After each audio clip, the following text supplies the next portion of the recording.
Information and tickets, and also congratulations to the women's golf team, A-Sun champs, for a third time. UNFOspreys.com for more. Broadcasting live from the ESPN 690 Anajar and Levine studios. Anajar and Levine Accident Attorneys. Call 904-600-4000. That's 904-600-4000. ESPN 690, Jacksonville's home for ESPN Radio. WOKV Jacksonville. Listen live everywhere you go on ESPN690.com. ESPN 690, a Cox Media Group station. This is Sports Center.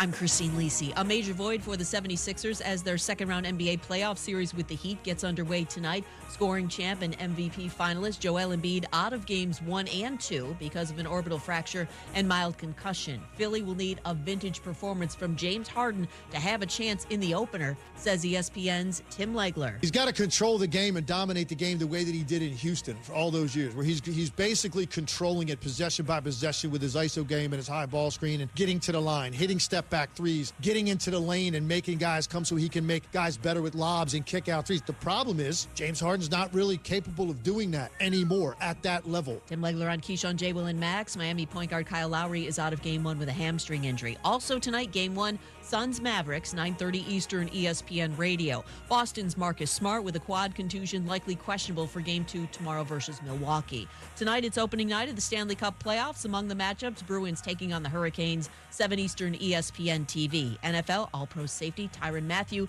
agrees to a contract with the Saints. How would you love a chance to save some money on car insurance? Geico can help. Switch today and see all the ways you could save with great rates and discounts. It's easy. Simply go to geico.com to get a rate quote and get started seeing how much you could save. Broadcasting live from the ESPN 690 Anajar and Levine studios. This is Action Sports Jax on ESPN 690 with Brent Martineau and Austin Lane.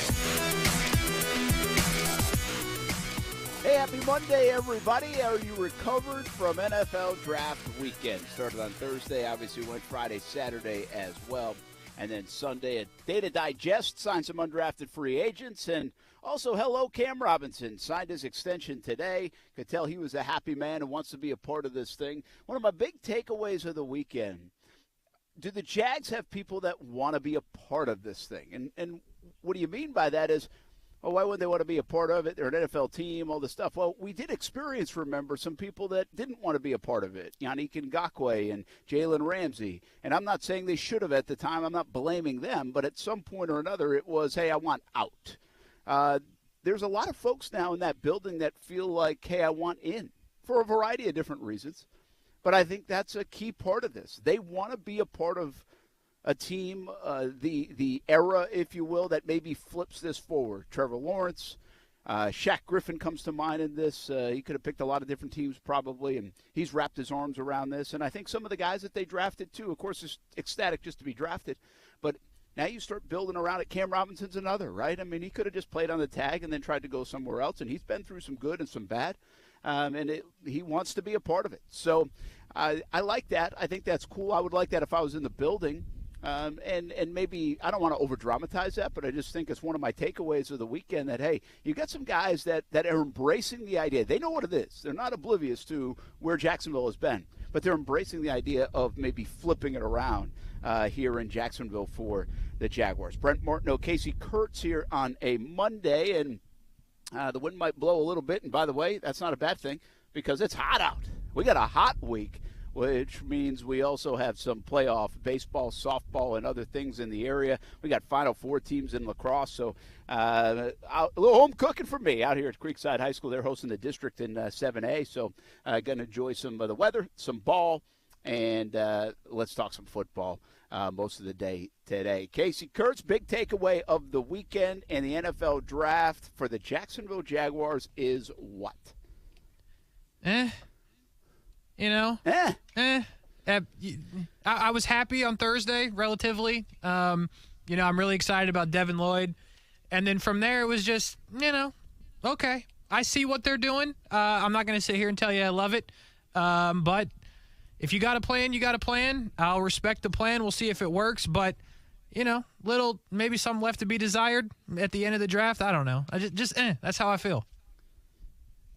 Okay, so and you're not alone there. I think there are a lot of people. First of all, I think let's say this. Thursday night obviously was a big night. They get 2 picks. Now we can debate them. We will debate them, but they got 2 picks. Friday, they get 2 more picks. They're out of the second round, but they get 2 in the third round, 65 and 70.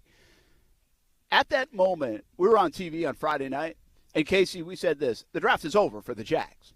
Like the Jags, by that time, had traded some away, and they would eventually trade more away, and they had 12 selections. They end up with 7, but the draft was over. They were not picking in the 4th round at that time, and you had like a 5th round, I think 3 6ths and 2 7ths, I think, remaining, and again, they didn't do all that, but the draft was over. They were not going to find anybody of significance after Friday, and I've really tried to, I guess, beat this home to folks all weekend. Is once you got past 70 for the Jaguars, and I would make the case even once you got to 70, but we'll go deeper on that in a moment. As weird as this sounds, for a football team that's only won 4 games the last 2 years and 3 last year, it's not easy to find somebody that was going to be plug-and-play starter.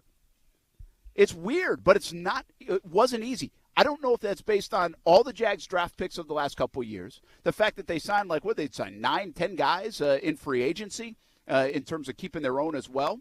And then, or it was just because the draft wasn't as good.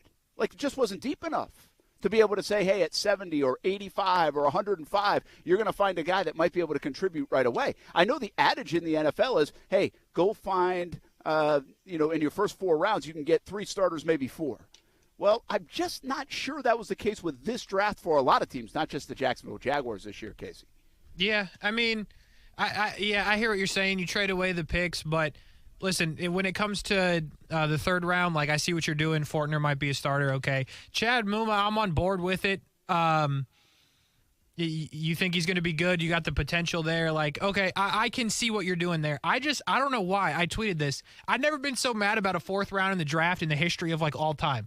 You have all these guys that are wide receivers and running backs and tight ends that are just going and going. And you had those 6th round picks. You had the 7th round picks to at least try to go maybe get one of these guys. And I just didn't love how that played out, I guess, because I don't think we're okay with how the wide receiver room played out. The tight ends, we got 2 of them now, but they're both on 1-year deals. When you see all these guys going and you see teams trading up to get these guys and JAX never pops up on the screen, it's kind of, in my opinion, frustrating. But okay, so it says they must love the wide receiver room, I guess. Well, or does it say that they don't love what was left in the wide receiver group in the draft? It says 2 things. And let's be honest now. Doug Peterson said this isn't as deep as everybody's saying it is. In their view, it wasn't this crazy deep class as in recent years, because you do get a lot. Now, a lot of those guys came off the board pretty quickly. I think by the 3rd round, I believe, through 3 rounds, 17 receivers had gone off. So pretty quick. But so your frustration was in the 4th round, you would have liked to see them jump back in, spend a couple of those picks, almost like they did. What they ended up doing is trading away a couple of picks for a 2023 4th round selection. Yeah. Which doesn't that speak volumes? They were willing to go get a 4th rounder next year rather than jump back in this year, because they obviously didn't covet anybody to that degree. Yeah, I thought about that. Again, if that's the plan, then that's the plan. If they really didn't like any of these guys, then fair enough. I like what you're doing there, but I just have a hard time believing that some of these guys that you could have came in and got are not going to be good players. That's just kind of how I'm looking at it. All right, so I want to elaborate, because this is I had a kid at home, too, that is why aren't they going to get, Jalen Tolbert, right? The kid out of South Alabama. So I'm going to use him as this example. Sure. He ends up going 88th. I forget where he ended up going to, but he goes 88th. Side note here, Daniel Jeremiah said he had him 88th on his board, and he went 88th. That's pretty wild. That is pretty cool. That's a pretty Dallas, good. by the way. Dallas. If you're doing this as a job and you hit the bingo board at 88, that's pretty good. Yeah, it is good. So here's my big contention, and this is people got to – and listen, I was like, what, another linebacker? Muma, we had heard the name, right? We knew, 2nd-round kind of grade guy. A lot of people thought he could go late 1st, early 2nd. So I think there's some value in it. But wait a minute, another linebacker? They just got one and spent a ton of money in free agency on Aluakon, and then they just spent capital, big-time capital, to go get Lloyd, and we like that. But then to go get Muma, and I'm sitting there, I'm like, why? What? So we all were. That was the one that got everybody. It's okay, why not go get X player? And Here's my reasoning, I think, and I'm going to take Jalen Tolbert into play. All right. Maybe you reach for Tolbert or pick your receiver that went between 69 and 88. And what I would ask you is, at that point, what position, what player were you taking at number 70 that was going to come in and be a starter for you? Everybody wants those top 70 picks to be a starter for you. But who was going to be a starter? Like, I don't know. Jalen Tolbert might be a good player, but I'm pretty sure he wasn't going to beat out Christian Kirk, Marvin Jones, Laviska Shenault, and even Zay Jones. I mean, I'm pretty sure. So at 70, you're picking like a fifth wide receiver. If you want to give him one of those guys, you're picking a fourth wide receiver at 70. Like, so you see my point? Like, yeah. Why are we so upset about trying to pick isn't it better to go get a core special, from their thinking, isn't it better to go get a core special teams guy and a guy that in this defense, another linebacker, just in case somebody goes down, can play maybe right away, but also in this defense, when you use Lloyd in specialty situations, you might be able to play him on, I don't know, 20 plays in a game if this kid's really good. So, like, from their lens, I can kind of see why they went with their next best guy. And we all will say this, and everybody will say this around the league, Muma was a really good value pick where they got him at 70. So I kind of get it. I don't really know too many places they were going to go, Casey, that there was going to be an impact player. I think Muma might have the best chance to be an impact player than anybody else they would have picked, even a receiver. Yeah, I do hear what you're saying, and I like the idea that now that you have Muma, there's an opportunity to move Devin Lloyd to rush the passer more, because I think I want to see that. So I do understand what they were doing there, but like if you want to use that exact example you gave between those two picks, he's not a receiver, but Travis Jones is a guy that Jeremiah had like 34th best player in the draft. He went 76 to the Ravens. He's a defensive tackle. Okay. Yeah. So one, he's going to the Ravens and he plays defense, so he's guaranteed to be a Pro Bowler. But I mean, that's another position that you need where I guess they don't have him valued. Obviously, they didn't have him valued as the 34th best player in the draft like Daniel Jeremiah did. But that's a name that I'm sitting here looking at like, well, you know, that could have been something. Tolbert's another one to your point. But, you know, and then the interesting one is like Nakobe Dean. I understand the medicals weren't good, but what happened? Like they had to have had Nakobe Dean higher on their board than Muma. Obviously, they didn't now that we see how it played out, but that just is intriguing to me. And that's totally a medical thing. And obviously what happened, the pectoral, the knee, I mean, he slid so far. I mean, this guy was, like, I thought he was one of the best players coming out in the draft this year. I mean, I really do. From a football standpoint, I think he's one of the best players. But if the medical concerns make him go 83, like the Jags aren't alone there. And they're trusting their doctors and what everything says, and they don't trust that. And so could he have been not a character guy that you took off your board, but maybe a medical guy you took off your board? And it looks like the answer could be yes. In that respect. So, listen, the one thing about this, and this is going to be crystal clear for the Jags, and I know where everybody's mind is. I know there's a bunch of scar tissue. I know there's not a lot of confidence in Bulky. Like, all those things are factual, okay? That's true, and you're right. I don't choose to think that way, especially this time of year. I've never seen these guys play. I don't know how they envision them in their scheme. Like, I'm going to hope for the best for these guys, and this is kind of the time they flip it around. You do have to hit some, but they are going to be measured directly against others. And if you're talking about the top 3 rounds, Casey, like you just brought it up, Nakobe Dean or Muma, Jones or Fortner or Muma. And you really can clear as day go through this with the first overall pick. Trayvon Walker, Aiden Hutchinson, Kayvon Thibodeau, Jermaine Johnson.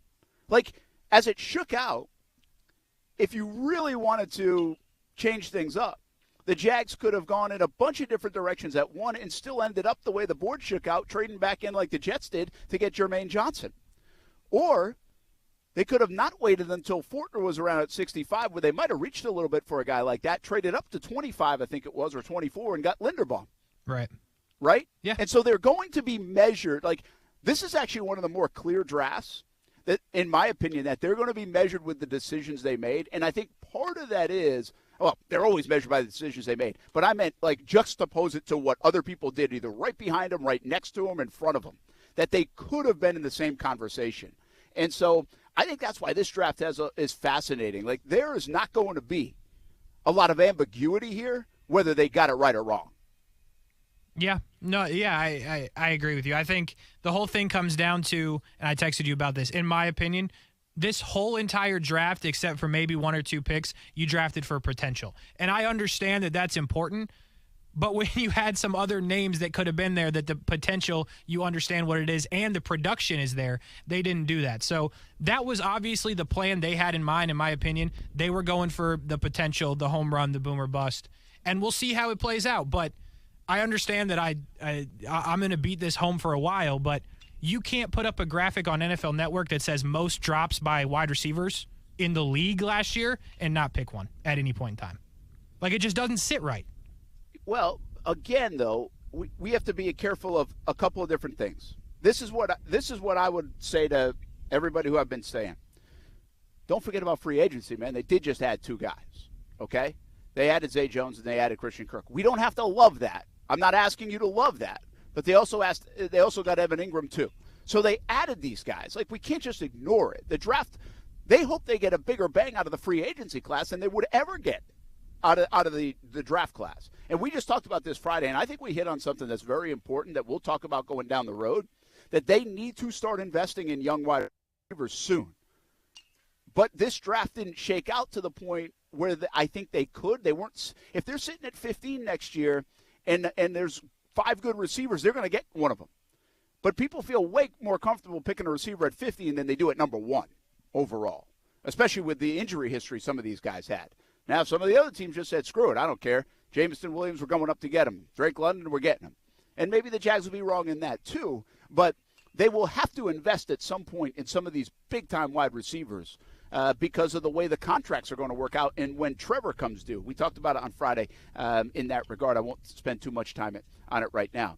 I also would say 2 major things strike me. When you have players that we all have talked about for 3 months, 4 months in mock drafts, when you have players like in the SEC that you have seen and performed well, and this is the old production thing where Hutchinson goes and he's a Heisman finalist and Walker is not.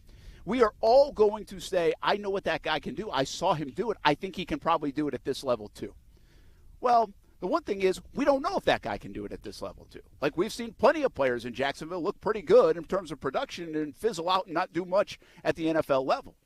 And so the Jags, you're right, they're on projection right now and how they fit in their scheme and defense, and it's up to them to make the most out of those players and prove that production will come because of what they're doing with that player. So there's a lot of onus on the Jacksonville Jaguars to make that happen. I put it on the coaching staff to make that happen. The other one area of caution, like I thought the interesting thing, and I kind of love this, that not too many people love the Jags draft. I did tweet today, Dane Brugler said he thought the Jags had like the 6th best draft. And I had not seen anything remotely close to that. I had seen a lot of the experts saying 29th best draft, 27th, the Jags reached here, they did this. Like, they didn't like it. Well, I'll tell you, I've been around Jacksonville now for 15 years, and I guarantee you 12 of the times people are like B+, A-, B, good draft, blah, blah, blah, blah, blah. This is going to be a great draft for the Jags. And look where it's got them. Right. So you want me to believe the guys that thought Malik Willis was going to go top 20, that Nakobe Dean was going to go in the first round, that both those guys went 83 and 86, but those guys are telling me that it's a bad draft and the Jags suck and this wasn't right and blah, blah, blah. You want me to believe those guys that thought those 2 players were supposed to be top 25 players? So, like, we've got to be a little careful that I know there's not a lot of faith in Balky. The Jags said they redid some things. I've heard they vetted guys out more than they ever have before. And so they changed their processes a little. We'll find out if it works. I'm not telling you it's going to work, but I thought Shad Khan's soundbite Saturday on how the process went was pretty telling that they changed things. They tried to be different because they've had so many failures. And now you have Doug Peterson, and there is not a lot of confidence even nationwide in the analysts and the pundits on Balky. Most people don't believe he should be the GM. So naturally you go in from a spot of negativity almost. So, again, those are my 2 big cautions. It's like, wait a minute now. These guys don't always get it right. What I would do is I'd hope Dane Brugler is the best one at it, and he's the most right if I'm a Jags fan. But I'm telling you, I come off this draft, and I kind of like it. I think they have alpha dogs now on defense. Alpha dog potential. I think Walker has that. I think Lloyd has that in him. I think Josh Allen is that guy. I think they hope Aluakon and Fadakasi can be those guys. Like, I think they have alpha dog potential on defense. And if you go back to 17, the Jags had it. They had Malik Jackson. They had Calais Campbell. They had guys like Miles Jack and Telvin Smith at the time who played like that. They had Jalen, of course. You know, they had enough. You're not going to have 11 of them. You're probably not going to have 8 of them. But you have 4 of them or 5 of them that you feel like they can be game wreckers, game changers. And I think the Jaguars' defense now is built like that. I'm with you, everybody. They've got to do more on offense. I'm not the most confident guy this offense is about to go score 30 a game. I'm not. But defense is important, too, and they've stunk at defense as well. And by the way, the teams they play this year, like the entire AFC West, you might want to build around defense a little bit. Good luck stopping some of those guys this year. Yeah. And so I get the angst a little bit, but I got to be honest with you. I'm a little positive all the time anyway. I understand that. That's a default by me, and especially this time of year when I haven't seen any of these guys play and how they're going to use them and how their defense is even going to pop out and where they're going to play these guys. I think they have a bunch of versatility on this defense. I think they have potential dogs, like alpha dog guys on this defense. And if they put it together and these guys blossom and continue to thrive or do thrive in this defense, I think they have a chance to have a really good defense. And then we'll see about Trevor, how good he can make the offense. Let's take a break. When we come back, I want to put your mind at ease about one other thing that nobody's talking about when it comes to even the offense. And nobody's talking about it. I haven't heard anybody talk about it. But it hit me yesterday, and so I went to the depth chart just to remind myself and look. And I hope I can make you feel a little bit better about the draft class if you don't. Or this roster if you don't, when we come back. Action Sports Jax on ESPN 690 on a Monday. Got a lot to get to. Start thinking about a question like this. If you could buy a jersey for one of the new members of the Jags from free agency or draft, who would it be? I think that could be an interesting response. I don't even know who I'd pick right now. We'll talk about that a little bit later. We go around the league and the NFL. The Ravens did something that the Jags would have been ridiculed for, but the Ravens get praised for. It's so funny how perception is reality. And by the way, that's not everybody else's fault. It's a little bit the Jags' fault. That's a lot of it the Jags' fault. But we talk offense and Trevor when we come back. Action Sports Jax on ESPN 690.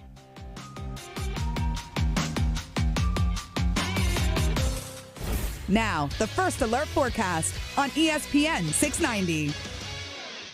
Today, partly to mostly sunny with an inland afternoon storm. Highs in the middle to upper 80s. Mid-60s tonight under partly cloudy skies. And Tuesday, partly sunny with widely scattered afternoon showers and storms with temperatures staying toasty in the upper 80s. I'm meteorologist Alyssa Pedjig, and that's your Action News Jax First Alert Forecast.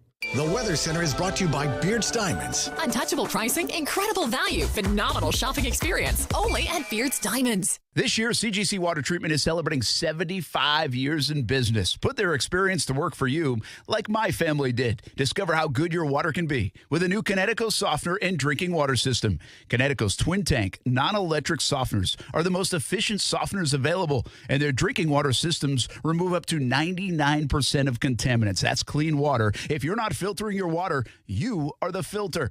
Don't be the filter. Call today and save hundreds on a new Connecticut system. Financing available with approved credit. And because the professionals at CGC Water are committed to being your go-to water experts, you can trust their master plumber with all your plumbing needs as well. Call 904-552-1242 or visit cgcwater.com. That's 904-552-1242 or visit cgcwater.com. I'm a proud customer of many years of CGC Water Treatment, and they are proud partners of the Jacksonville Jaguars. CGC Water Treatment, your local independent Connecticut dealer. Mr. and Mrs. Flavor, thank you for joining us.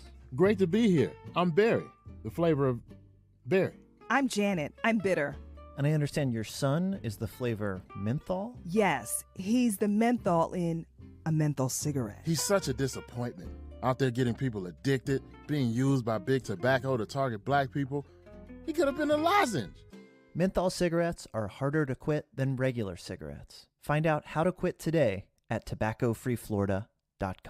Do you suffer from numbness, tingling, burning, or cramping in your feet or hands? You're not alone. Over 20 million people suffer from these symptoms and don't know where to turn. If this sounds like you may have peripheral neuropathy. According to the Mayo Clinic, neuropathy can lead to toe, foot, and leg amputation. Thankfully, there is a new treatment option that doesn't involve masking your pain with drugs. Come to Neva Health for a complimentary nerve damage screening and discover the latest treatment options for your numb, tingling, or painful feet and hands. Finally, you have a choice besides taking drugs or living with your pain and numbness. Whether you've suffered for years or just started feeling a little numbness or pain, you owe it to yourself to get this life-changing information. Appointments are limited. Call now to schedule your complimentary nerve damage screening. Call 904-944-7461. That's 904-944-7461. Hey, Mike, what are you doing way up on that ladder? You're going to hurt yourself. Oh, I'm trying to unclog these gutters. That's smart. I had water damage from my gutters last year. It cost me $10,000. Wait, $10,000? Yeah, and from over here, it looks like water's been pouring over your clogged gutters, and it's probably doing real damage to your foundation. You need to do what I did. Get off the ladder and call Leaf Filter. Yeah, but I need to get these gutters flowing now. That's why you need to call Leaf Filter. They'll clean and realign your gutters and install their exclusive micro mesh screen system so nothing gets in your gutters except water. So Leaf Filter protects my house from damage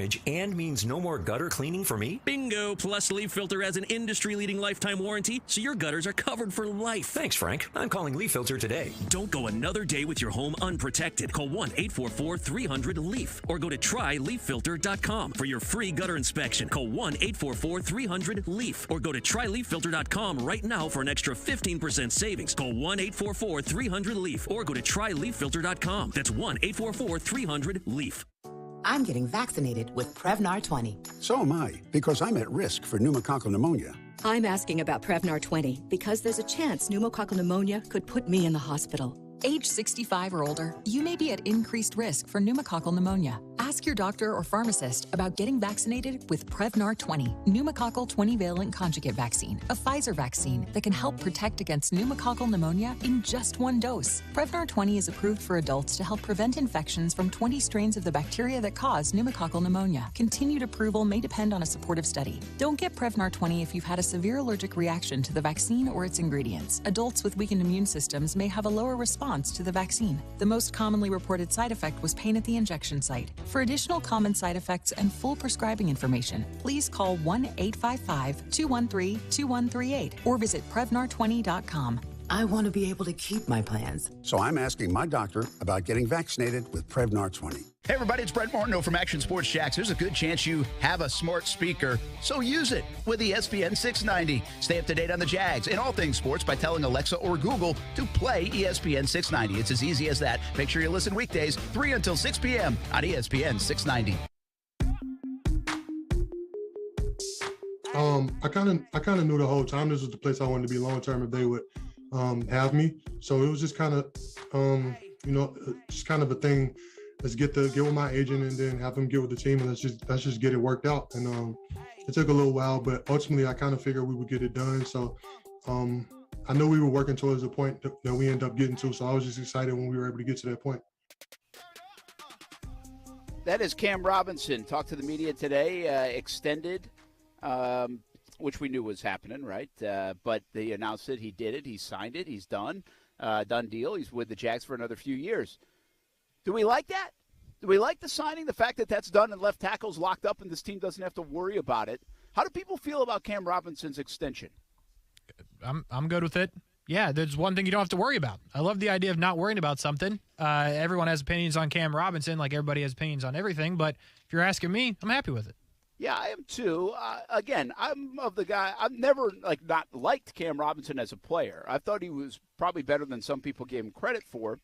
But I also was a little surprised with what was available in the draft that they were thinking of tagging and then extending Cam Robinson.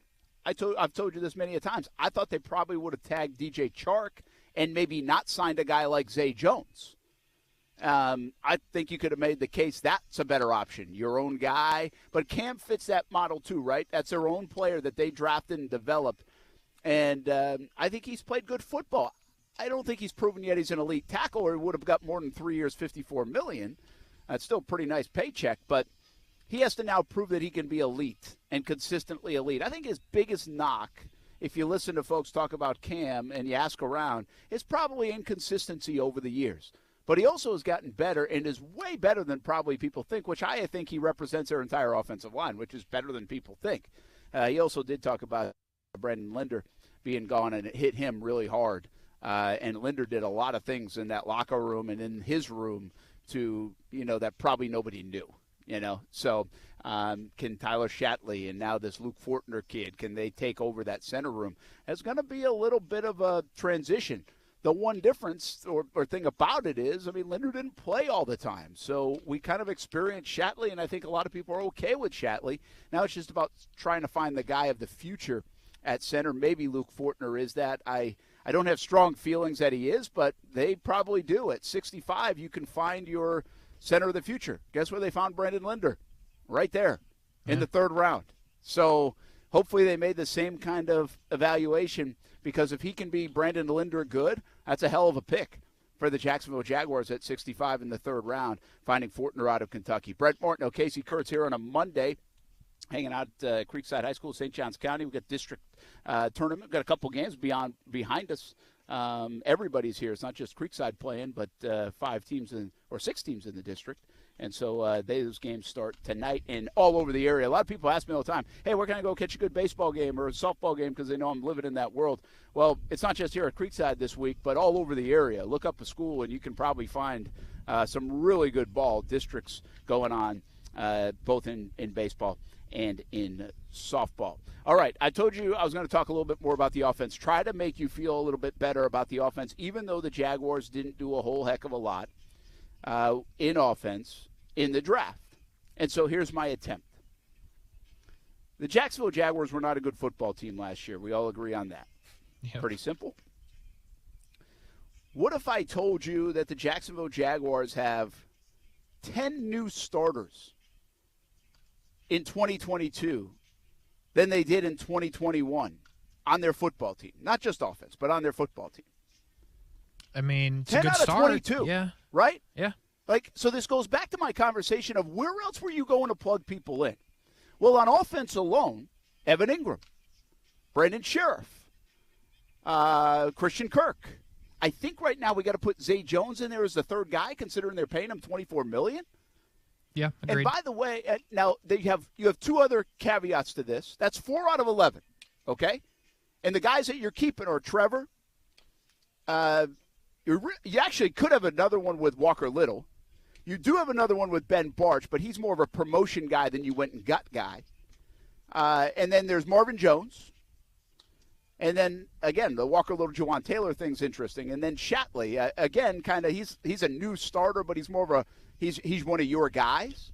So they have, my point is they have 10 different guys on their 22 offense, defense that were not even on the team last year that they've brought in. So this is a whole different look. Never mind the depth, but it's a whole different look. And the one guy I'm not even including in here, again, this is on the team, but he didn't play a lick, is Travis Etienne. So you technically have 11 new starters. Well, you really technically have 13 new starters if you include Barch and Shatley. Yes. You could have 14 if you include Walker Little. Yeah. So it's okay, this feels like the same thing. The Jags didn't score points. They didn't stop anybody. Casey, this isn't the same thing. It's a whole new roster that they've remade with $175 million with some of their own players that they had drafted recently, a la Ben Barch and Etienne, maybe even a Walker Little, and what they just got in the draft. We've got to put our arms around this and say, all right, this is totally different, totally new. This is not the team that just went 3-14 last year. You hear what I'm saying? Yeah, I hear what you're saying. We have to put our arms around it because what choice do we have? But didn't we put our arms around it last year? We were in a similar spot, were we not? And they remade the roster quite a bit last year as well, free agency-wise, right? Shaq Griffin, Jenkins. Yep. ETN technically would have. Trevor, Marvin, but they had guys. Now listen, I think Andrew Norwell. I think I'd rather have Andrew Norwell than Ben Barch. Right. Going back to that real quick. So if we're not going to sit here and predict who's going to start at center, but Fortner has to start somewhere, right? Center or guard? Like they picked him. He has to be a starter, does he not? I don't buy that. I mean, first of all, they want to play him at center. Okay, yeah, I mean, as they should. Okay, so they told us that. They say I want to play at center.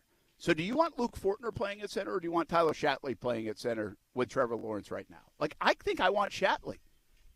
Yeah, I don't disagree with that, but then you start to look at you picked him 65th and he's not going to start.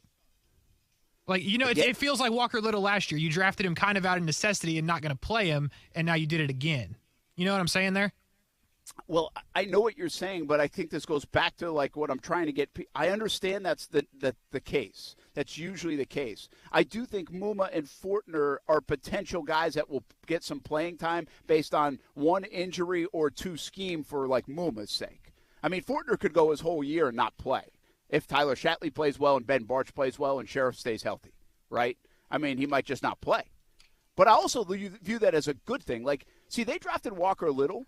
And they viewed it as a good thing that he didn't play because they feel like they pushed the best out of Cam Robinson, and it ended up falling in their lap of a contract extension because they got the best out of him.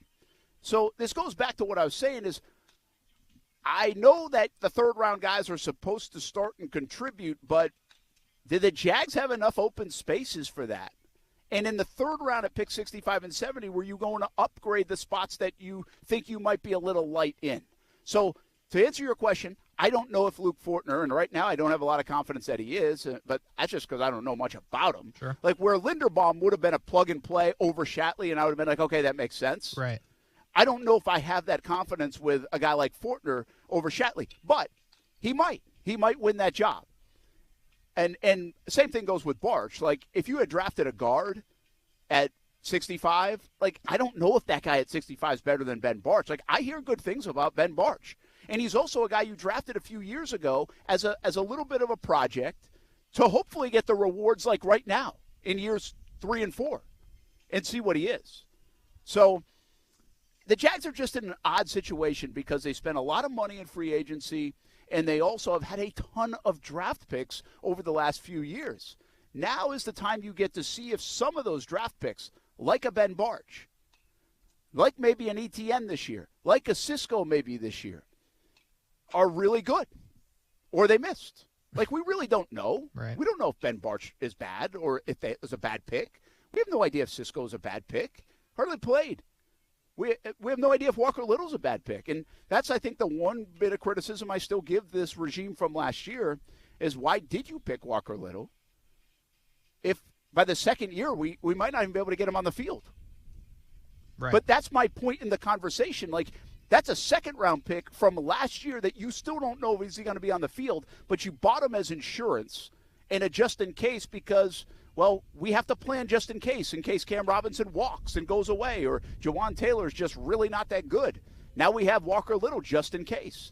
And so I think the Jags have a couple of players that are just-in-case players. I think Walker Little's one. I think Muma's one. I think Fortner might be one. And to be honest with you, I think the good teams do that. Like, you can't just be empty in a spot in the NFL and have to rely on some guy that you pick up off the street once a week, in November to come in and contribute. So it's a weird listen, if I'm having this conversation about the Baltimore Ravens, you're like, well, yeah, Brent, of course, they've got a lot of good players, and they've got guys that have been there, contributed, you know what they can do. And so, of course, in the third round, they're probably not getting, like, starting guys because they've got to beat out Calais Campbell. You know what I mean? Yeah. So I get it as we're talking about a 3-win team versus a team like the Ravens that's been perennially pretty good. But it also is the nature of the NFL that when you have really going into this draft, the Jags would have had 35 draft picks in a 3-year span. 35 draft picks and a crap load of money to spend in free agency. Then you really don't have, with a 53-man roster, a lot of holes that you actually know about. The Jags might have a bigger running back hole than they know about. They might have a bigger interior offensive line or right tackle hole than they know about. They might have a bigger free safety spot than they know about. But if you don't know, you got to find out. Right.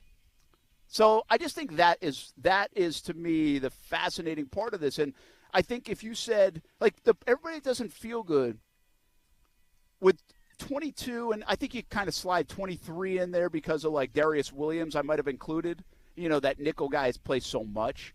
And then maybe offensively, I don't even think I put 2 tight ends in there. So, but I probably put, like, James and ETN. But if you go add it up, 22, 23, like, starting caliber positions, the Jaguars will have 14 new starters. 14. It's a lot. Like, that is and yet we want them to do more. That's fair. What else do we want them to do? Yeah, I give it to you. Yeah, I hear you. And to your previous point, listen, I'm gonna wrap my arms around it, and I'm gonna go forward and with an optimistic mind. But we did this last year, and that's kind of what we've been sold on for like ever as Jags fans. So I need to see it, but I'll be optimistic about it. I'll get on board. I'll sunshine and rainbows with you, but I need to see it. Well, we're going to take a break. We'll take a break. I want to ask this question. Again, it might be a little bit later in the show. We'll have some fun here coming up with something a little maybe off totally football X's and O's. But here's one to think of. What position do you hate on the Jags? Like, what do you just hate? And I kind of have a feeling I know where people are going. And I'm not sure I fully hate it as much as you do or someone else does. I still don't think it's great. But I'm trying to think of a position that I just hate on the Jags. Hate, like, is awful. It's a strong word. You word. can't compete. Yeah. Like, you can't compete with that. So think about that a little bit. Bring it up coming up down the road. I also do have that Ravens. I do have this Ravens example. Again, the Ravens I thought had a really good draft. But the Ravens get credit for something in this draft that the Jags would absolutely get obliterated for. And this is where perception and reality can be two different things. We're coming back. Action Sports Jax on ESPN 690. Have a lot of fun breaking down the draft for not just the Jags, but the rest of the NFL as well. We'll be right back.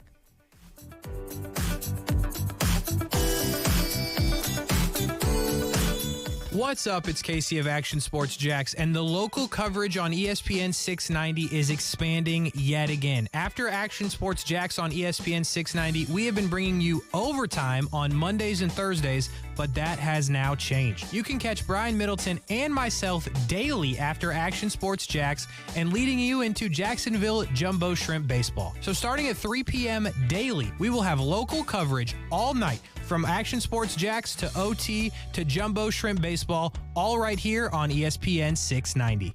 Get in zone, AutoZone. Welcome to AutoZone. What are you working on today?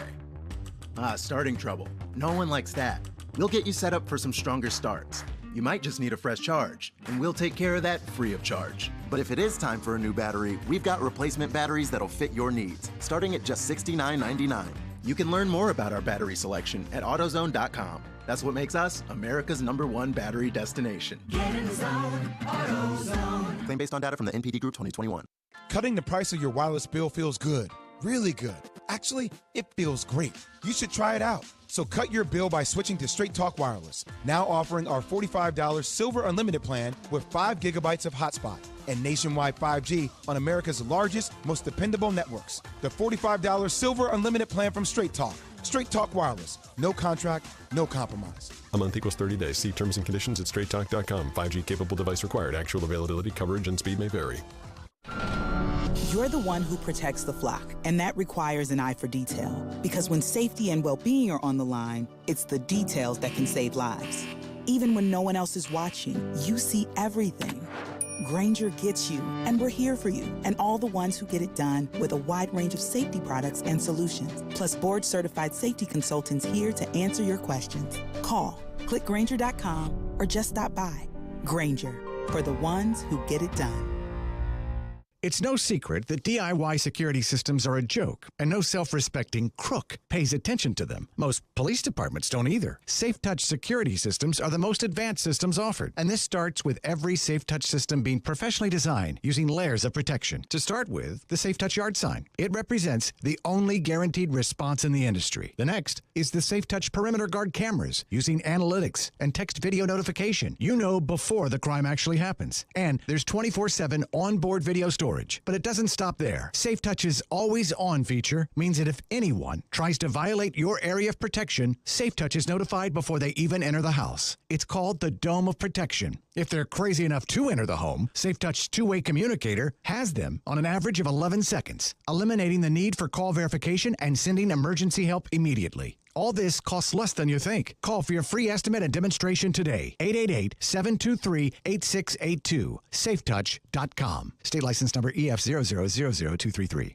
Got chronic joint pain? Maybe you're not having success with steroids and you're trying to avoid surgery. Well, thankfully, there's a better way, and now it's available here from the medical professionals at QC Kinetics. Hey, everybody, it's Brent Martineau here. I'm talking about new therapies, advanced, all-natural, regenerative treatments that not only just give you relief, but also can restore and repair damaged tissue for long-lasting relief. If you've got joint pain due to arthritis, knee pain, hip pain, shoulder pain, don't just think the old ways of dealing with the pain are the only ways. You need to learn more about these new biologic therapy solutions. Call now for a free consultation. QC Kinetics, 904-274-5522. That's 904-274-5522. These remarkable new treatments increase mobility, decrease pain, and help restore tissue. They actually encourage your body to heal itself. Call now and learn more about these restorative, regenerative, and revolutionary alternatives. Don't wait. Call today. QC Kinetics, 904-274-5522. Action News has your relief for gas. Oh, not that kind of gas. We're giving away $100 gift cards from Wawa every day starting today on Action News Jax at 5. You can use the gift cards for gas or food at your local Wawa. Just look for the keyword of the day during Action News Jax at 5. Then go to actionnewsjax.com and enter the keyword. One lucky winner will get a $100 gift card from Wawa. So get in the game and win today on Action News Jax at 5. You're the one who protects the flock, and that requires an eye for detail. Because when safety and well-being are on the line, it's the details that can save lives. Even when no one else is watching, you see everything. Grainger gets you, and we're here for you, and all the ones who get it done with a wide range of safety products and solutions, plus board-certified safety consultants here to answer your questions. Call, click Grainger.com, or just stop by. Grainger, for the ones who get it done. ESPN 690 just wrote a check for another $1,000. It's the payroll payout, and you can be cashing in on any one of the 5 chances we're giving you every weekday. Listen at 8 a.m., 10, noon, 2 p.m., and 5 p.m. for your shot. This is a nationwide contest. Message and data rates apply. Get the complete rules now at ESPN690.com. It's a very Packer draft. They did trade up in the second round for a receiver. That sounds like something the Packers would do. Trading up in the first round for a receiver does not, and they didn't. They sat tight. They took 2 Georgia defenders. They needed help on defense, and they felt like they would stay true to who they are, which is, for the Packers, the draft is about the long term, period. And yes, we know we're short at receiver this year right now, but there are other ways to fix that other than drafting a rookie and trading up and trading multiple picks to draft a rookie who may not be ready to help right away anyway. So their approach has led to more wins over the last 20 years than all but 2 teams. And they feel like it's the right one, and they feel like that validates it. Sounds like Dan Graziano there. Yep. Talking about the Packers. You know what's really interesting about this draft? Like, are the Packers in the mix of teams that people didn't love their draft? Well, yeah, because they didn't get a first-round wide receiver. But they got, like, what was it, the Watson kid out of North Dakota State in the second round? Yeah. No, I thought they did fine. But I'm just saying, like, the Packers fan base is so numb to that they once again did not get a first-round weapon for Aaron Rodgers that they're just over it. Yeah. Well, okay, so I think it's fascinating, though, Green Bay and New England. I mean, New England, obviously have a lot of folks up there in New England that, they hate the draft. Like, this might have been, like, from a perception standpoint, the biggest botched New England draft in 20 years. Well, some would say it's strange, Very nice. Yeah. Very nice. My inner Stuart Weber right there. Everybody needs a little inner Stuart Weber. from time to time. Stuart may join us, by the way, back from Vegas. We also should have maybe a couple one-on-ones that we did over the weekend with Trayvon Walker and Devin Lloyd. Looks like Jim Irsay's still not over the Jags loss, so we'll have that for you coming up a little bit later on. And speaking of another team, if the Jaguars were to pick who Baltimore picked in, why do I keep forgetting his name? Ojabo, who got hurt at his pro day, right? Yes, he did, correct. Like, the Ravens are getting all this credit because of Kyle Hamilton. You mentioned the Travis Jones kid. Were they the ones that got Linderbaum? They were. And even the Ojabo kid who got hurt. And so they get, like, this praise for it. I'm like, they took a kid who got hurt, like, at his pro day. Like, if the Jags did that, they would get hammered. Like, the Jags couldn't pick that guy. Yeah, like, I hear what you're saying, but they picked him at 45. Okay. Like, nationally, the Jags would have got – like, I agree with what you're saying. I don't think we would have hammered him. But, like, nationally, yes, they would have. So, in terms of the national reception, yeah, the Jags could have done something like that. But for me, that's a great pick. Well, and by the way, the Tennessee Titans had actually – they did this with Simmons, remember? Jeffrey Simmons? Yeah. And it kind of worked out for them, right? Yeah, he's pretty good. But they didn't have him for most of the first year, if not the entire first year. Correct. And so my point in that is, listen, I don't hate the pick for Baltimore. They might get extreme value there. But if Trent Baalke and the Jacksonville Jaguars do that, they don't get love for it. The Baltimore Ravens get extreme love for it. Well, there's two reasons. One, because the Ravens usually draft well. They have a great history of drafting well. Mm-hmm. And they're perennially a good team. Although, somebody remind me the last time the Ravens have won a Super Bowl or been in it. It's been a minute. Yeah, I mean, it's been a while. Meanwhile, though, the Jags have been perennially bad, and they haven't drafted well.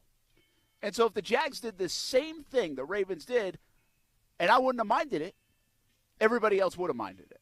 And they would have been like, Baalke gets the injured guy. You know what I mean? Yes, I do. Exactly what happened. Now, the Jags haven't made – see, that's part of it. The Jags have to – you know, when you first – like 10 years ago, the Jags had to change a little bit of the national narrative of they're moving.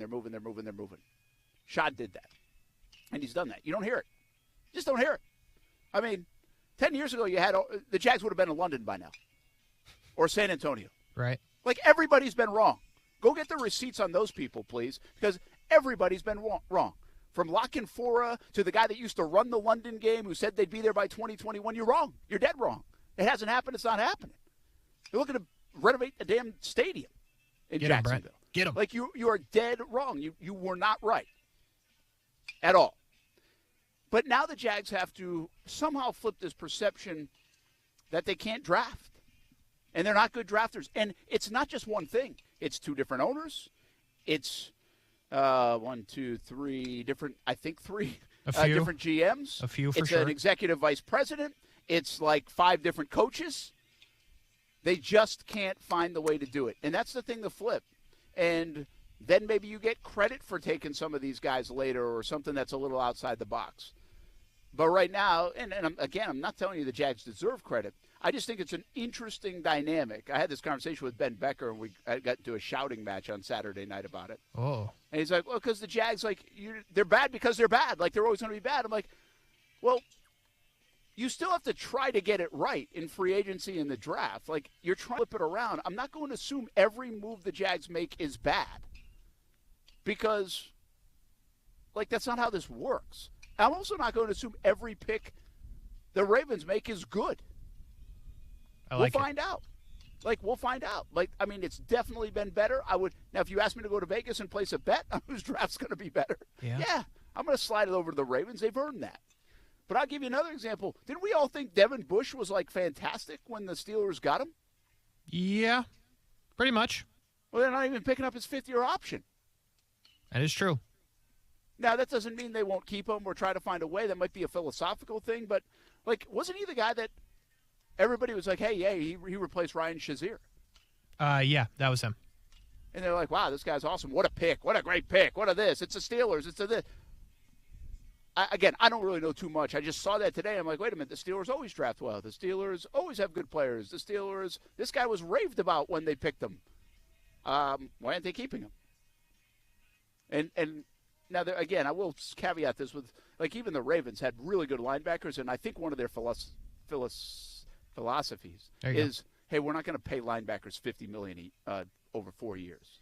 And so that's one of the reasons they got rid of, like, C.J. Mosley, and they lost somebody else to, like, the Titans. And then they just replaced them because they're pretty confident they can identify linebackers. So maybe the Steelers are the same way. But it's been interesting to watch even some of these good teams not keeping some of their fifth-year option guys. Yeah, like we talked about it the other day, was the Raiders. They declined all of them. All of them. Yeah. And I feel like some of those guys are pretty good players.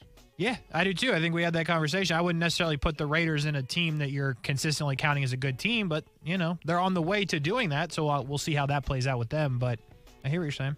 Yeah, somebody else just did it today with, like, a lineman too, but I think they didn't pick up the fifth-year option, but they also they feel like they want to extend them, I guess. And now some of this does come down to the dollars. Like, Raiders definitely comes down to dollars. Yeah, now it does. Because, they're paying like $28 million for this guy and $40 million for Carr and blah, blah, blah, blah, blah. So that might have had just as much to do with it. You can't keep everybody. We got a question out there. If you could get the jersey of one player the Jags have added in the last 2 months, free agency or draft, who would it be? Whose jersey are you buying? There's always a dangerous thing in Jacksonville, by the way. Yeah. But whose jersey are you buying? We're live down in St. Johns County. Action Sports Jax on ESPN at 690. We're coming back right after this. More football talk, more NFL draft talk.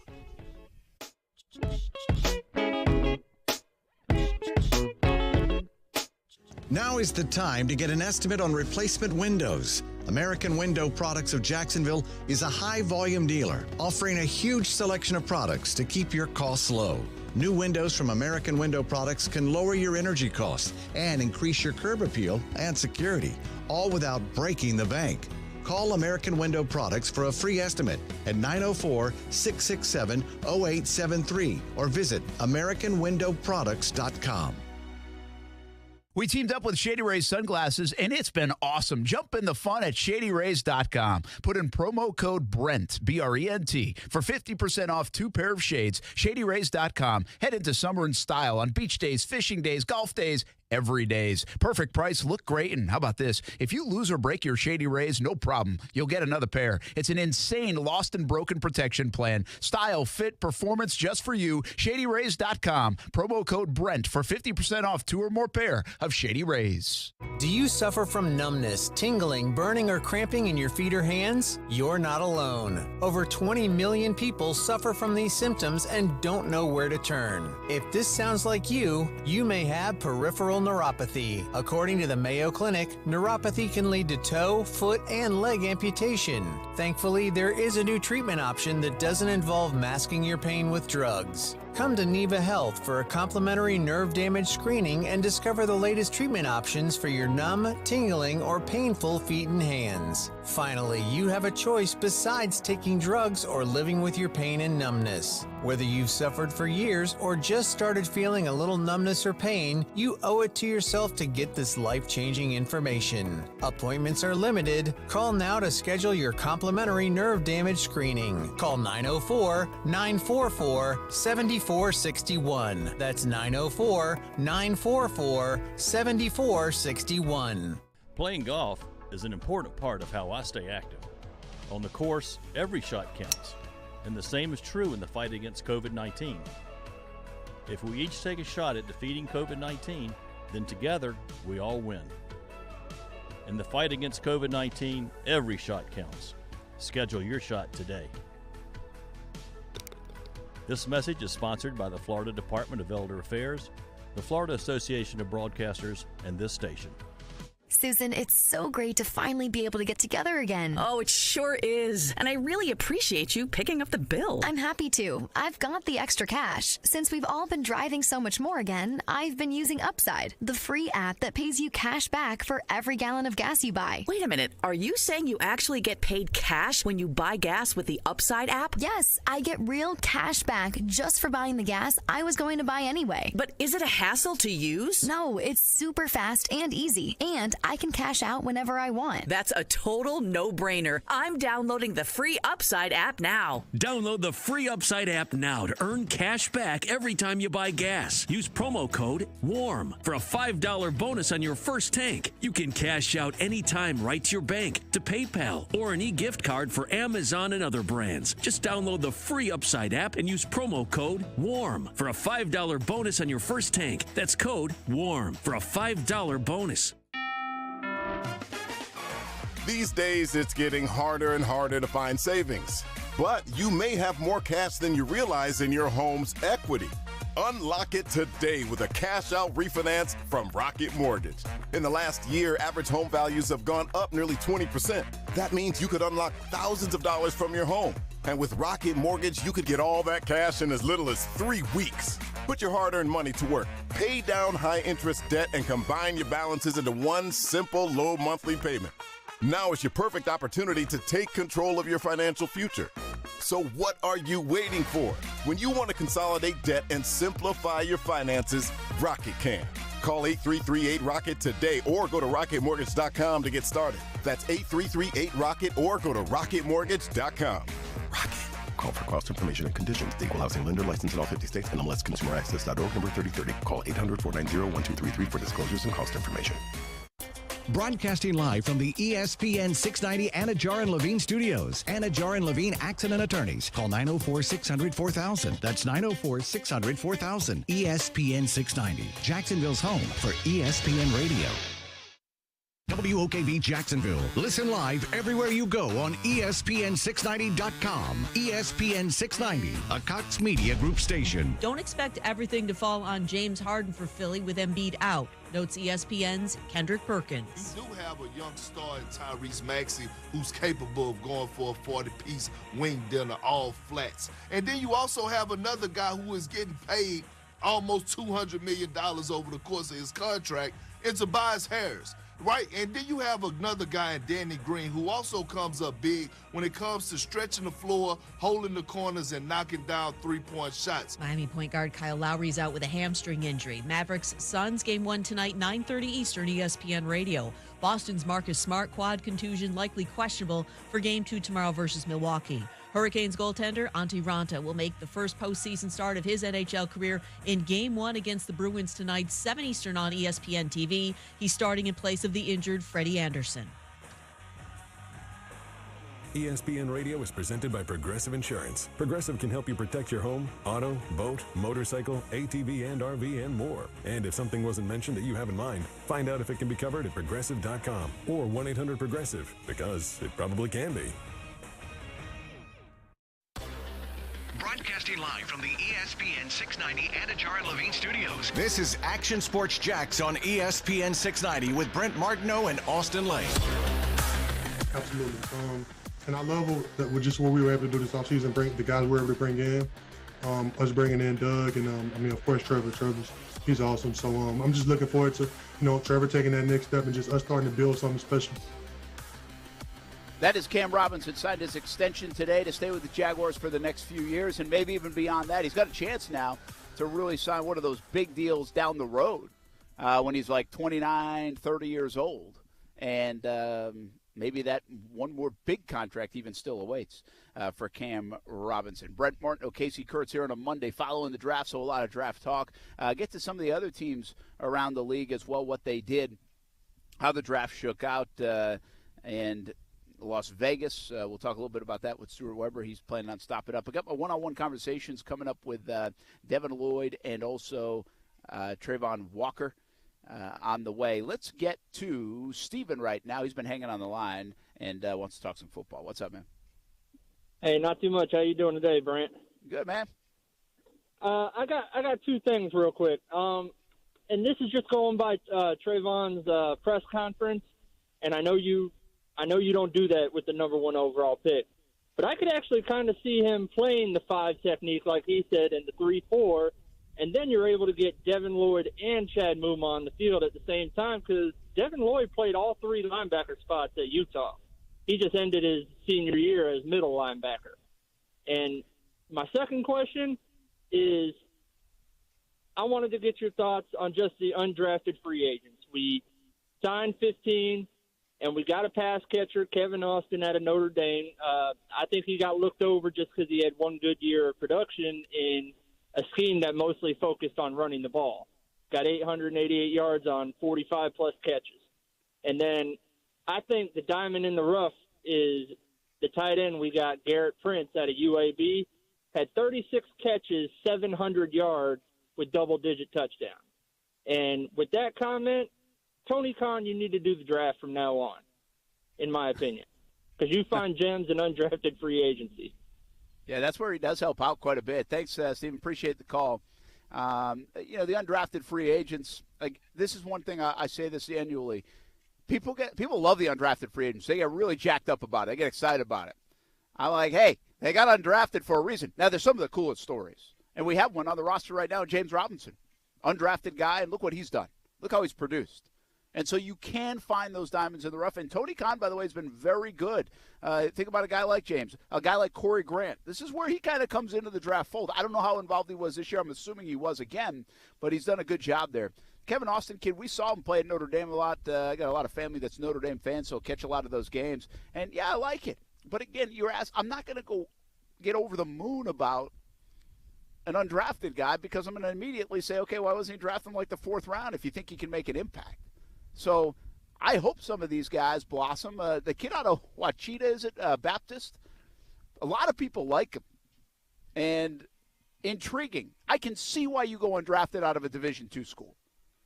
But can you be like this diamond in the rough? Absolutely, I think you can. So it's something to keep an eye on. I think it's a fun part of camp. I think it's fun when some of these guys make the team. Usually we have 1, maybe 2. But I just don't put a lot of stock in what they just did over the 15 signings of undrafted free agents. We'll see how it unfolds. As for Trayvon Walker, it's a great question because I think we will see that look.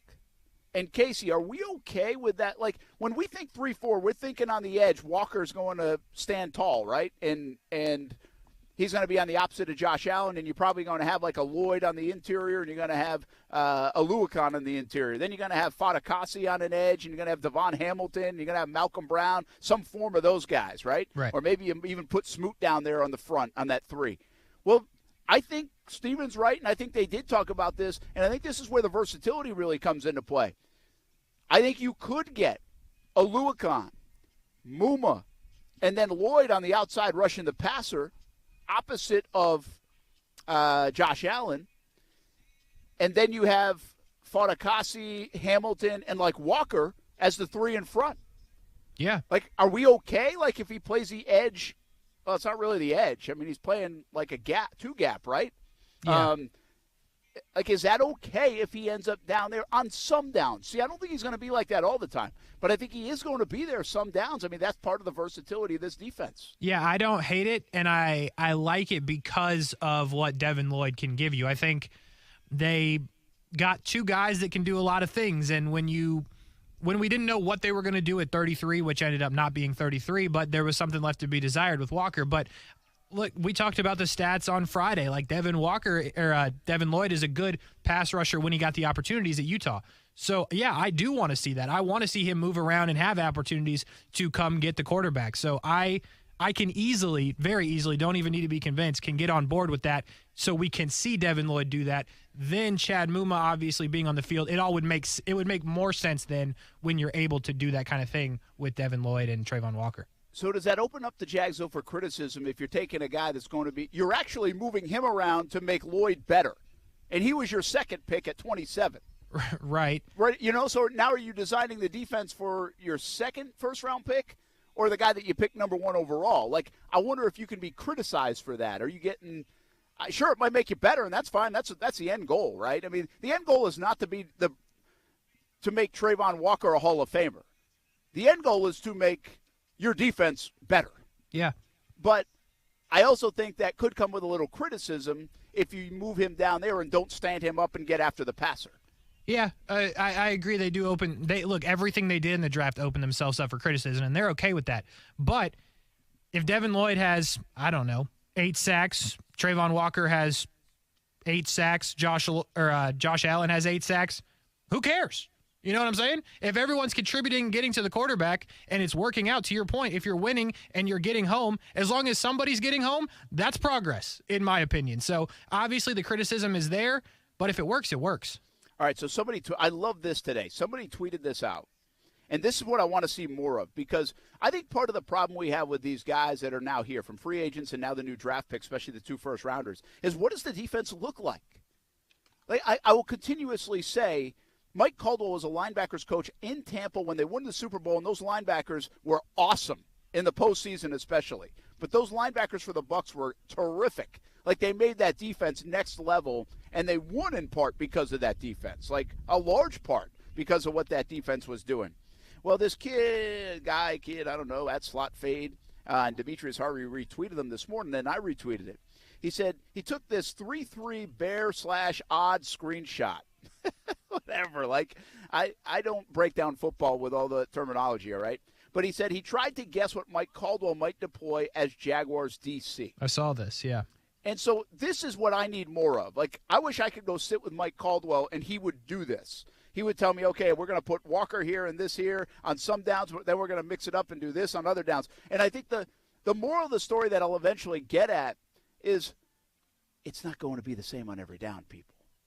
Like, that's the thing. Like, I think the 4-3 and what we're used to around here and what we played in Jacksonville for so long was pretty traditional on every down. They might try some things. They might hybrid it a little bit. They might slide somebody somewhere else. But it's pretty traditional in the sense of who's playing on first and second down, who is playing in pass situations, all the rest. Casey, I don't think that's the case anymore. I think this is going to be a very mixed, more elaborate defensive scheme of what they did with Todd Bowles and what they're going to do with Mike Caldwell under this kind of defense. And if you look at this could get you excited. It has Walker. First of all, it has Devon Hamilton playing like the Ndamukong Suh role of like right over the center, right? Yep. And then it's got Fadakasi split to his right with his hand in the dirt. And then it's got Trayvon Walker next to Devon Hamilton, but standing up. Yes. Then it's got Aluakon in the middle. It's got Lloyd, the linebacker that they just added, standing up on the outside. It's got Josh Allen standing up on the other outside. And then they even have like Tyson Campbell close to the line of scrimmage and a couple other guys that you would assume would be like a Cisco or a Jenkins or whatever. But, I mean, you really got to go back and see the picture, and I retweeted it earlier this morning. But basically standing up is Lloyd, Walker, Allen, and hand in the dirt is just Hamilton and Fadakasi. And then you got Aluakon, like really just playing your traditional linebacker spot. Mm-hmm. So, I mean, it's just one look that I could see this happening is my point. Like you could really, this is not like a 3-4 look. It's not a 4-3 look. They call it a 3-3 look. But it just goes to show you that there could be a lot of variations in this defense. And that's why versatility was king. And if you look at Walker, he's versatile. He could probably go put his hand in the dirt if you want him on a rundown. He could stand up at the line of scrimmage. He could stand off at the edge opposite of Josh Allen. And Lloyd can do all of the things a middle linebacker does, but he also can pass rush and stand up too. And to me, that makes sense. What they did with those 2 picks, the versatility I think we're going to see in this defense from Caldwell, and how he wants to mix it up using the skill sets of these players that he now has, I think it makes a lot of sense why they picked those 2 guys. Yeah. Listen, from the picture and kind of seeing it, I love it. You never know who's coming. They're going to move everybody around, and the rotation with Smoot getting on the field and those guys. Like, I love the idea of that. And, look, if they do, obviously that's a picture from a team that is not this team. So you have to take that into consideration. But if they do those things that we think that they now might do, it's exciting. I love the idea of it. And then you can even get, if you have smart football players, which I think they do, listening to like a guy like Trayvon Walker, when you hear him talk and understand what he did at Georgia, he was in a complex defense. Devin Lloyd obviously sounds like a smart guy. Chad Muma already wants the playbook. So you have these opportunities, and then who knows what you do. Maybe you have Devin Lloyd standing up, and then you bring him back all of a sudden, and then there goes Aluakon down to rush the pass. Like, you can do anything with all these guys that are versatile, and I think it's exciting at the bare minimum just to watch it. All right, we're going to listen to Trayvon Walker, my conversation with him in just a little bit. Also, I got a conversation with Devin Lloyd, so that is coming up, some more of this talk. And it's hard to paint the picture exactly how this defense will look, but I think versatility is key, and it's up to Caldwell. Like, it's almost we talked to Shaq Griffin. We played a little bit of this interview the other day. We played it again last night at Action Sports Jax Primetime, and he would not reveal it. He's like, this playbook has some things like that can be scary, and especially he loved the Walker pick because of it. This was even before they picked Devin Lloyd. And so Shaq Griffin, like, he was a guy that was on record that wanted Walker and how he fit in this defense, and I don't think we can forget that. Aiden Hutchinson might be great. And they might have made a bad decision not picking him. Kayvon Thibodeau might be great. We'll find out. But Walker seems to be, and they've said it, and I think if you talk to some of the players about it, like a Shaq Griffin, seems to fit what they're going to try to do in Jacksonville better than those other guys, and we'll see if they're right. Hey, everybody, I want to tell you about iCryo. Had a busy weekend, and then Sunday, that was yesterday, I went over to iCryo in St. Johns County at the Pavilion at Durbin Park, did the chamber, little cryotherapy for a few minutes, and it feels so good when you're done. It's a little chilly while you're in there, but it feels so good when you're done. I also tried the red light therapy for the first time at iCryo, so they have that, a bunch of different lifestyle services, IV infusions, compression, and more. Check them out, iCryo, St. Johns County, in the Pavilion at Durbin Park. And how about spoiling Mom for Mother's Day? If you're looking for something for Mom's Day, they have a special 20% off at iCryo now for moms in a certain package. So I'll let you check that out, investigate it.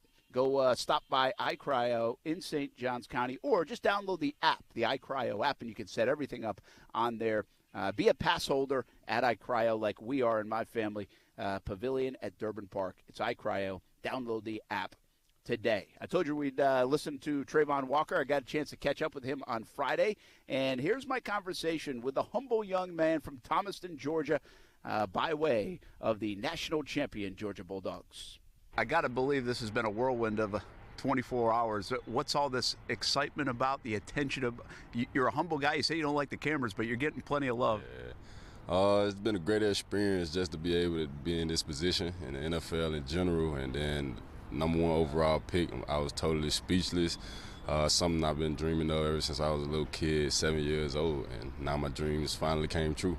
I got to believe it wouldn't have mattered where you went in the draft or first round or top 10, but to be #1 overall pick, does it add something to it? It kind of does, just because, like I said, it's something that I've always wanted. And me, I'm the type of person, if I want something, I'm going to give it my all to go get it, and that's what I did. I don't think we've ever heard so much about production and projection. Does any of that talk bother you?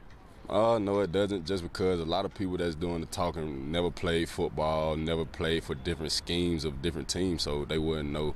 But everybody's entitled to their own opinion, so I can't knock them for having their own opinion. Does it give you any chip at all to be like, watch this, wait until I get in a position to make all these plays, you'll see? See, me, I'm not the type person to try to please everybody else. I'm going to please me first. Like, you can't try to please somebody else and you not even please yourself. So I'm just going to handle my business, and with me handling my business, that'll just take care of itself. To be honest with you, we don't know what this defense is going to look like. This is a new regime. I'm sure they've talked to you a little bit about it. Is there something in your mind like, hey, this is going to be a pretty good setup for my skill set? I really do feel like it's going to be a great defense this year. I'm just getting here as well, so it's a lot of young guys, and they're building in the right direction, I feel like. So it's going to be something special coming. You know what it's like to win big. Yes, sir. This organization hasn't won a lot. Did you take that as a challenge? Do you like the idea of trying to flip this thing around in Jacksonville? Yes, sir, I definitely do. I feel like the type of teammate that I am, I love bonding with my teammates, just getting to know them, the connection. I feel like that plays a big part in your on the field play. If you have that connection with your guys and you know why your brother played the game of football, not just because of money or whatever, it could be for other reasons. Like, just remind your teammate of that reason, of his why, whenever he's slacking off or whatever. And same for me, I want my teammate to tell me when I'm wrong. So it's just that tight bond that you have amongst each other to be able to get those hard things off your chest. You have to be a little careful to try to do too much this rookie season? I would say I'm not a guy that tries to do too much anyways. I'm just a person. I'm going to do what the coaches ask me to do and leave it at that. I'm going to do my job. That's it. You're a big dude now, 275 pounds, but I get the sense, listen, you talk, you're kind of a mama's boy. I definitely am a mama's boy. I can't even tell you a story. I am a mama's boy. How much does she mean to you? And you've talked about it. Being pretty close to home's kind of a cool thing. Yes, sir. It definitely is. Being 4 hours from home. I know my mom, she's going to be trying to get to me whenever she can, and I don't mind that. Because, I mean, hey, everybody wants to be around their family, especially when they haven't been with their family for so long. I definitely don't mind that. One last one for you. We've seen the videos, the workout warriors. I mean, it looks like you could kind of bench us and while you're doing a sit-up or something. I mean, what's up with these videos, these exotic workouts? I mean, that's just me working out, getting my work in, do what I got to do. Can you impress the NFL guys, your teammates, in the weight room? You say, can I impress them? Yeah. Can you earn respect in the weight room? Yeah, definitely. I'm not weak, so, I mean, I'm going to go in there and handle my business just like everybody else. Good luck here in Jacksonville, man. Yes, sir. Thank you so much. That's Trayvon Walker. I love the end right there, right? I'm not weak. No, that was good. He's like, hey, now. Trayvon Walker. I said this earlier in the show. The Jags vetted out guys more than in the past is what I've been told. What that means exactly, that's hard, right? I mean, how tangible is that? Did they really do a deep dive? Listen, they've messed up on guys, though, in that respect. C.J. Henderson, Dante Fowler Jr., go all the way back to Justin Blackmon. And I know, again, these aren't all the same people, but heck, even a Telvin Smith now, you know how that played out. Yeah. They have messed up on some of that. And, you know, Dave Caldwell used to say, and I understood this, he's like, listen, you've got to take some risks sometimes in this business. And that's what he meant, that you have to take some risks in maybe the personality game and maybe some of the traits and some of the history. Well, it seemed like when the Jags took risks, it didn't always work out. Like, very few times did they try to take a risk, and it was like, boom, look at that. I think the Jags, and Doug Peterson is this way, he's not going to be too risky with the kind of player and person that they're taking. I think this totally is different, though, also, Casey, than Gene Smith going to get every captain that ever played. You know, right. This is not that. You're getting alpha males. You are getting big-time athletes that also seemingly are pretty good young men and are well-grounded. And these two individuals especially got a chance to meet their moms, and you can tell they were raised pretty well. Yeah. You know? And not to say everybody else isn't raised well, all this stuff. People go, listen, I mean, I got high school kids. People go off the rails in different ways because of different things. Like, but you can just, we said this a lot about Devin Lloyd, like, you can feel that guy. Like, he's an impressive young man. You don't really feel Walker like that. But he's got this humility to him. And I just want to go play football. And I love the way he answered, like the chip on the shoulder. Like, I don't really need to go impress somebody else. I got to impress me first. And if I take care of that, everybody will be impressed, essentially, is what he said. Yeah. So, and I liked his answer to the weight room. He's like, I'm not weak. You know, I think these guys have real confidence in their abilities and even how it will shape out in the NFL. But I do think the Jags went after a certain kind of mold this year. And maybe that was a little bit the difference. Muma certainly fits that same thing I'm explaining. I don't know Fortner as much, but Muma does. So, like, I think if you take the cloth these guys are cut from this year, and you take the Walker, the Lloyd, the Mumas, and linebacker kind of is cut from that cloth usually anyway, I think they're similar. And it might give us a little bit of insight on what the Jags did in terms of changing around their process. But I think the key thing that I heard this weekend was they vetted guys out differently and better than maybe they've done in recent years, in recent memory. So maybe that's a good sign for the Jacksonville Jaguars. I like the Walker pick. I really do. I know not everybody does, but I'm on the side of yes, I like it. I think he's going to be a beast for the Jacksonville Jaguars. We continue to talk about the draft and other things going on in the world of sports, including a lot happening on the diamond. Action Sports Jax on ESPN 690 here on a Monday. Hope you had a good weekend and off to a good start to the week, everybody.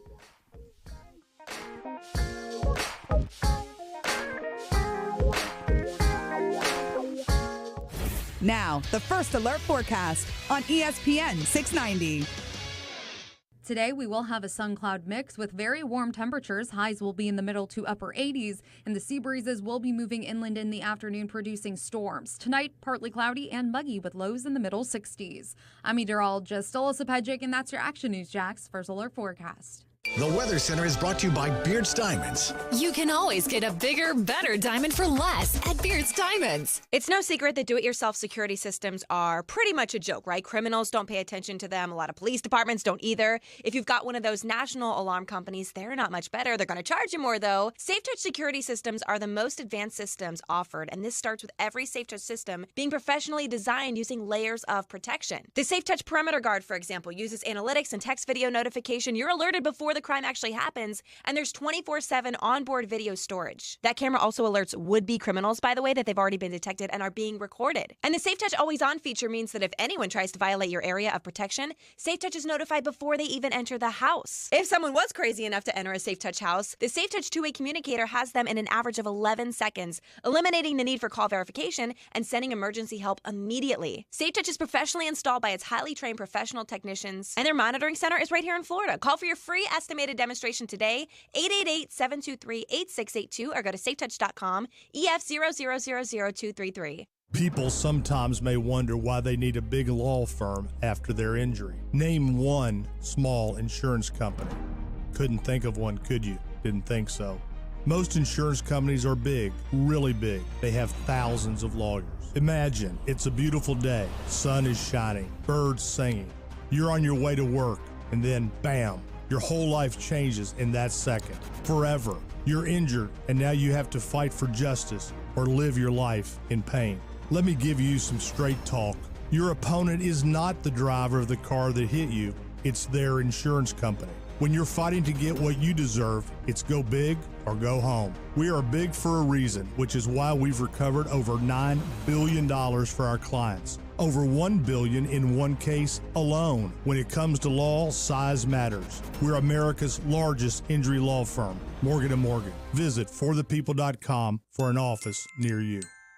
Men, did you know that over half of all males suffer from ED or PE? Ladies, your man should talk to the specialists at Prime Men's Medical Center. If Viagra, Cialis, or Levitra have let you down, Men are now lasting 30, 60, 90 minutes or longer, and it's affordable. For a private consultation at Prime Men's Medical Center, call 904-664-8217. See results on your first visit, guaranteed, or pay nothing. Call 904-664-8217.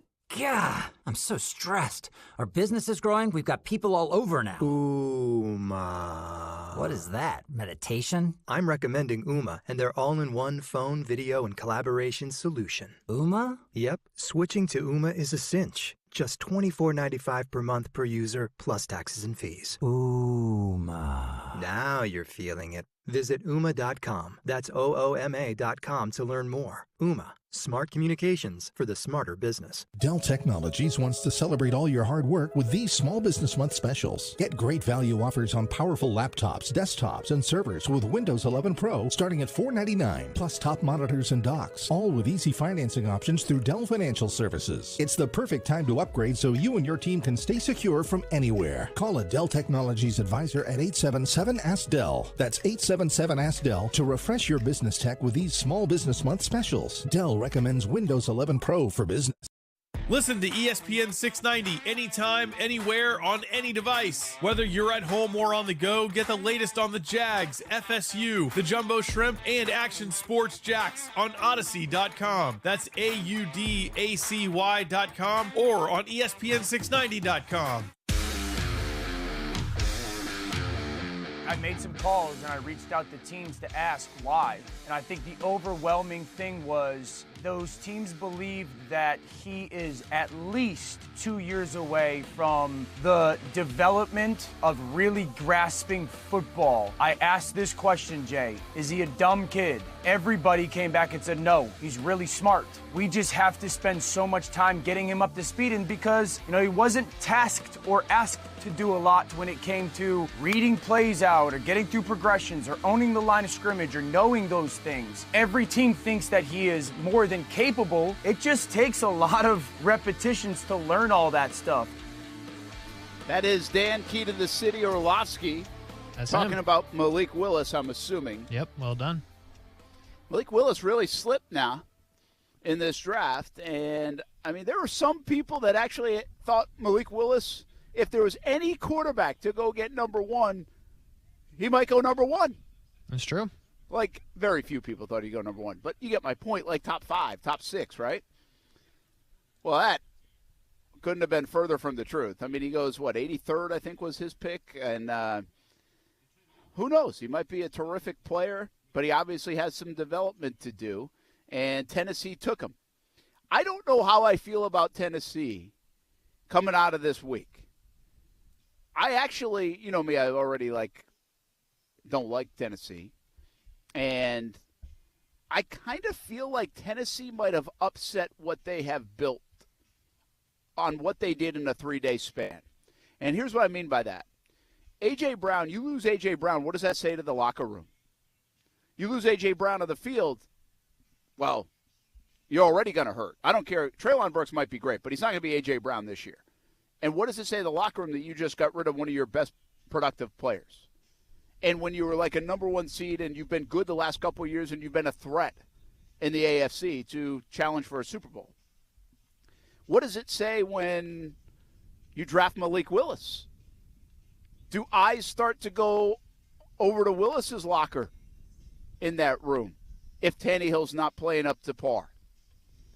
I think it could be really interesting what Tennessee looks like, that dynamic, how it plays out, if that potentially comes with some problems. Because the one thing we say about Vrabel is he's really good at the culture part.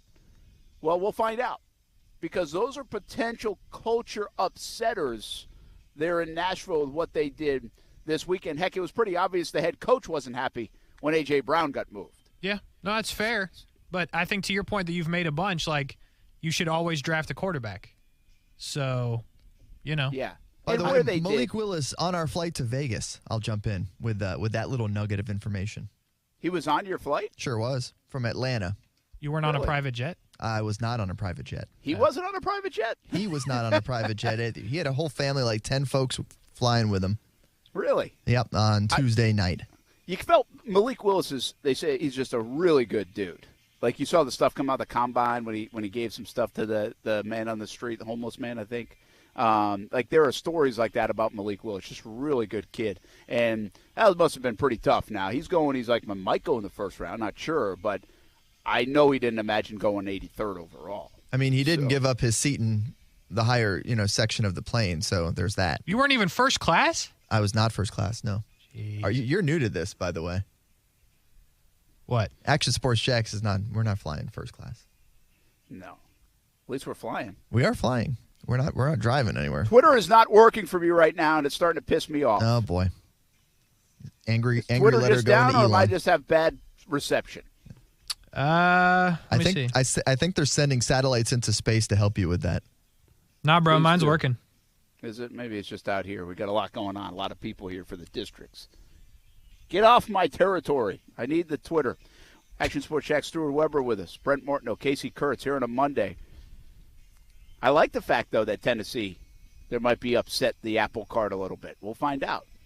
I'm not so sure. You guys worried about Malik Willis some 3 years down the road being the future of Tennessee now? They got their guy? It doesn't bother me. I'm not worried about that, especially with them being such a run-heavy team. Although how long can that last? You never know with running backs. But, no, I mean, Malik Willis does not scare me. And he's a guy who we saw plenty of highlights of, by the way, comparatively beforehand, because he was throwing it to a couple local Jacksonville guys the past couple years at Liberty, in Demario Douglas out of Mandarin and DJ Stubbs from University Christian. So I've seen quite a few of his highlights against maybe lesser competition at times, but I'm not worried about Malik Willis. Yeah, listen, I think everybody was going to get a quarterback at some point. One of the fun things to talk about in the AFC is even with Matt Ryan there now in Indianapolis, with Ryan Tannehill, who's had some success, and with Davis Mills, there's a lot of confidence in Jacksonville that for the next decade we might have the best quarterback in the division. And so it is interesting now that they found potentially a replacement for Ryan Tannehill in Malik Willis, and how good can he be? How good will he be? How dynamic will he be? But keep in mind, over the next 3 years, Like, it may take 2 or 3 years to even figure out if he's any good. And by that time, Indianapolis probably has their next young quarterback. And Houston might either have Davis Mills, who's playing well and kind of competing with Trevor for that top spot, or they have moved on to a different quarterback. So the landscape certainly can change quite a bit.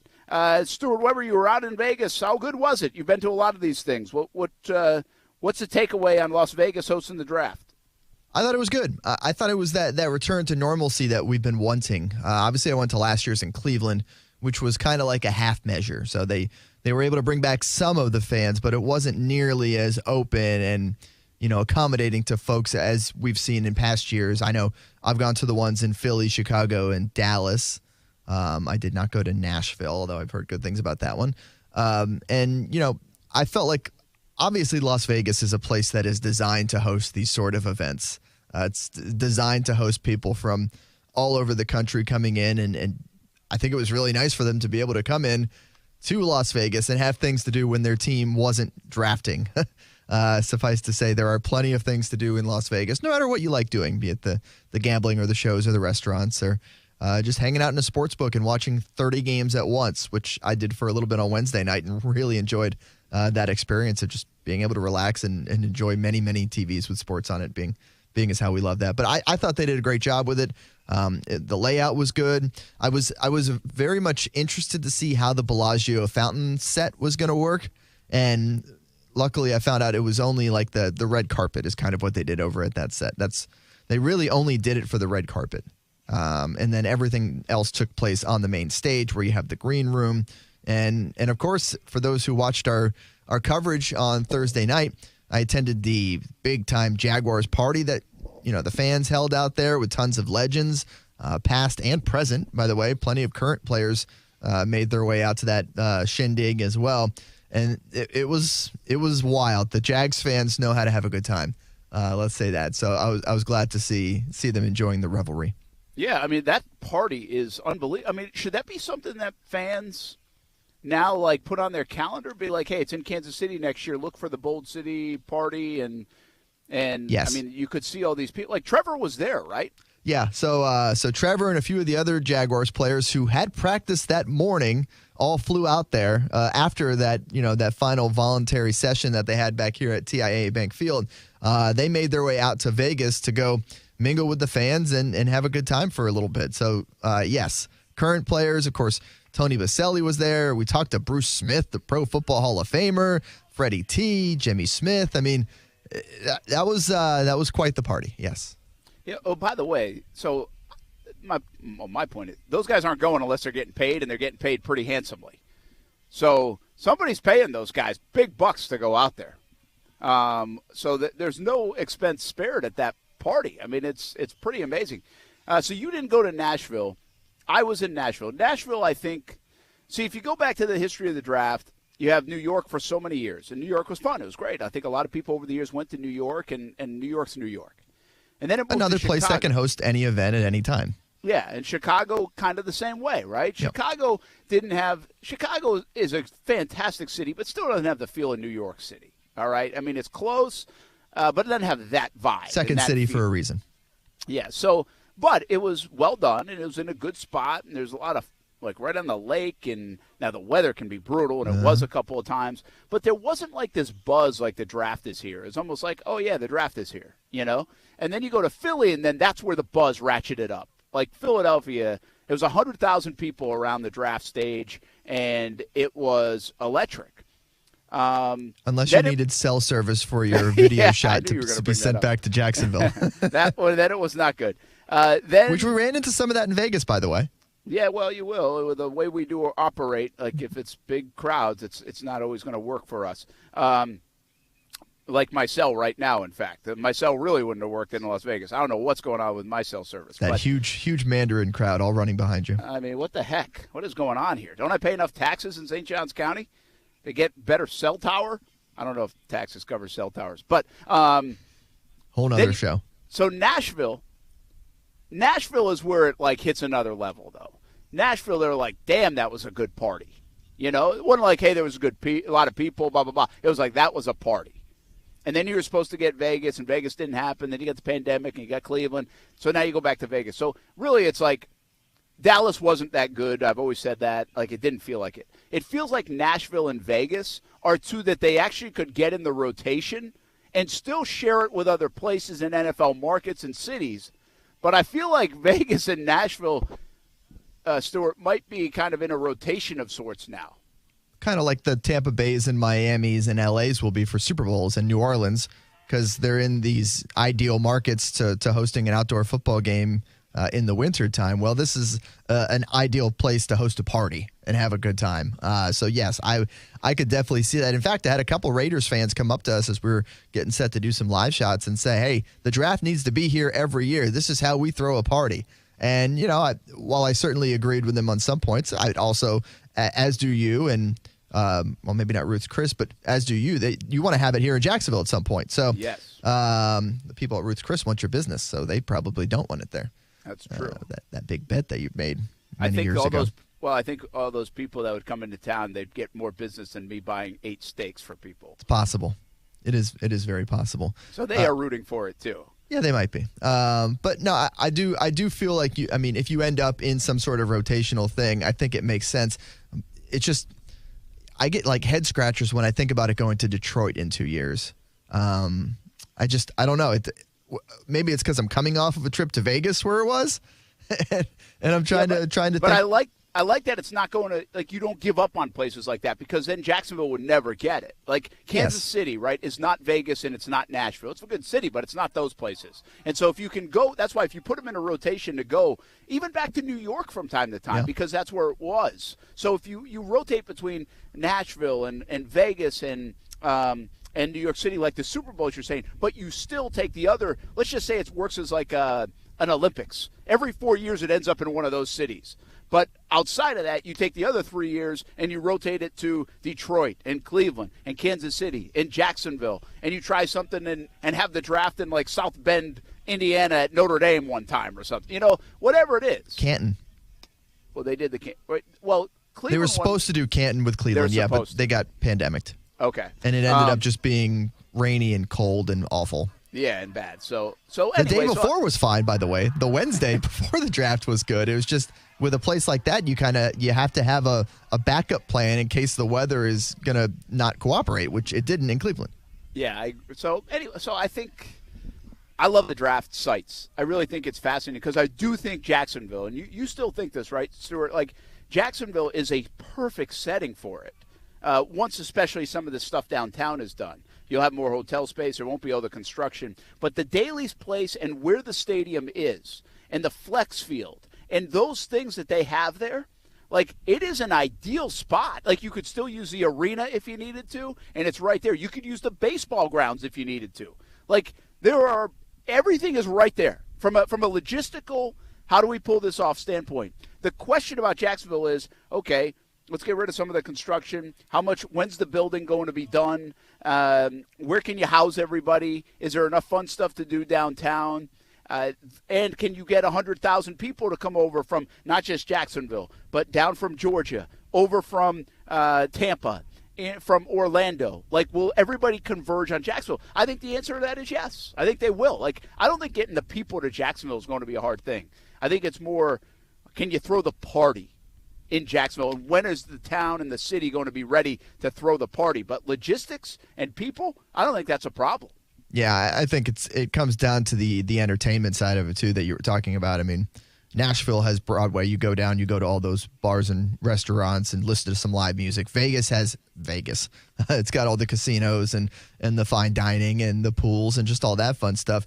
And as far as downtown Jacksonville goes, it needs some work on that, which is why obviously you said the development needs to kind of move along and get to that point where it's fun. But, I mean, you can't just expect everyone to all go to Intuition Ale and then a jumbo shrimp game. You know, I mean, so there's only so much you can do in that area right now.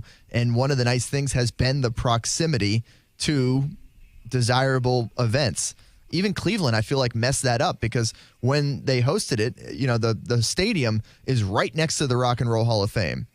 And okay, well, that makes sense. Let's get all the people over and they can check out the Hall of Fame. They closed the Hall of Fame during the draft, so you couldn't even go in there because they were using it as the green room for the people. So it was like, yeah, that's not good. What are we doing? Like, that's one of the few things in that little area that you can go to and enjoy. Otherwise, what are you even doing over there? You're looking at the concourse of the football stadium? I don't know. So I have found that the ones that aren't relying on their football stadium footprint as a place to hold it are doing much better, in my opinion. I mean, you look at, obviously, Vegas, nowhere near the stadium. You look at Nashville, it was across the river. I know they hosted some prospect events over at the stadium the day before. Philadelphia had nothing to do with the stadium. And I feel like those are the events, the places that are doing well because you don't need to have it in that, sports stadium landscape, and then you can incorporate all the other good stuff around it. Yeah, I guess a question. I mean, you could cut off. You could still use half the stadium or part of the stadium or like the bud zone, but I guess the question is, does like Daly's place hold enough people? Yeah, I'm thinking about it the way that they've kind of done it. It would be a different feel because so they have this stage. They use the same one every time. It looks like this giant airport hangar. So they set up the stage, and then they just have a small area where they can fit in the inner circle people, as they called it for this last show, where you get 10 to 20 people from each fan base in this area. Now, it's no longer in the way it used to be where you need that table for all the draft people. Like, you don't have to have that right there at the stage. They've kind of moved that off to the side inside a building. But then, so you have the inner circle, but then you also have this big walk-up area where folks are coming up and they're getting as close as they can to the stage to be able to see it and enjoy it and do it that way. Well, if you do it in Daly's place, you're doing it a little differently because you have actual seating that people can kind of go in and sit in. And I wonder do you make that like a, come and go, back and forth, because not everyone's going to stand there the whole time. Just like if you go to a rock concert, you're not going to be there for all 6 hours. You'll listen to a band you like, you'll go grab something to eat, you'll come back and work your way back up towards the front if you like it that way. So I'm curious how that would work. I will also say, by the way, after each day at the draft, they had a different performance on the main stage. So like Thursday night, after the first round was over, Weezer performed. Friday night, after those two rounds, second and third, it was Ice Cube. And then on Saturday, after all those rounds, Marshmello took the stage. Oh. For those who are big Marshmello fans out there. Well, we could do that here. We could, yeah. Yeah. We go Leonard Skinner one night, Limp Bizkit the next night. I guess we don't have to go Jacksonville related, do we? Yeah, we don't really have. But we could. We could. Yellow Card? They're Jacksonville, right? Maybe for Saturday? I don't know. Tossing names out there. I've got stick around for our segment. It's a short one coming up, but I got a question. Here's the question. If you could buy a jersey of one of the free agents or draft picks, somebody that's new to the Jags, who you buying? Jacksonville. Don't do that. We'll be back. Action Sports Jax. He's not new to the Jags. We'll be back. Action Sports Jax on ESPN 690. The answer to that question, still football at 5 coming up, including my conversation with Devin Lloyd. Maybe he's the answer to this question. A lot more to get to. Football at 5 on the way. And whose jersey would you buy out of the newcomers of the Jacksonville Jaguars? That when we come back on ESPN 690.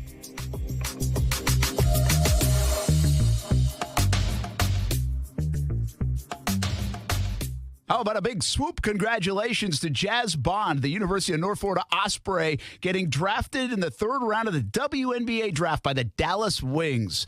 Pretty cool stuff. First Osprey drafted into the WNBA. Meanwhile, on campus, the softball team continues to roll, and the ASUN Championships will be at the UNF Softball Complex in the middle of May. Go to UNFOspreys.com for more information and tickets. And also congratulations to the women's golf team, ASUN Champs, for a third time. UNFOspreys.com for more. Injured? Hire America's largest injury firm, Morgan & Morgan, for the people.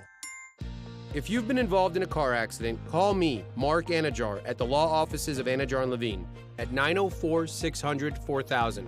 That's 904-600-4000. And take back control of your life. Office in Jacksonville.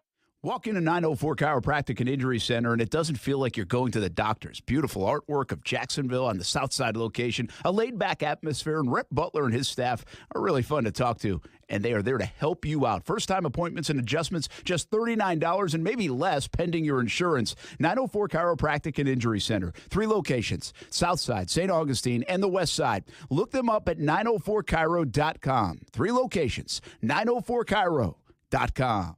Visit your First Coast Acura dealers for jaw-dropping deals on new and pre-owned Acura models. Get insanely low lease payments and huge financing deals on award-winning luxury sedans and SUVs. Now's the time. Shop FirstCoastAcuraDealers.com.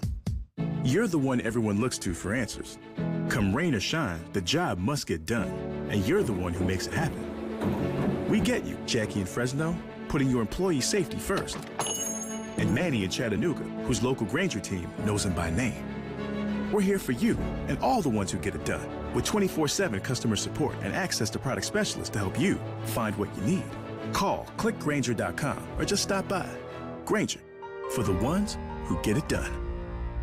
Voted best gift of the year for golfers by the ESPN 690 Golf Enthusiast Review Board. Want to make the golfer in your life love you even more? Order the 2022 ESPN Dream 18 card for just $69. Big discounts on golf all year. Golf courses are raising their rates with the recent boom. The Dream 18 card has even more value now. For less than dinner for 2 at your favorite upscale restaurant, you will receive tremendously discounted rounds at some of the area's best golf courses. Golf Club at Southampton, St. John's Golf and Country Club, Hidden Hills, Osprey Cove, the Yards added this year, Amelia River Golf Club, Eagle Landing, Fleming Island Golf Club, and Queens Harbor Yacht and Country Club. Plus, you'll receive a free smoothie from Smoothie King, a free hat from Dome Hats, a free shirt at Baker's Sports, and a discount on a purchase at Palm Beach Autographs. Play 2 rounds of golf, and the card pays for itself. $69, that's it. Some of the proceeds go to the Dream 18 charity as well. Buy the card at ActionSportsJaxDream18.com. Supplies are limited. Go to ActionSportsJaxDream18.com. Okay, let's start unloading the sod over here. The grass is always greener when Haruka's Lawn Care does the mowing. And then we want to get the flower bed started before lunch. They need a new landscaping designer to keep their budding business growing. Oh, can we double check the incline here? This one needs to drain this way. Indeed can help them hire great people fast. I need Indeed. Indeed you do. Our hiring platform instantly connects you with quality candidates whose resumes on Indeed match your job description. Visit Indeed.com/credit and get $75 towards your first sponsored job. Terms and conditions apply. You know what's great about getting older? The toys are way cooler. Spring is here, and it's playtime. Yeah! And One-to-One Financial, Jacksonville's hometown credit union, has slash loan rates across the board on all the toys. Motorcycles, jet skis, boats, RVs, ATVs, even golf carts. And it's fun and potentially dangerous. One-to-One Financial has the perfect loan to help you finance it. Check out our rock bottom rates and apply now at one-to-onefcu.org. Come out and play. Federally insured by NCUA. Jose, how much longer till this dough's ready? No one can bake gluten-free vegan goodies better than Surrey. Wait, both Jim and Marion's last days are the same day? But he needs to whip up a new shift lead without interviews burning his time. Gotta get interviewing before my calendar is cooked. Oh, can you stop? Indeed can help him hire great people fast. I need Indeed. Indeed you do. You can schedule and conduct virtual interviews right from the Indeed dashboard, so you can stay organized and connected all the way to the hire. Visit Indeed.com/credit and get $75 towards your first sponsored job. Terms and conditions apply. Cutting the price of your wireless bill feels good, really good. Actually, it feels great. You should try it out. So cut your bill by switching to Straight Talk Wireless, now offering our $45 Silver Unlimited plan with 5 gigabytes of hotspot and nationwide 5G on America's largest, most dependable networks. The $45 Silver Unlimited plan from Straight Talk. Straight Talk Wireless. No contract, no compromise. A month equals 30 days. See terms and conditions at straighttalk.com. 5G capable device required. Actual availability, coverage, and speed may vary. Hey, it's Brent Mortno from Action Sports Jax. Did you know you can watch our radio show? Yeah, video of a radio show. Just search ESPN 690 Jax on Facebook, YouTube, and Twitter. Or follow me on Twitter at Brent A.S. Jax. Watch the show live weekdays from 3 p.m. until 6 p.m. or listen on ESPN 690. Hey, if you're like me, you've watched the housing market boom in Northeast Florida recently, especially right down here in St. Johns County. It makes you think about taking advantage of the market if you're selling. What if you could sell your home and skip the hard parts? That'd be nice. You can at opendoor.com. We have changed how we do a lot of things in society, in our world. Well, this is the new way to sell your home. Opendoor.com. I went to the website. You answer a couple questions, 2-3 minutes worth of questions. They send you an offer if you're eligible. That's it. Simple. You moving next month? You moving next year? Maybe you're just thinking about moving. Try opendoor.com. It's easy. Skip the hassles and hurdles of listings, showings, and potential obstacles. Just sell it to Open Door at opendoor.com. Hundreds of thousands of homeowners across the country are requesting offers. You can too. Sell your home and skip the hard parts. Get your free offer at opendoor.com/myoffer. Offer eligibility varies. Open Door is represented by Open Door Brokerage Incorporated, license 02061130 in California, and Open Door Brokerage LLC in its other markets. Welcome back, everybody. Action Sports Jax on ESPN 690 live from Creekside High School. Is getting ready for a little baseball. It's going to be Flagler, Palm Coast, and Mandarin in the District 7A tournament to lead things off. And Oakleaf and Creekside will play a little bit later tonight. So baseball, softball, all over the place this week in district fashion. And then the state tournaments get going next week. Brent Martineau, Casey Kurtz, Action Sports Jax, Stuart Weber along as well here on a Monday coming off draft weekend. Simple question for you. I wanted to keep you around for this, Weber. Of course, You can stay as long as you want. But if you're a fan, whose jersey are you buying that the Jags just signed? You can't. Trevor's not an option, right? Etienne's not an option. Josh Allen's not an option. But any of the free agents are. They spent $175 million. They just drafted 7 guys. Who are you picking? So I will preface this by saying I am very anti-current roster jersey guy because of the fact that you don't know how things are going to age. I always think the best way to go is find your legend who no longer plays the game and buy his jersey. That's personal opinion. But for the purpose of this exercise, I am going with Lawan Winningham. Undrafted free agent out of Central Arkansas. Yes, he's going to get cut. But when he gets cut, I will have a jersey that says winning, and I'm bringing it into the stadium, so there will be winning for the Jaguars. That's what I'm going with. Very good. Lawan Winningham. Somehow I figured you'd go outside the box for this. Because I wouldn't want to buy any jersey from any of these other guys. That's why. Casey, answer the question. Yep, I can do that. Devin Lloyd, I like him. His energy is good. Just overall, I think it was a slam dunk pick. I like him. Seems like a good guy. I think he's going to do really good things when they move him around, so I'll go Devin Lloyd. I think a lot of people would go Devin Lloyd. Just got one on the YouTube chat. I will say I am a big Devin Lloyd fan. We caught up with him on draft night in Las Vegas. Interview. Made sticking around for that first round a positive thing because they traded back in. And I'm glad we stayed. Yeah, he can quickly become a fan favorite, by the way. He was terrific in your interview. And, by the way, I think Trayvon Walker is going to be a fantastic player. Like, I'd buy the guy's jersey.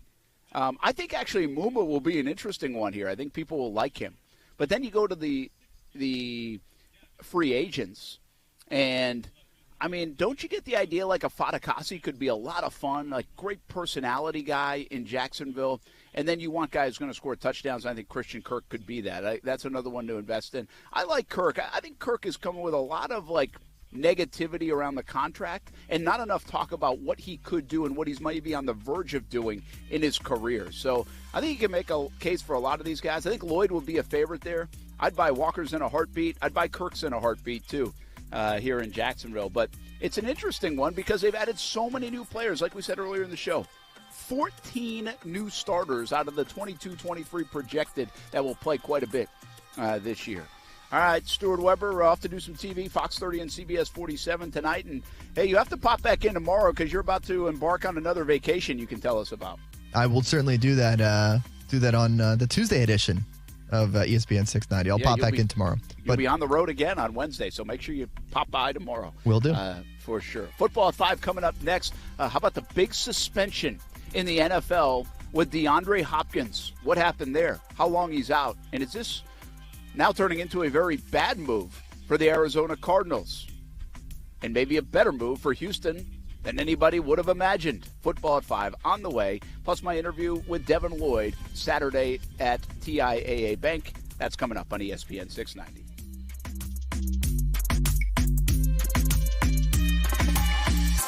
How you like to relieve inflammation, headaches, anxiety, arthritis, even joint pain? Improve your sleep, maybe a 500-calorie burn or an endorphin kick. Total body healing at iCryo. It's now open in St. Johns County at the Pavilion at Durban. One lifestyle service, just $39. Get special passes to save more on multiple lifestyle services. Cryotherapy, IV therapy, body sculpting, and more at iCryo. Elevate your lifestyle at iCryo. Now open in the Pavilion at Durban Park in St. Johns County. Our friends over at Arlington Toyota want to know, what drives you? How about great service? Or what about getting more with your purchase? Then prepare yourself for the drive of a lifetime when you buy from Arlington Toyota. Arlington has over 500 new Toyotas available with inventory arriving daily. You also get a lifetime warranty with your purchase, plus 30 days to love your new purchase or exchange it. What drives you is what they do at Arlington Toyota. Shop in person, 10939 Atlantic Boulevard, or online at arlingtontoyota.com. Hey, Mike, what are you doing way up on that ladder? You're going to hurt yourself. Oh, I'm trying to unclog these gutters. That's smart. I had water damage from my gutters last year. It cost me $10,000. Wait, $10,000? Yeah, and from over here, it looks like water's been pouring over your clogged gutters, and it's probably doing real damage to your foundation. You need to do what I did. Get off the ladder and call Leaf Filter. Yeah, but I need to get these gutters flowing now. That's why you need to call Leaf Filter. They'll clean and realign your gutters and install their exclusive micro mesh screen system so nothing gets in your gutters except water. So Leaf Filter protects my house from damage and means no more gutter cleaning for me? Bingo! Plus, Leaf Filter has an industry-leading lifetime warranty, so your gutters are covered for life. Thanks, Frank. I'm calling Leaf Filter today. Don't go another day with your home unprotected. Call 1-844-300-LEAF or go to tryleaffilter.com for your free gutter inspection. Call 1-844-300-LEAF or go to tryleaffilter.com right now for an extra 15% savings. Call 1-844-300-LEAF or go to tryleaffilter.com. That's 1-844-300-LEAF.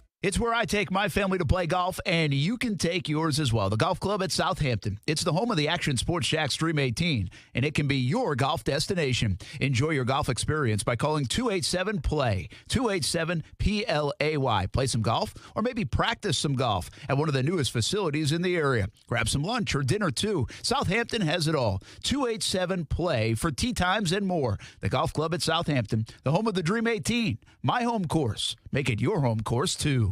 Do you suffer from numbness, tingling, burning, or cramping in your feet or hands? You're not alone. Over 20 million people suffer from these symptoms and don't know where to turn. If this sounds like you may have peripheral neuropathy. According to the Mayo Clinic, neuropathy can lead to toe, foot, and leg amputation. Thankfully, there is a new treatment option that doesn't involve masking your pain with drugs. Come to Neva Health for a complimentary nerve damage screening and discover the latest treatment options for your numb, tingling, or painful feet and hands. Finally, you have a choice besides taking drugs or living with your pain and numbness. Whether you've suffered for years or just started feeling a little numbness or pain, you owe it to yourself to get this life-changing information. Appointments are limited. Call now to schedule your complimentary nerve damage screening. Call 904-944-7461. That's 904-944-7461. So you're at the game, and that hot dog and soda came back to haunt you with heartburn. You've got to get it under control with a few antacids until bedtime, and then the heartburn comes back. Does this happen to you? Instead of fighting your heartburn, block it with Prilosec OTC so you can celebrate your team's victory without heartburn distracting you. Taking one Prilosec OTC pill in the morning can prevent excess acid production and block your heartburn all day and all night. Prilosec OTC. Use as directed for 14 days to treat frequent heartburn, not for immediate relief. Go ahead. Kick hiring into hyper gear. Indeed's powerful hiring platform helps attract, interview, and hire candidates all in one place. Sponsor a job and instantly receive a short list of quality candidates whose resumes on Indeed match your job description. Visit Indeed.com/credit. Take hiring to a higher level. Indeed's powerful hiring platform helps attract, interview, and hire candidates all in one place. Sponsor a job and instantly receive a short list of quality candidates whose resume on Indeed match your job description. Visit Indeed.com/credit. Broadcasting live from the ESPN 690 Anajar and Levine studios. Anajar and Levine Accident Attorneys. Call 904-600-4000. That's 904-600-4000. ESPN 690. Jacksonville's home for ESPN Radio. WOKV Jacksonville. Listen live everywhere you go on ESPN690.com. ESPN 690, a Cox Media Group station. Now, your chance to win $1,000 with the ESPN 690 payroll payout. Text the word singer to the number 70123 before 15 past the hour. That's SINTER. Your next chance to win is coming again tomorrow at 8 a.m. This is a nationwide contest. Message and data rates apply. Get the complete rules now at ESPN690.com. Broadcasting live from the ESPN 690 Anajar and Levine studios. This is Action Sports Jax on ESPN 690 with Brent Martineau and Austin Lane. DeAndre Hopkins is being suspended 6 games for violating the NFL's performance-enhancing drug policy. The Cardinals have known about this suspension. I believe it contributed to the fact that they traded for Marquise Brown on draft night, but Kyler Murray is losing his top weapon on the offensive side of the football. Now, they did re-sign and bring back A.J. Green, and they do have Rondale Moore, and they did trade for Marquise Brown. But they're going to be without DeAndre Hopkins now for the first 6 games of the season. That is official. That'll be announced at a later date. But DeAndre Hopkins no longer will be a part of this football team for the first 6 games, Laura. Well, that is Adam Schefter, and that's the big news out of the NFL today. I mean, why can't receivers stay out of the news cycle in the NFL? This one a little bit different, but I remember when Houston sent DeAndre Hopkins to Arizona, and like what a steal that was for the Cardinals. And then you had the Hail Mary, and you had a really good play. And then last year Hopkins gets hurt, and now this year he's suspended. I mean, is it as bad a move now for Houston as we once thought as this thing has played out? I mean, it still felt like a silly deal at its face value, and that Arizona got a steal. But what's Arizona done? Arizona hasn't done anything with Kyler Murray and DeAndre Hopkins. I mean, they looked awful in a playoff game. I just don't know the value that Hopkins has really afforded the Arizona Cardinals so far since he got over there, Casey. Yeah, like I hear what you're saying, but in the grand scheme of things, all they got in return was Ross Blacklock. Like, that's really all they got. Like, David Johnson played a little bit and didn't do much. They got a 4th-round pick that they then traded. So you pretty much traded Ross Blacklock for DeAndre Hopkins. Like, has it worked out for Arizona? Not really, but honestly, it was pretty low risk at the time. So, yeah, I still think Arizona won. I understand the point you're making. Like, what have they done with it? Nothing. That's a bigger problem. But, yeah, no, they still made the right move, in my opinion. And now, you know, the Hollywood Brown move, they obviously knew this was coming. So they go get him. Christian Kirk obviously departs. This could really hurt Arizona. I mean, I think Hopkins is still very good. I mean, he got hurt last year. Now he's going to miss 6 games. Now you're talking about a lot of time in between playing, so that always worries me. But he's still a terrific player, and they need him to be successful, especially in that division, Casey. I mean, this could be a big blow for an Arizona team that looked like it was really trending. And now all of a sudden it's like, Kyler, is he really going to be there long term? Is he good enough, as good as everybody thinks he is? And then also, what are you getting out of Hopkins? And now you got no Kirk. Like, I think there are question marks in Arizona, especially given the strength of that division, that maybe they didn't anticipate coming maybe some 6, 12, 18 months ago. Yeah, it's kind of a scary spot for Arizona to be. I will tell you this, Kyler Murray, you know, he's had an interesting offseason, we've heard. Like, will he show up? I really wouldn't show up to training camp now. You got no receiver. Like, you got Hollywood Brown, I understand, is a very good player.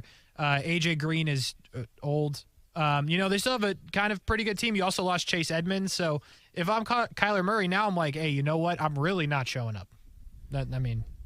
It's a bad spot for the Cardinals, absolutely. Now, it looked like things got smoothed over a little bit. They picked up the 50-year option, didn't they, on Kyler Murray? They did, yes. Yeah, so that means they're going to try to work on something, which is kind of what we just saw, well, from a tag standpoint with Cam Robinson. Couldn't pick up the 50-year option. He was the second-round guy. So, you know, we'll see where it goes with Kyler Murray. I feel like he's still their quarterback of the future. I mean, it's just funny how some of these organizations, Jacksonville is one of them. Back in 17-18, it's like, okay, it might be going somewhere.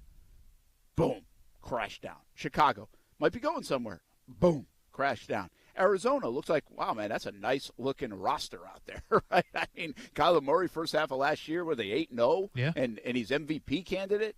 And now if you go back to, like, November on, it's been not very fun for the Arizona Cardinals. So I don't know if they're good enough to turn it around, what else they'll do to turn it around, but I don't really feel that good if I'm an Arizona Cardinals fan right now. Again, you're living with the Super Bowl champs in that division. Seattle's not a problem right now, but San Francisco could be a problem for years to come. Yeah. So it's funny how quick the league changes, I guess, is my point. And Hopkins doesn't help this out right now. 6 games isn't the entire year, but 6 games in that division gets you in a lot of trouble early on. Absolutely. Yeah, it's a whirlwind for the Cardinals fans, and now you start to wonder, if this doesn't work out, what happens to Cliff Kingsbury? Because there's no doubt they've underachieved when it matters the most. Yeah, they have. Let's go back to the Jaguars, really breaking down their draft and really perception, reality. I said this at the top of the show. You can always go back and listen to Action Sports Jax on ESPN 690 podcast. Subscribe to it, also on our YouTube channel. But I think there's this thought that the Jags didn't do enough. It's a debatable thought. Did they do enough on offense? Did they do enough around Trevor? My view is they have 14 new starters if you look at this team. Offense, defense, you look at everybody.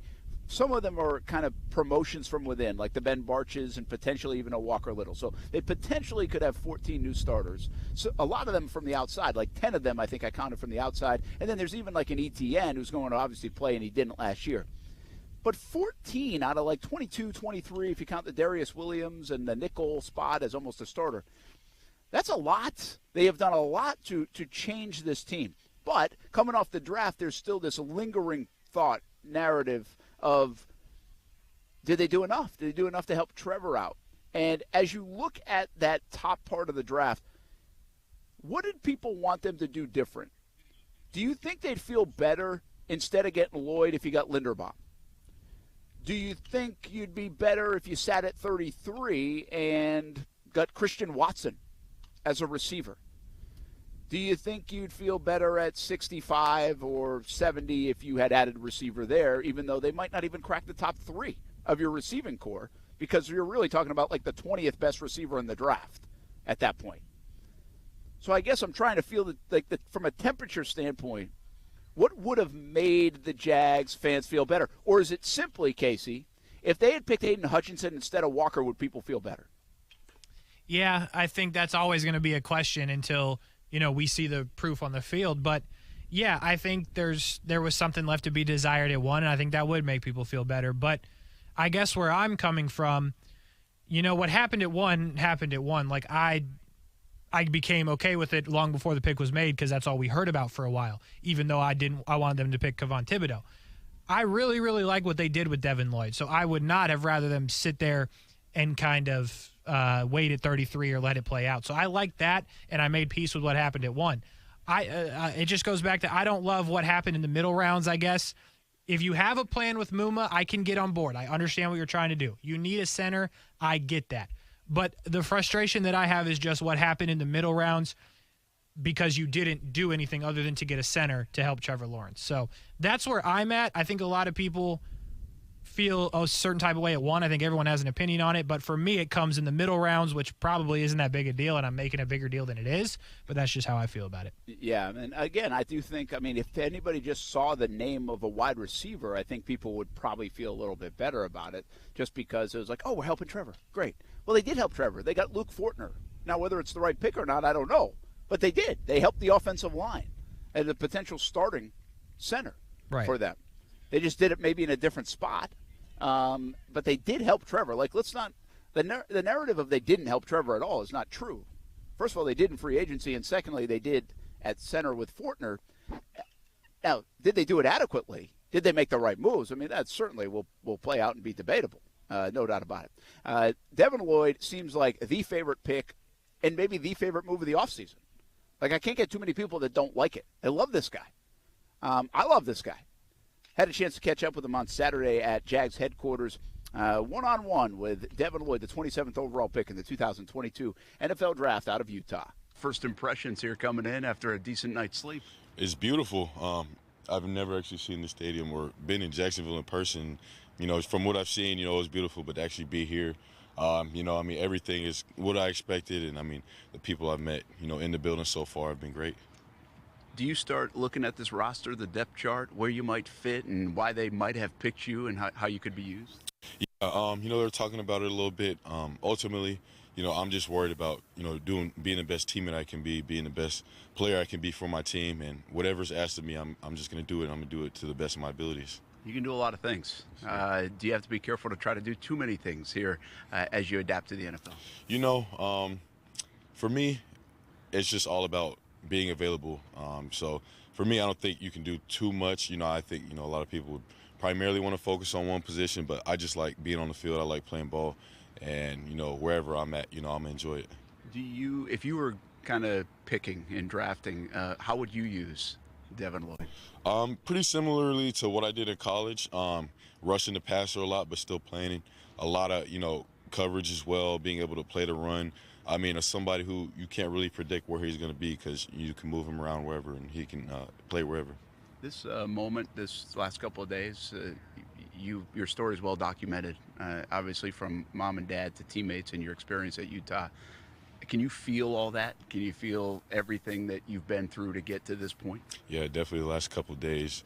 I felt it and I've been thinking about it, talking it with, you know, my loved ones. And I mean, really just going over everything that it took to, I mean, be standing right here, like it's still pretty surreal. I'm home, you know, my name's right there. Like, I know I'm a Jag now. And so everything that it took to get to this point, all the work, all the sacrifices for myself, the people around me, we've definitely talked about it. And I mean, we're just grateful that everything's turned out the way it has. You could have come out last year. Was it worth sticking around? It definitely was worth sticking around. I learned a lot. I grew a lot. I mean, that last year was a year I will never forget. And so I'm grateful for my experiences. What do you do now? What's next? This has been a build-up. Have you even thought about what would come after the draft? Yeah, I just knew that whatever organization I went to, they were going to get everything I had, and so that's what they're going to get from me. And as soon as I can get in that playbook, you know, I'm going, you know, head first into it. I'm just everything I can to be the best player I can be come game one. One last one. You can feel you can feel a maturity about you, a leadership quality that everybody talks about. Can you bring that pretty quickly to the NFL, or do you have to be the young pup now that other people bring along? I definitely want to come in and, you know, just lead how I've been, kind of, but at the same time, you do that by earning the respect of your teammates and the people in the organization, and respect is earned, not given, so that takes time. So for me, I'm just going to come in, handle myself the way I've been handling myself, and hopefully that earns that respect, and that gives me the leeway to lead others. I'm not sure you'll be allowed to pick up Peterson like you picked up the committee. We just talked about that. I think I might have to get my legs in there a little bit more, but hey, you know.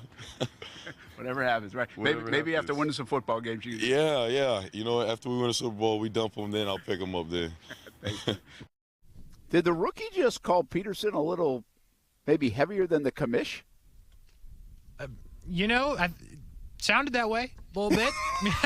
You know, maybe not the best plan, but okay. I don't know if Doug is listening to the show like the old coach used to listen to the show, but if he does, might be some extra gassers in there for Lloyd. Yeah, you know, it's bold play. You know, going right at it day one, straight after the presser. But, you know, I respect it. Respect the man. Yeah, I respect it too. That was funny. I caught that. Well, listen, you've heard me say it. I tweeted after I saw that night. I was just like, you get so impressed with some of these guys, right? And if you're listening to our show and you don't have kids yet, if you're whatever in your 20s, you're not there yet, especially the teenage years. You know, I'm in my 40s now. We got teenage kids, and you look at these guys, and I've covered this now for over 20 years, close to 25 years. And you're impressed with some people along the way, right? I mean, my favorite guy all the time probably is Calais Campbell. He's just an unbelievable person, and how he holds himself and what he says and does, and a phenomenal player, and he's well-grounded and all these things. But he had been around it. You know, he's like 30-something years old at the time that he's playing here in Jacksonville.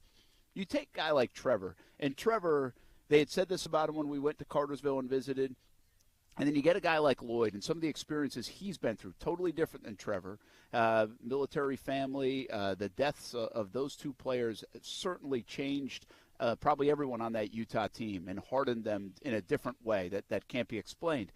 But the way these guys carry themselves, and I keep saying, like, the way you feel these guys, Trevor is just like this. The maturity at 22 years old, Devin Lloyd in the early 20s, and his maturity, but confidence and all this stuff, it's very impressive. And I don't know if I realize it more now because I do have teenage kids, and you're like, I wonder what they're going to be like in 5 years. Probably not like that. I mean, I think, too, it's a philosophy of mine that I believe these kids thrown into the spotlight so early, like Lloyd, who's a very talented kid in high school, probably junior high, and especially Trevor, who he's been, ballyhooed since he was in 7th grade. They're forced to grow up faster. So Trevor has been dealing with this for some 7, 8, 9 years of his life now. Like, he feels more like a 35-year-old guy under this kind of pressure and in these situations than maybe somebody else who, maybe even like a Trayvon Walker, who's more of a late bloomer, has gone under the radar, or doesn't have a microphone in his face all the time, all those things. So it's just a fascinating deal, but they're impressive young men. And I think today's generation gets kind of crushed sometimes.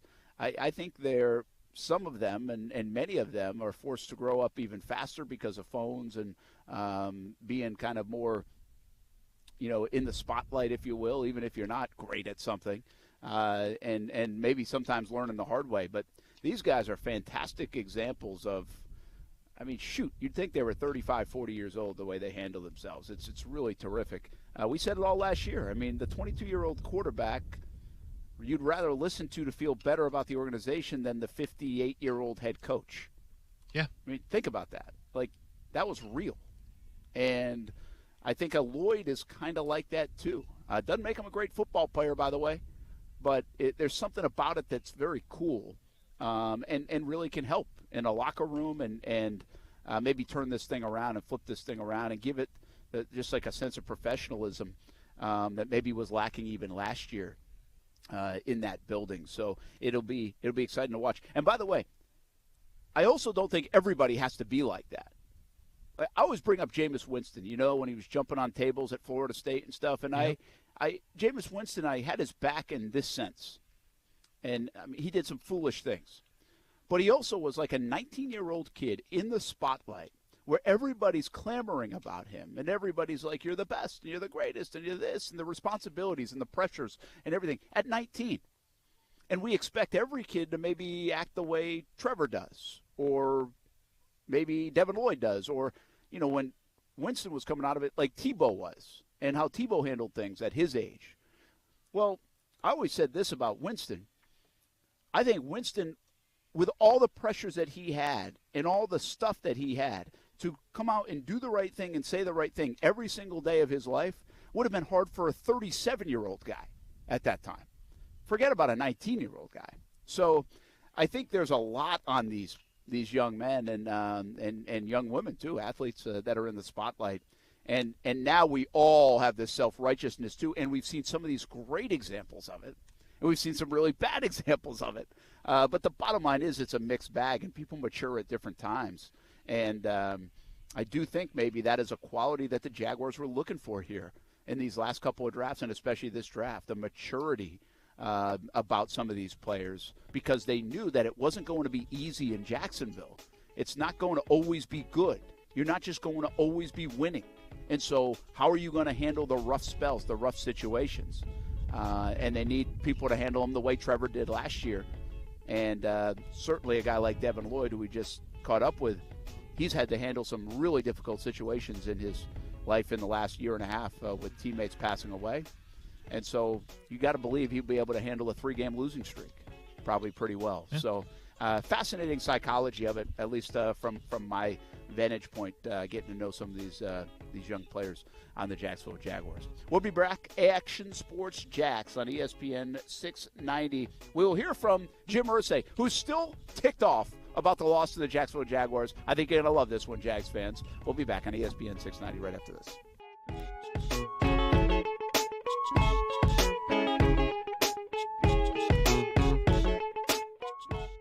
Now, the First Alert forecast on ESPN 690.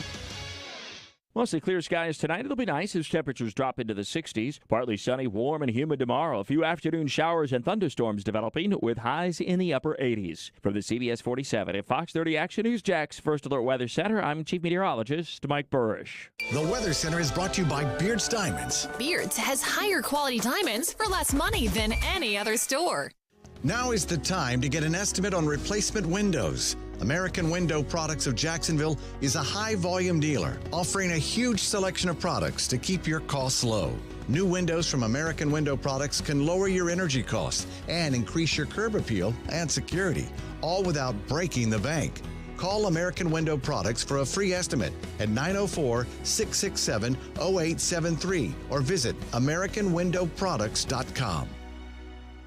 People often ask me, how much money do I have to pay you up front to be my personal lawyer? The answer is nothing. It's free unless we win. What about a slip and fall or car crash case? Free unless we win. Morgan & Morgan. Visit forthepeople.com for an office near you. Voted best gift of the year for golfers by the ESPN 690 Golf Enthusiast Review Board. Want to make the golfer in your life love you even more? Order the 2022 ESPN Dream 18 card for just $69. Big discounts on golf all year. Golf courses are raising their rates with the recent boom. The Dream 18 card has even more value now. For less than dinner for two at your favorite upscale restaurant, you will receive tremendously discounted rounds at some of the area's best golf courses. Golf Club at Southampton, St. John's Golf and Country Club, Hidden Hills, Osprey Cove, the Yards added this year, Amelia River Golf Club, Eagle Landing, Fleming Island Golf Club, and Queens Harbor Yacht and Country Club. Plus, you'll receive a free smoothie from Smoothie King, a free hat from Dome Hats, a free shirt at Baker's Sports, and a discount on a purchase at Palm Beach Autographs. Play 2 rounds of golf, and the card pays for itself. $69, that's it. Some of the proceeds go to the Dream 18 charity as well. Buy the card at Action Sports Jax, Dream18.com. Supplies are limited. Go to Action Sports Jax, Dream18.com. You know what's great about getting older? The toys are way cooler. Spring is here, and it's playtime. Yeah! And One-to-One Financial, Jacksonville's hometown credit union, has slash loan rates across the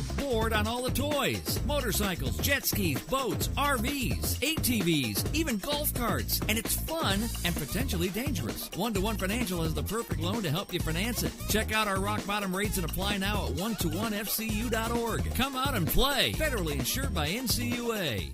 You don't have to be an unbelievable golfer to have a favorite round of golf. Your Dream 18. Maybe it's the people you were with, the place you played, the situation you were in. Give us your Dream 18 at hashtag Dream 18 and tune in Wednesdays to a new show, The Dream 18 Show, 2 p.m. on ESPN 690. Home. They say it's where the heart is. They also say it's wherever you make it. They don't say it's where you unload your stuff, get tired halfway through unpacking, use some boxes as furniture, realize your oven mitt's in a box that doubles as a nightstand, don't want to buy a new nightstand, and use a towel as an oven mitt instead.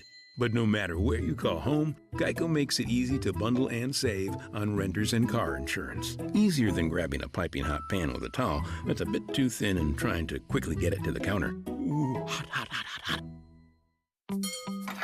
Do you think all premium fuels are the same? Well, your engine doesn't. Shell V-Power Nitro Plus helps keep your engine running like new because it's engineered to defend against 4 main engine threats: gunk, wear, corrosion, and friction. So next time, choose Shell's most advanced fuel ever. It's fuel for thought. In engines that continuously use Shell V-Power Nitro Plus premium gasoline. Get in zone, AutoZone. Welcome to AutoZone. Dashboard light problems? We can help. Our free Fix Finder service can read your check engine light, ABS light, and service indicator light, and give you possible solutions, verified by licensed technicians. You'll even get detailed results sent straight to your email so you have them when you need it most. It's the most complete free warning light report backed by technician-verified fixes. The free Fix Finder service, only at AutoZone. Get in the zone, AutoZone. More details at AutoZone.com. Okay, let's start unloading the sod over here. The grass is always greener when Haruka's Lawn Care does the mowing. And then we want to get the flower bed started before lunch. They need a new landscaping designer to keep their budding business growing. Oh, can we double check the incline here? This one needs to drain this way. Indeed can help them hire great people fast. I need Indeed.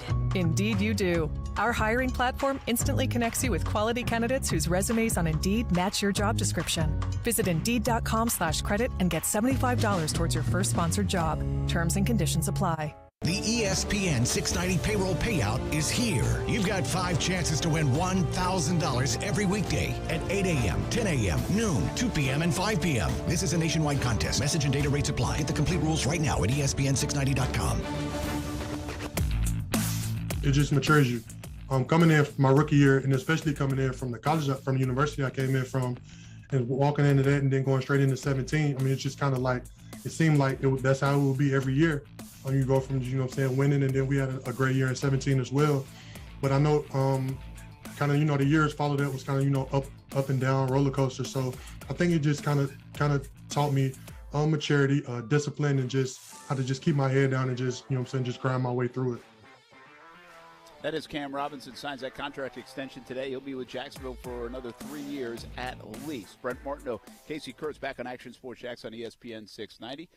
If you're hearing some noise behind us, it's because we got a baseball game. We're down at Creekside High School, District 7A playoffs. So not just Creekside. In fact, they're not playing right now. Flagler Palm Coast against Mandarin in a 3-6 game. Bartram Trail and Sandalwood have byes into tomorrow's semifinals. And later today will be Creekside against Oakleaf. No score as we are in the bottom of the second here between Flagler Palm Coast and Mandarin. So a little baseball tonight, a little fishing right now. Florida Sportsman Fishing Report. Let's get in Captain Rick Rouse. Hope you had a nice weekend, man. How you doing? Oh, we sure did, Brent. It was a great weekend. Little rough for the smaller boats, but yesterday it started laying down. Quite a few boats have started out into a choppy sea, found a little better sea once they got further offshore, and the fish bit very well. The mahi bite continues to be the best I've seen it in 3 years. Plenty of tuna to go with it. There's been some sailfish, even a blue marlin. The offshore guys are very happy. Like this for them. We'll be happy probably tomorrow, but by Thursday it is going to lay out. I can't wait to get there.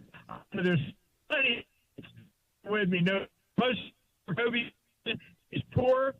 This hasn't been a very good season. And a few call it close to undersized. Surf fishing is fantastic. The pump continues very, very close to Brogan. They've been getting limited every inch. Big problem you guys have got are catching reds to keep because Brent Plot in 27 inches, you can keep a redfish. Well, a lot of our redfish are outgrowing the slot, and then they're protected for the rest of their lives. It's a great policy, but it can frustrate you on a daily basis. So looking for good weather this week and good fishing, and you can count on us tomorrow afternoon to be back with another fishing report brought to you by CSS Landscaping and Workman's Quick Fix Plumbing. Thank you, Brent. Thanks, Captain Rick. It sounds like to me it's good to be a big red snapper. Life is not bad, if that's the case for you. Florida Sportsman Fishing Report each and every day with Captain Rick. Action Sports Jax on ESPN 690. Thanks for hanging through that one as Captain Rick's phone was a little breaking up, but still get your fishing report each and every day. Speaking of a report, how about Pat McAfee's show? Jim Irsay, Colts owner, on the show, I assume today. Yep. And he is still not over and probably will never be over the Jaguars beating the Colts to keep them out of the playoffs, which I just give you right now 2.5 minutes maybe on a Monday so you can smile while Jim Irsay continues to cry. Here it is. Are you pissed, Jim? Jim, were you pissed? They were dressed like clowns in the stands. They were dressed like clowns, Jim. They were dressed like clowns down there, Jim. Well, I can't say I have the words to say what I was. It just... just thank God I'm a law-abiding citizen, and that it wasn't medieval times. I mean, it's just like it was beyond pissed and bewilderment. Honestly, I don't think I'd ever. I mean, I've experienced some losses in the last half century. Some really tough losses.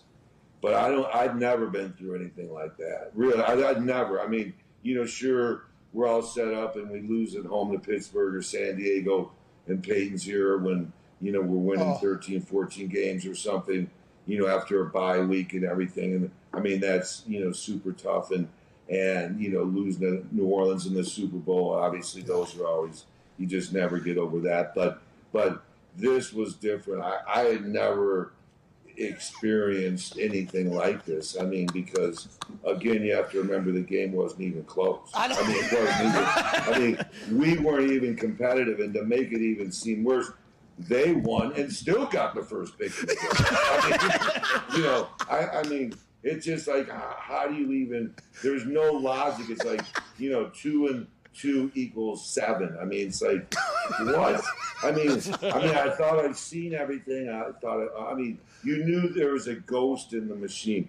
I mean, that's not a question of being a little bit, well, we were a little, I don't know why we're a little flat today. Flat? Flat? That is not flat. I don't have a word for what it is, but flat doesn't do it.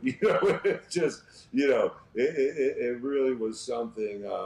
Honestly, it was something. I mean, after the Raider game, it was so hard because you're 8-point favorites at home, and that's where you got to get. You really want to clinch that there, but everyone is just figuring, well, thank God, we get to go to Jacksonville, and again, it wasn't even competitive. I mean, do you understand what I'm saying? I wish I was in there. Hey, Jim, I do know what you're saying because I was having the same exact thoughts that you were probably having. You just so happen to be the owner. That is a terrific couple of minutes, by the way. I'll give Irsay this credit. He says it how it is now. I mean, the whole of this wasn't even close that he said earlier, then he repeated it right at the end, and they still got the number one pick. That is just fascinating, and just tremendous stuff. So it's a really weird situation, Casey. It's like they are basically telling you how bad Jacksonville was. Yes, correct. They still can't believe that they lost that game because Jacksonville was so bad in their mind, and that they overlooked them so much, and they never expected Jacksonville to play that way.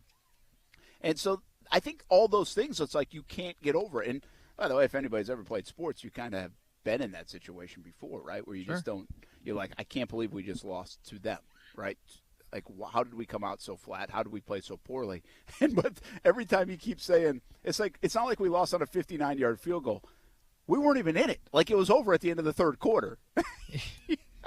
I love how it bothers him. Yeah, I love it too. It's kind of crazy. Like McAfee, I get it because he can use it as content.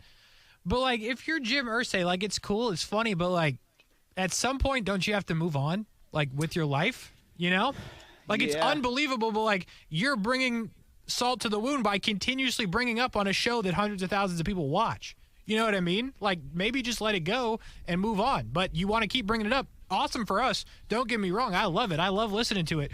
But if you're him, why not just stop? Yeah, well, I think a little bit of this is because I believe, and we'll see if it gets in their psyche too much, but we see this all the time in college football, in that weight room, right, all offseason. Right now in the offseason conditioning program, are they going to play that game, put that score up? Is that what is littered in the building inside Indianapolis? I don't know. Do you turn the page on that? Or is that the motivation for all the guys that were there? A little tricky, I think, in the NFL because you have so many guys that are coming in new, right? Gus Bradley's a new defensive coordinator. He didn't participate in that game. Matt Ryan was with Atlanta. He didn't participate in that game. So I don't know how they play it up, but it has a little bit of a feel that it will go down as kind of when the stomp and celebration of Georgia beating Florida that year, I think they played that thing nonstop with Urban Meyer in Florida the next year in their offseason until they got here and started beating them and then called timeouts, you know? So, I don't know. The NFL doesn't feel like they use that stuff like the college game does, but I got a feeling this one might be used that way. And it'll be interesting if you hear stories of how that game is used in motivation or reminder, or whether it's in the offseason, going into the season, or even in the season, if they're in a similar case next year, whether it's against Jacksonville or anyone else. So just thought it was fascinating, and he was good on it, man. I mean, he is good. I know a lot of people don't like Irsay, but he's really good on that situation. Hey, a couple of things outside of the sport of football. How good was that Golden State-Memphis game? I mean, I don't find myself, I'll be honest with you, locked into too many NBA games, especially on a Sunday afternoon. That was really good. Yeah, it was really good. It's going to be a good series, hopefully, and hopefully it can go all 7 games. I don't know if it will, but, yeah, it was a great start to the series. Memphis is really good. Obviously, Golden State was a little better, but I think it's going to be super exciting to watch. I don't know, though. I feel like Memphis could already be in big trouble because I think they got a lot of breaks in that game, from Draymond Green getting ejected to a couple of balls that went off Golden State or maybe not. The jump. I thought they got a lot of breaks. to missed free throws by Klay Thompson. And it's like, if they didn't win that game, what game are they going to win? I've got a little. I mean, Ja played pretty well. I will say this: that was a beautifully designed play at the end, and I think Ja Morant makes that shot like 7 out of 10 times. Right. And so I don't know. I do wonder. I have this little curiosity now. Like, is this really going to be a good series, or is this going to be 4-1 Golden State because of the way that game turned out? Yeah, I think Memphis will win games in this series. Like, I think Memphis is good enough to do it. Ja Morant, he was good. Could he be better? Probably. I think Memphis will find ways to win games, but they found ways to lose games against Minnesota. Like, it's just the nature of it. I think they will win games in this series. Like, I understand the point you're trying to make, but I think they're good enough to win some games. Anything else? Obviously, the Bucks beat the Celtics, and Giannis was really good, and they're going to try to play defense the way they did against Durant, but it's a little tougher against Giannis, isn't it? Yeah, it's a lot tougher. Yeah, Giannis was good, and they're going to need him, obviously. The Celtics, I'm definitely not giving up on the Celtics just after one game, but Giannis is a freak, for literally the term that they use about him. So he's very good. They're going to have to adjust how they defend him because the Durant method is not going to work, and that's going to be a good series as well because Boston is going to win games. I don't think either of those are going to be sweeps. I think they're going to be long series, but if I had to bet which series would be longer, I'd probably go Celtics, Bucks. NHL playoffs start tonight, right? Yeah, tonight. Lightning don't love the situation they're in. They play the Maple Leafs in the first round. However, this is the Stanley Cup playoffs, so the Maple Leafs will obviously forget how to play hockey and be golfing relatively soon. But at the end of the day, Matthews had an incredible season. Austin Matthews had an incredible season. I don't love where the Lightning are, to be honest with you. There are other teams in it that I don't care about. I'm mostly locked into the Lightning, but don't love where they are. I think the East is going to be an interesting spot. Hurricanes are good. Obviously, Florida. The Bruins are hanging around. Then you got Tampa and Toronto. So really like the teams in the East, and then the West. Colorado will disappoint somehow. And I'm not sure who will end up in the finals because it seems like every year something weird happens, like the Stars go or Montreal goes. Like someone random comes out of the West a lot. So we'll see how that plays out, but the East is going to be tough. All right, a couple more quick hitters here. Iceman will play Friday, Saturday. They don't know if they'll be home or on the road, but first game of the next series is Friday. The second game is Saturday. It's still to be determined because Florida, the Everblades, and the Greenville Swamp Rabbits still going on, and it depends home and away who wins that series. The first woman to start in Atlantic. Well, really, minor league baseball, right? Yeah. The Atlantic League yesterday. I saw this headline, didn't read too much on the story. You probably saw more of it. What's the significance here? I think a lot. In terms of, like, significance in general, it's just one of those things where if you're good, it doesn't matter if you're a man or a woman, right? So she's good. She played. I think it opens the door for a lot of possibilities. Good for the Atlantic League to let this happen. I think it's just a cool story, and we'll see this kind of stuff going forward. Now we obviously have female coaches in Major League Baseball, and that's obviously extremely important. And now you potentially have female players. So I think it's like a cool aspect of where it could go from here. Yeah, and by the way, like there are talented female like baseball players. I know softball becomes a thing, but I would think we saw it right with what was her name, Monet Davis? Was that her name? Correct. In Little League. That was at an early age, and there's a lot of girls at an early age that can play. I mean, even some play like in travel ball in high school still.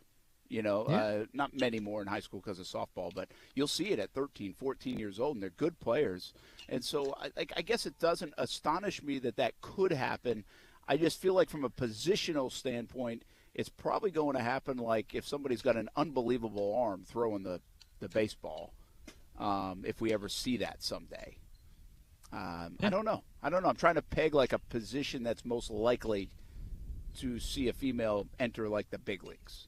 Yeah, I think pitcher's a fair call there. I mean, that I like that as the position that it would be because, to your point, if you can pitch, you can pitch. Like, there's all kinds of different ways to pitch. You don't have to throw the hardest. You can have good stuff. You can locate. Like, there's so many ways to pitch in baseball.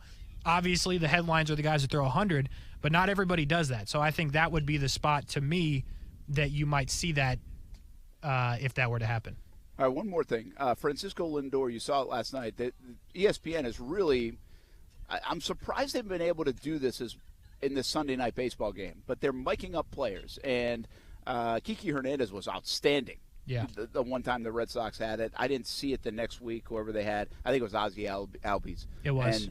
And now Francisco Lindor. I thought of something yesterday because they're like, watch Francisco Lindor as he's answering a question. He feels a rocket right off the bat of whoever at 102 miles an hour and starts a double play. And I'm like, oh, that's kind of cool, right? Yeah. But this is going to get like, they're gonna get rid of this like boom in a snap of a finger when Francisco Lindor boots it in that situation. Because he's answering a question, right? Well, yeah, probably. Hopefully not, because it's so good.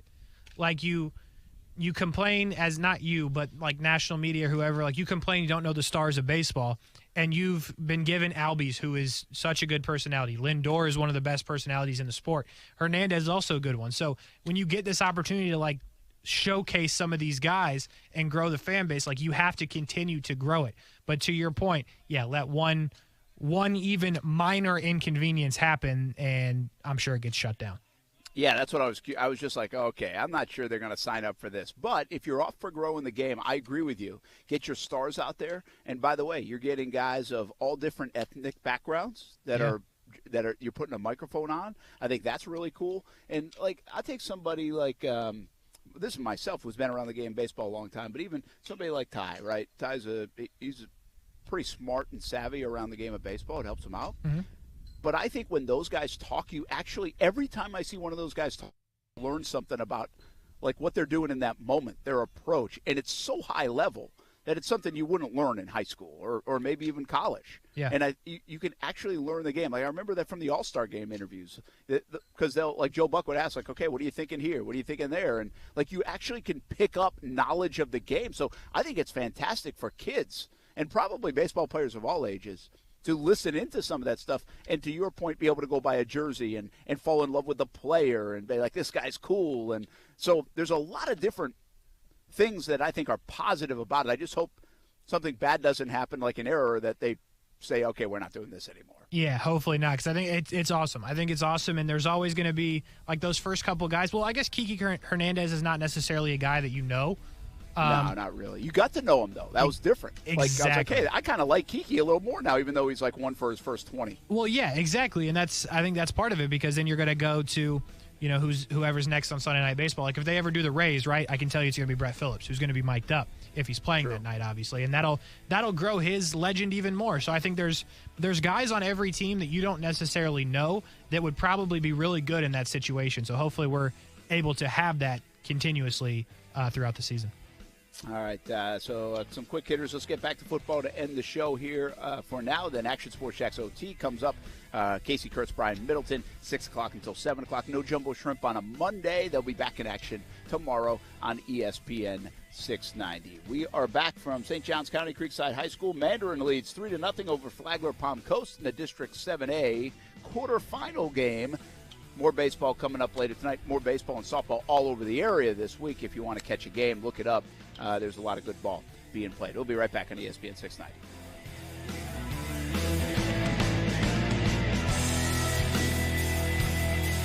What's up? It's Casey of Action Sports Jax, and the local coverage on ESPN 690 is expanding yet again. After Action Sports Jax on ESPN 690, we have been bringing you overtime on Mondays and Thursdays, but that has now changed. You can catch Brian Middleton and myself daily after Action Sports Jax and leading you into Jacksonville Jumbo Shrimp Baseball. So starting at 3 p.m. daily, we will have local coverage all night from Action Sports Jax to OT to Jumbo Shrimp Baseball, all right here on ESPN 690.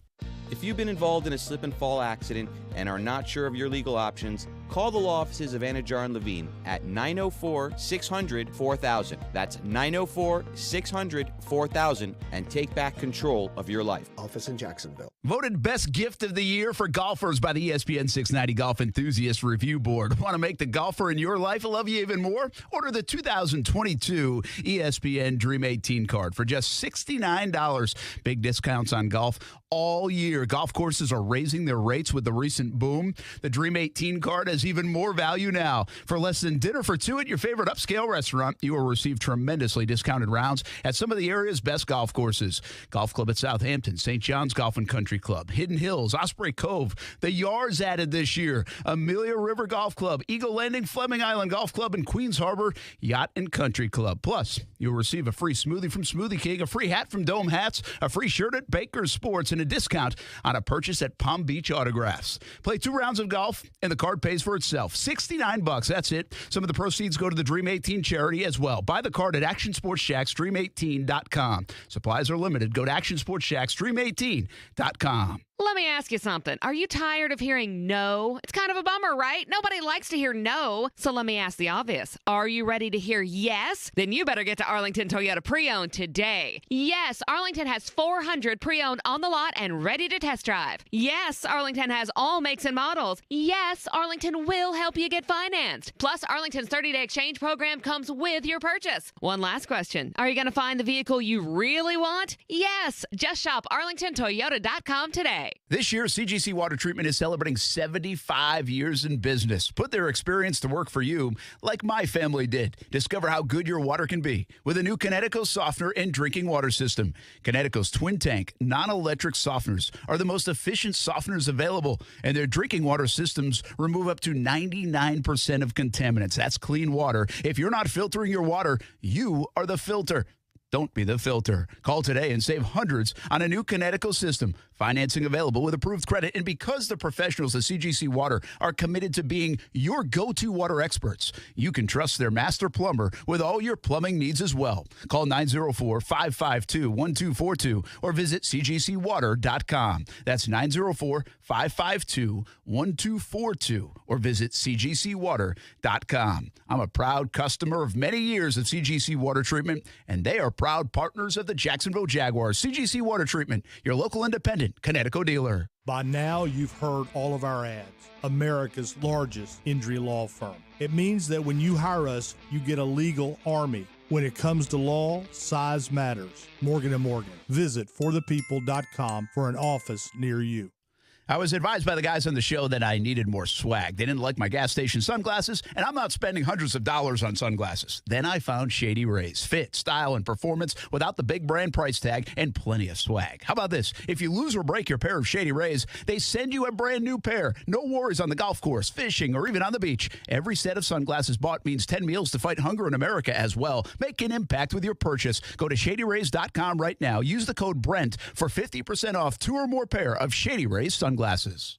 If you have certain chronic conditions, such as heart disease, asthma, diabetes, and you're 19 years of age or older, 52, 36, 42, you may be at increased risk for pneumococcal pneumonia. Ask your doctor or pharmacist about getting vaccinated with Prevnar 20, pneumococcal 20-valent conjugate vaccine, a Pfizer vaccine that can help protect against pneumococcal pneumonia in just 1 dose. Prevnar 20 is approved for adults to help prevent infections from 20 strains of the bacteria that cause pneumococcal pneumonia. Continued approval may depend on a supportive study. Don't get Prevnar 20 if you've had a severe allergic reaction to the vaccine or its ingredients. Adults with weakened immune systems may have a lower response to the vaccine. The most commonly reported side effect was pain at the injection site. For additional common side effects and full prescribing information, please call 1-855-213-2138 or visit Prevnar20.com. I'm going to ask my doctor about getting vaccinated with Prevnar 20. Action Sports Jax. Watch, listen, subscribe. You can watch us on CBS 47 and Fox 30. You can listen right here on ESPN 690. And you can subscribe to our YouTube and podcast, Action Sports Jax on ESPN 690. Action Sports Jax. Watch, listen, subscribe. I love it. So here's the thing. Look at their whole team as a whole. You got Drake London, big-bodied, physical wide receiver next to Kyle Pitts, who's obviously incredibly strong and fast as well. And now you've got a quarterback who's aggressive inside the pocket, but can also do designed runs really well outside of it. If you squint hard enough, it's kind of the Tennessee Titans, and you see the vision that Arthur Smith is building in Atlanta finally. Sounds like Mina Kimes to me. You betcha. Well, we have to talk a lot about the draft today. We talked about the draft for the last 5 months. Now what? Yeah, I was wondering that too, actually. But the Jags, it looks like a May 13th and 14th rookie mini camp, and then they'll have OTAs after that, and then they'll have the mandatory mini camp, and then they've got a shortened summer because they come back early for Pro Football Hall of Fame game, and they'll start their training camp earlier than others because of that. So, it's not that far from kind of getting going here. I mean, we got 3 months that I always say I hope goes super slow, but we're only 3 months away from really less than 3 months away from it all happening for the Jacksonville Jaguars. Schedule comes out May 12th for the Jags, too, so that will be something to keep an eye on, and then we can all make pretend we know how the Jags are going to finish, and we have no idea how everybody's going to be. Yep, sounds about right. So we got 10 days to figure that one out. Yeah, we got 10 days, so get that ready to go. And here's what I love, too. This is something that's goofy about our business, right? So we will wait until the schedule actually comes out to pick the record of the Jacksonville Jaguars. Yet we already know who they're playing. That's so true. So it matters if the Jags are playing like Indianapolis on November 3rd if we're going to give them a win or a loss. Yes. Rather than a September 18th. Yeah, exactly. It's idiotic. Well, I'd at least like to know who they're playing at home in September.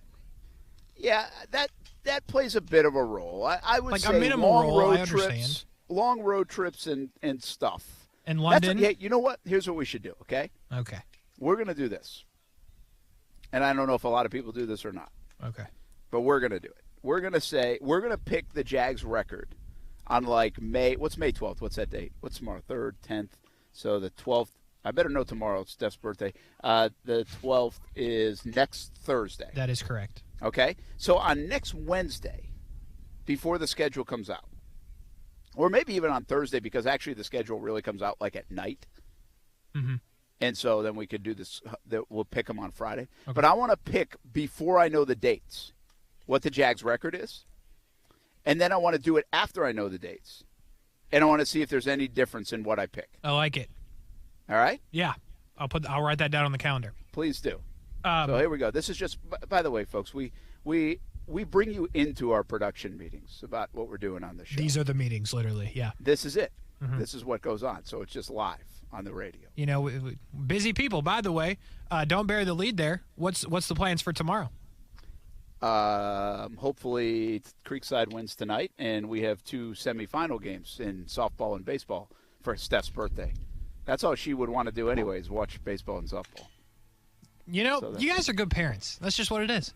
Yeah. Selfless? Yeah, selfless. Yeah, we don't care about the birthdays that much. Steph's good about it. I won't get her anything. Well, that's not good. Maybe we get see, but if I get bundt cakes now, because I love those things, it's like a drug. Yep. But if I get them now, it's going to look like I'm getting them for myself and not her. That is true. Yeah. Because I like them so much. Does she like them? Now, I've also gone to the donut shop before, which is over in Arlington, and I'll get the apple fritters. Huh? But that takes getting up at 6 in the morning to get back in time. That's a hefty ask. It's her birthday, but come on. Yeah. And apple fritters doesn't sound great. That's some she likes, or? It's good. Well, those things are really good. Okay. Or maybe we'll just go out to lunch. I don't know. I haven't thought about it much, all right? My birthday's in a few weeks. We'll celebrate together. Okay, I like it. Or I'll just make the kids do something so that at least it feels like she got something. Perfect. You got it all planned out, Brent. Yeah, no, I really don't. But no, I know. Thankfully, she's not listening. Unconfirmed, but yeah. All right, Action Sports Jax OT coming up. We'll have some highlights of Mandarin Flagler Palm Coast tonight on CBS 47 and Fox 30. If Ty hits a home run, we'll have some highlights of that too. Don't plan on it. Almost the other night, though. Yeah, almost. It went foul. We'll be back. Some Action Sports Jax OT tonight with Casey and Brian, and then back at it at 3 o'clock tomorrow on ESPN 690. Have a good night, everybody.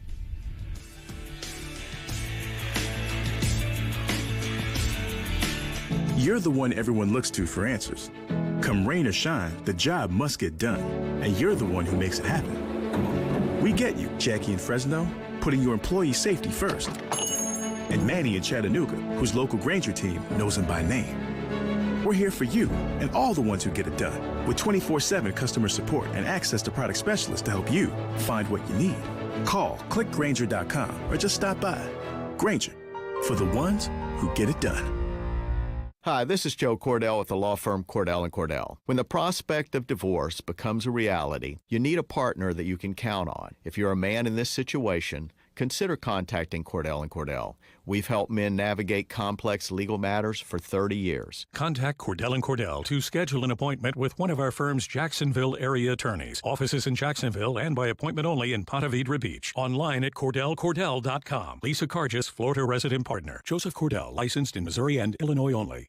Walk into 904 Chiropractic and Injury Center, and it doesn't feel like you're going to the doctors. Beautiful artwork of Jacksonville on the south side location, a laid-back atmosphere, and Rep Butler and his staff are really fun to talk to, and they are there to help you out. First-time appointments and adjustments, just $39 and maybe less pending your insurance. 904 Chiropractic and Injury Center. 3 locations, south side, St. Augustine, and the west side. Look them up at 904chiro.com. 3 locations, 904chiro.com. Susan, it's so great to finally be able to get together again. Oh, it sure is. And I really appreciate you picking up the bill. I'm happy to. I've got the extra cash. Since we've all been driving so much more again, I've been using Upside, the free app that pays you cash back for every gallon of gas you buy. Wait a minute. Are you saying you actually get paid cash when you buy gas with the Upside app? Yes, I get real cash back just for buying the gas I was going to buy anyway. But is it a hassle to use? No, it's super fast and easy. And I can cash out whenever I want. That's a total no-brainer. I'm downloading the free Upside app now. Download the free Upside app now to earn cash back every time you buy gas. Use promo code WARM for a $5 bonus on your first tank. You can cash out anytime right to your bank, to PayPal, or an e-gift card for Amazon and other brands. Just download the free Upside app and use promo code WARM for a $5 bonus on your first tank. That's code WARM for a $5 bonus. Snyderman, can you jump really high? Can you turn invisible? Can you see me now? Yes. Then no. Then what makes you a superhero? Our AC is out. Duty calls, kids. If your AC is running but not cooling, making loud noises, or your home's too humid, now you can schedule an appointment online at SnyderAC.com. You're my hero, Snyderman. CAC 1813307. Quitting tobacco isn't easy. The good news is, Tobacco-Free Florida is here to help you quit your way by offering the free support and tools you'll need to succeed. Our AHEC cessation program offers Group Quit, virtual classes you can take from the comfort of your own home across every county in Florida. All you need is a phone, tablet, or computer. You may also be eligible to receive up to $400 worth of free quit aids, such as nicotine patches, lozenges, or gum. You aren't alone, and our group quit sessions can offer the support you've needed all along. It doesn't matter how many times you've tried to quit, now is your time to succeed, because now is the time to quit your way. So give us a call at 1-877-YOU-CAN-NOW to double your chances of success. Ask about free nicotine replacement options to help you quit today. This is your start to a tobacco-free life. No judgments, just help. I always wanted to learn Spanish, but I never thought I'd have the time. Then I discovered Babbel. Babbel's lessons are fun. They only take like 10 or 15 minutes, and in 3 weeks, presto, you're speaking another language, like magic. I love that Babbel's lessons aren't just robots talking. They're voiced by native speakers, so you get the pronunciation just right. If you want to learn a language, there's no faster, easier, better way than Babbel. Babbel. Babbel. Go to Babbel.com to try for free. That's BABBEL.com. Babbel.com. Broadcasting live from the ESPN 690 Anajar and Levine studios. Anajar and Levine Accident Attorneys. Call 904-600-4000. That's 904-600-4000. ESPN 690. Jacksonville's home for ESPN Radio. WOKV Jacksonville. Listen live everywhere you go on ESPN690.com. ESPN 690, a Cox Media Group station.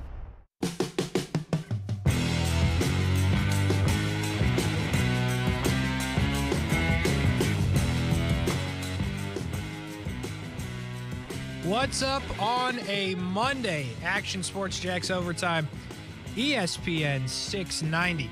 Brian Middleton on the ones and twos. Casey Kurtz with you We're back after a Friday off, the first Friday off in a minute. Brian Middleton, what did you do on your Friday afternoon, not having to do some overtime? I just got ready to go to work later on that day. Oh. Hustle never sleeps, Casey Kurtz. It really doesn't. Hustle never sleeps. Here's the one thing that I know about you, Brian Middleton, is I don't think you sleep ever. Like, I understand when you're here and when you're not here. I just feel like you are one of those people that, like, operates on, like, 3 to 4 hours sleep a night. Is that fact or fiction? Depends on the night, but I can do that. It's not right. It's not healthy. It's probably the reason why I had to get a transplant in the first place, but I don't recommend it. Okay, but yeah, absolutely. Hustle never sleeps. And Brian Hustle Middleton, never sleeps, Casey Kurtz. You're the living embodiment of that, and I will take your word for it. So this is OT on a Monday. No jumbo shrimp today. They are currently and or already have. I didn't know the time of the flight, but I do know that today at some point in time, the shrimp flew from Charlotte, North Carolina to Memphis, Tennessee, and they will take on the Memphis Redbirds tomorrow. So no shrimp baseball tonight. They'll be back tomorrow. And if I'm not mistaken, let me double check before I speak something incorrectly onto the airwaves. And the internet here is not always the fastest, but it is indeed correct. The game is at 12:05 tomorrow. So you can hear that one before Action Sports Jax with me and Brent. Coverage will start at 11:50 tomorrow for that one. Oh, they just be picking times. So, yeah, here's the thing about the shrimp this week. Man. They do not play at the same time any day. Next week. That's terrible. 12:05, 1:05, 7:45, 8:05, 7:35, 3:05. Does that mess with your rhythm at all? Yeah. If you're a player, yes, absolutely. Okay. Yeah, because 12:05, you're taking BP then at like 9 in the morning. The next day, you're taking it at like 10. Then you're taking it at 5. The game at 8, you're taking it at like 6 or late 5. So, yeah, it's weird. It's all weird. But nonetheless, you can hear the game tomorrow before 3 to 6, then 3 to 6, Action Sports Jax on ESPN 690. Then 6 to 7, me and Brian Middleton on overtime. So that's the operating schedule for the next couple days. We'll be rocking with you as we usually do. The NFL draft is behind us. We didn't even get a chance to break down the first round here on OT because we were off to let you listen to the draft, which was on ESPN 690, as you know.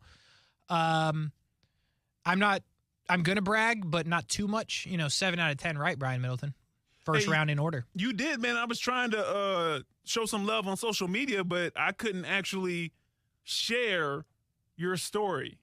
I couldn't work it where I could share your story, so I was just like, well, I guess, he has to pat himself on the back. Did, yeah. Yeah, but you did, and you did that well, huh? You kept a whole video, made sure you got each 15-second clip up that you got right, so, respect to you. I had to do it because, it is what it is. But, not a lot of surprises, at least in that first 10 picks, at least for me. Things got pretty interesting as you went down the first round, then continued to go on in the draft. Obviously, here in Jacksonville, and you've seen it in the breaks all day, the moves that were made here.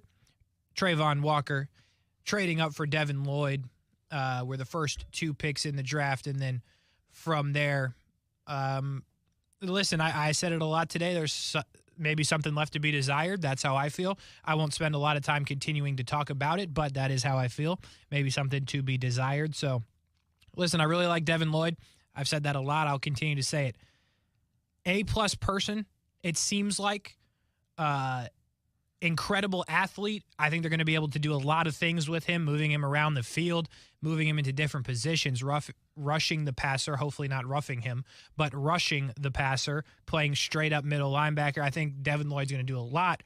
And I think Devin Lloyd makes Trayvon Walker a lot better because now you can still move around Walker as you probably would have, but now you can maybe play him in the middle more, and you can do more things with him because Devin Lloyd gives you that pass rushing ability. So what they've done is interesting at best, but I will tell you, I still think they should have picked Thibodeau at 1. They didn't do that, and they picked Walker, and I'm going to be a fan of him, and I'm going to hope he's the best player in the draft comes out. We'll see how that plays out. I really like what they did there, and I really like what they did with Devin Lloyd. Brian Middleton, resident Carolina Panthers fan. Somehow, some way, y'all ended up with Ike Ekwonu. How you feeling? I feel great. But, to hop back on the Jags real quick, even though you've just talked about it for 3 hours, I'm sure with Brent, and you probably did cover it as well on Friday in depth, at least the first round and possibly what they're going to do in the latter rounds. Mm-hmm. So buyer's remorse would be a bit strong because nothing has happened yet except the actual draft. Mm-hmm.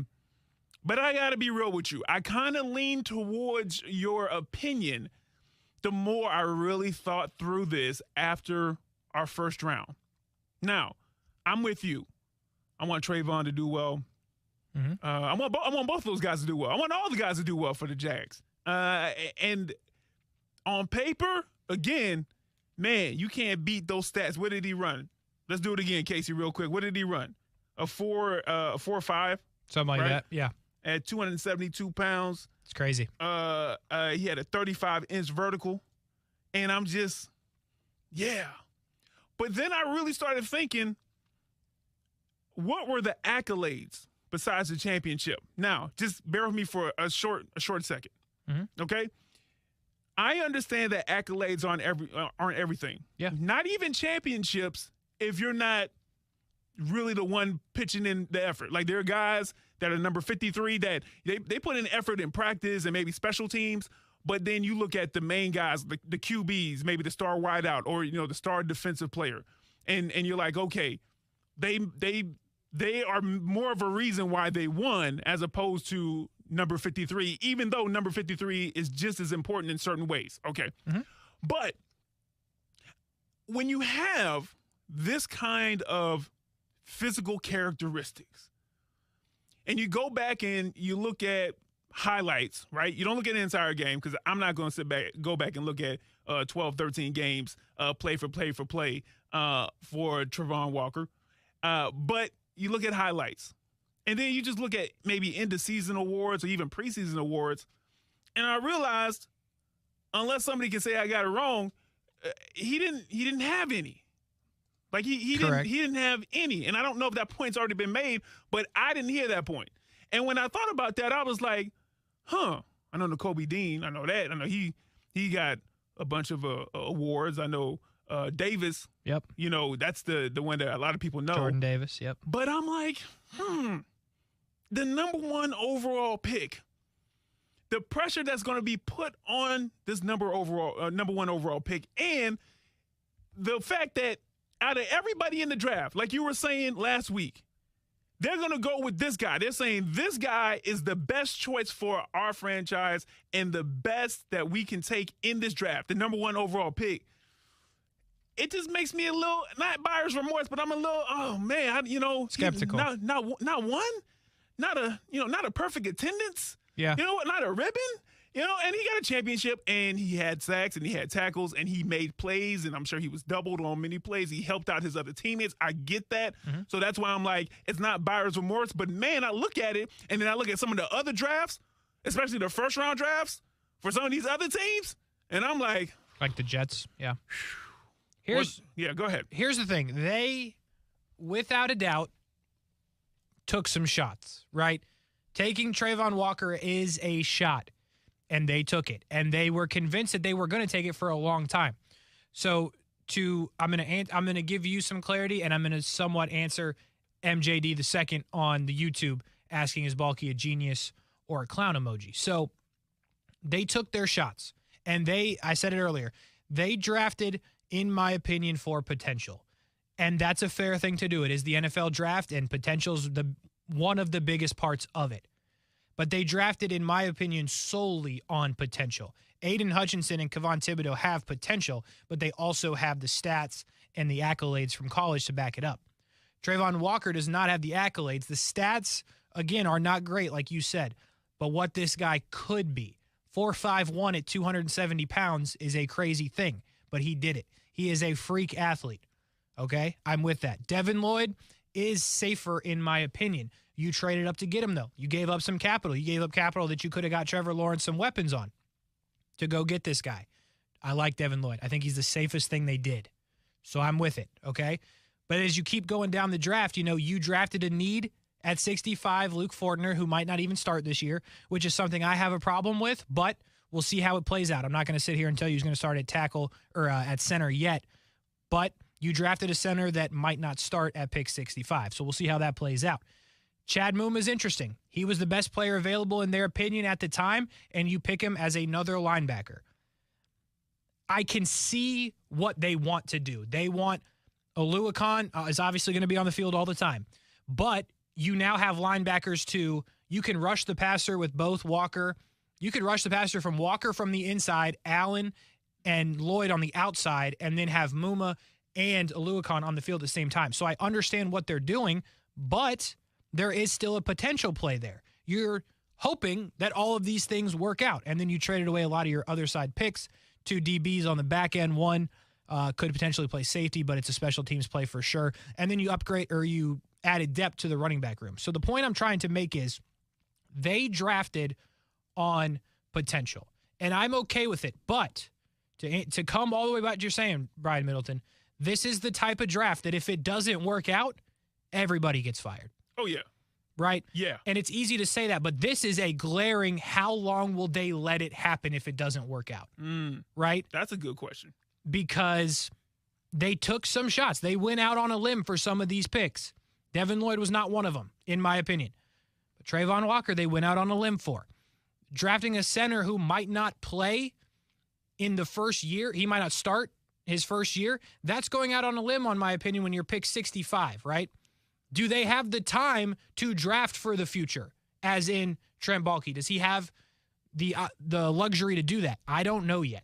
But this is a draft that will get you fired if it doesn't work. And I think the only thing we can sit here and say is time will tell, because we don't know what it's going to look like until they get on the field. We have to hope that everybody's healthy through rookie minicamp and regular minicamp and training camp and preseason games, because we saw what happened last year. Your other first-round pick didn't play a snap last year, and that obviously hurt what they wanted to do. But this is a very, very interesting thing. And I'm just going to say, I hope Trayvon Walker's very good. I wouldn't have picked him, as you know. I hope he's very good. But I think Devin Lloyd's a home run. Like, I think they did really well with Devin Lloyd. He falling to 27. Yeah. I think people were surprised when he was the pick, though, because signed a linebacker in free agency. You needed one, but did you need one at 27? But when you can get a guy like this, I think it's a pretty big deal. So only time will tell. Yeah, and I don't want to jump on this too much because I know we got to hit a break. But it's even with Devin Lloyd, I believe Pac-12 Defensive Player of the Year, and had an All-American honors as well. Like, I know that doesn't mean everything. Like, we have plenty of Heisman that we can look at. They're just like, oh, nah, you were a good college player for the position that you played, right? So I don't want to pin everything on, the awards or something like that. But, sure. Man, you'd like to see them. You think you would see them. Well, it's a thing that, and I said this, I think, on Friday when we brought this up, like, I think it's totally fair for you to bring it up. I think it's fair for anybody to bring it up. Like, where is the All-SEC? Where is this? Where is that? Totally fair. But I think on the flip side, if he did have these things, we'd be touting him, right? He doesn't have them, so we're like, it's a weird dynamic. I'm not really saying what I'm trying to say well. I think he would be touted, though, if it wasn't number one overall. If he fell to 27, 26, where Devin Lloyd was at, people would be like, this is a steal. I think it's also the positioning of where he got picked at. Yeah, no, absolutely. I think, and again, to your point, I don't think there's another organization that would have picked Trayvon Walker number one overall. I really do not believe so. The Lions, I don't think would have done it. I don't think the Houston Texans would have done it. I think the Jags were the team that did that to take the risk. Yeah. And to Mac's point on YouTube, better win more than 6 games at least. I agree with that. I think, listen, it's been bad for the last couple of years, but now, to the point Brett made earlier, you've had all of this money, and you've had all of these draft picks. 6 first-rounders. It's time. 3 years. Yeah. It's time. And 6 first-rounders, I don't even want to think about the ones that aren't on the team, because I'm sure there's at least 2, or there's at least 1 now that I think about it. Yeah. And there's one that might not even play now that you've made these draft picks that you made this year. That's crazy. That's wild. Yeah, I actually agree. 6 wins at the minimum, because if not, you've had a lot of capital and you've had a lot of money and you used it poorly if these things play out. But we got a long time to figure that out, at least. But these are questions we're going to ask all the way until September. And if Aiden Hutchinson's in Detroit lighting it up, we're definitely going to come back to this pretty much every week. So all we can do right now is hope for the best. And I think it's totally fair. Everyone should have an opinion on what happened. You can like it. You can not like it. Totally fair. I can see both sides. I've told you I would have drafted Thibodeau. They didn't do that. So we'll see what happens from here. One thing that did happen, though, for Brian's Carolina Panthers, Matt Corral is the new quarterback for the Panthers. We'll talk about that. And then I want to talk about what happened after Matt Corral was picked. It didn't sit right with me at all. I actually hated it, and I'm still pretty upset about how it played out on NFL Network. So I'll tell you about what that was, and I will tell you my reaction to it on the other side of this break. Action Sports Jax Overtime, ESPN 690. Stick with us. How about a big swoop? Congratulations to Jazz Bond, the University of North Florida Osprey, getting drafted in the third round of the WNBA draft by the Dallas Wings. Pretty cool stuff. First Osprey drafted into the WNBA. Meanwhile, on campus, the softball team continues to roll, and the ASUN Championships will be at the UNF Softball Complex in the middle of May. Go to UNFOspreys.com for more information and tickets. And also, congratulations to the women's golf team, ASUN Champs, for a third time. UNFOspreys.com for more. Now, the First Alert forecast on ESPN 690. Mostly clear skies tonight. It'll be nice as temperatures drop into the 60s. Partly sunny, warm, and humid tomorrow. A few afternoon showers and thunderstorms developing with highs in the upper 80s. From the CBS 47 at Fox 30 Action News Jax First Alert Weather Center, I'm Chief Meteorologist Mike Burrish. The Weather Center is brought to you by Beards Diamonds. Beards Diamonds cuts out the middleman, so you are getting tremendous value. Jose, how much longer till this dough's ready? No one can bake gluten-free vegan goodies better than Surrey. Wait, both Jim and Marion's last days are the same day? But he needs to whip up a new shift lead without interviews burning his time. Gotta get interviewing before my calendar is cooked. Oh, can you stop? Indeed can help him hire great people fast. I need Indeed. Indeed you do. You can schedule and conduct virtual interviews right from the Indeed dashboard, so you can stay organized and connected all the way to the hire. Visit Indeed.com/credit and get $75 towards your first sponsored job. Terms and conditions apply. If you work remote, Staples has you covered. A mid-mod desk chair to rejuvenate my ho-hum workspace. Staples has you covered. A place to put my papers so I can be more productive. A storage cabinet that I can roll out of the way on weekends. Staples has you covered with remote workspace solutions. And now get 25% off storage and filing products, chair mats, decor, and lighting with the purchase of an office chair or desk. Explore solutions for your remote workspace at Staples, the working and learning store. Ends 5/28 in store only. Cutting the price of your wireless bill feels good. Really good.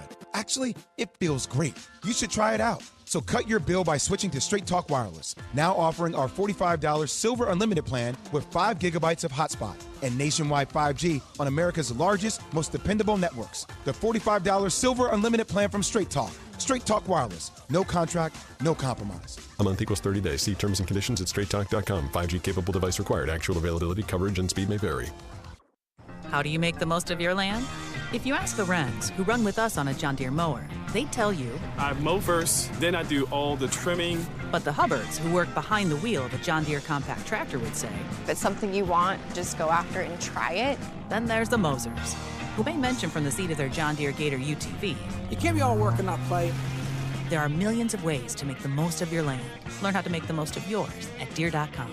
Nothing runs like a Deere. Enter for your chance to win tickets to see John Fogerty at the St. Augustine Amphitheater on May 8th. Head to ESPN690.com and click on the contest page for your chance to win.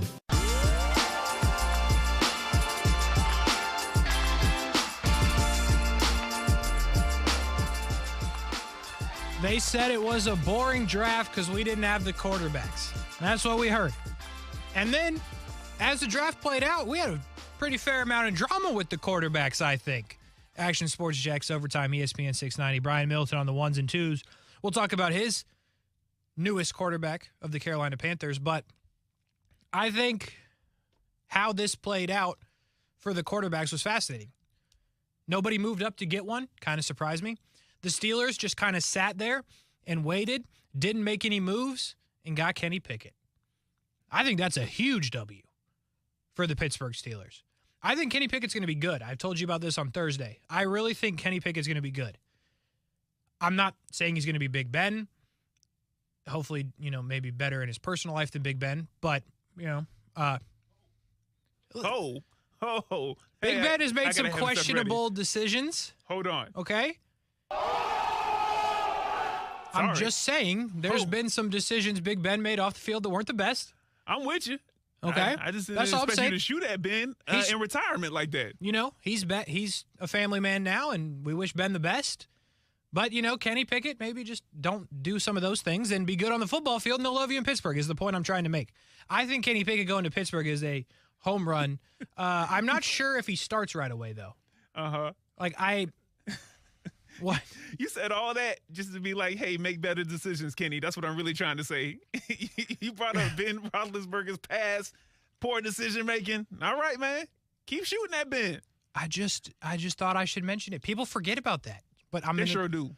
Yeah, they really, you know what I'm saying? Yeah, they do. Like, at the minimum, if one person from this goes and looks it up and is like, oh, yeah, that's not great, then I think it's a victory for us. You know, we educated one person today. Oh, a victory. What you got against Ben, man? I just want to educate people. Oh, is that what it is? I don't understand. Like, I've never understood. I don't know. I'm not even going to go into it. Nonetheless, man, let's talk about Kenny Pickett. I think he's going to be good. I don't think he wins the job initially, even though he was a first-round pick. I think Trubisky will start, I think, unless Kenny Pickett's just great in training camp. But I think they got the best quarterback in the draft, even though a lot of people thought it was Malik Willis. But then Malik Willis, what had happened? I mean, we heard that there was a possibility he could be the number 2 pick in the draft. Obviously, that was a lot of smoke and no fire. Stop the cap. That's what we saying to the people that were saying he was second. I thought you were stopping the cap on me. Man. Nah. All right, anyway. Kenny Pickett falls all the way to Tennessee, and Brent was kind of feeling some type of way about this. I disagree with him fully. Really? I think that's a heck of a pick for Tennessee. We can say that. Yeah, I'm about to say, way to edit yourself. Yeah, too late. Already came out. Yeah. But, you know, I thought Tennessee got incredible value at that time. Oh, yeah. Ryan Tannehill, there's questions. No doubt. And Malik Willis obviously is not ready to play right now, but I think Tennessee got a steal. A steal. No, definitely. I think it's a win on both sides. And listen, with your boy Ryan, I know, I get it. He does have a lot of questions. What he has proven is he can be serviceable to the point, granted you have Derrick Henry in the backfield, but to the point where you could be the 1 seed in the AFC, right? So there was a time, Casey, where quarterbacks would get drafted and they would sit for the most part. They would sit and wait.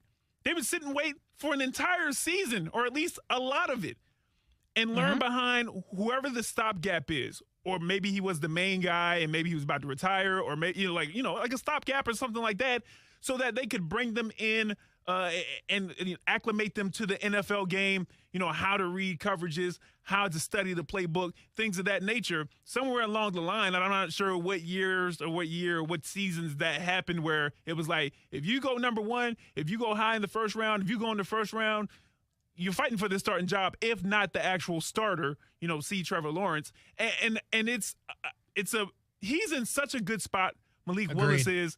Number 1, not being picked high in the first round. Now, it's going to mess with his money. Yes, and I want him to get his money. So that's not good. But the amount of pressure, and I'm not saying this because I don't think that he can handle pressure. I don't know if he can or if he can.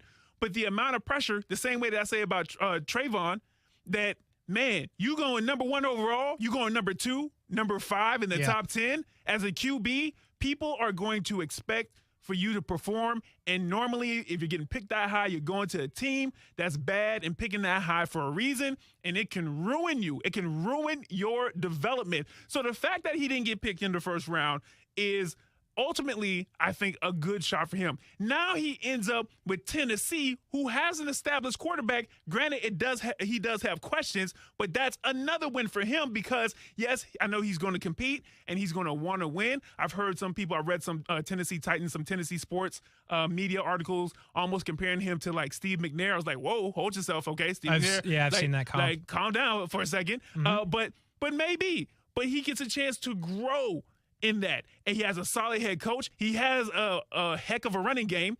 And this is a perfect setup for him to try to succeed as best as possible. So though his money is messed up now, I think ultimately this is actually going to help him make more money because I think he is going to grow into a pretty good QB. Couldn't agree more with all of that. And I will say this, Brent said something along the lines of that wouldn't scare him if Willis was the quarterback of the Titans. Obviously not this year because he won't be, but in the future.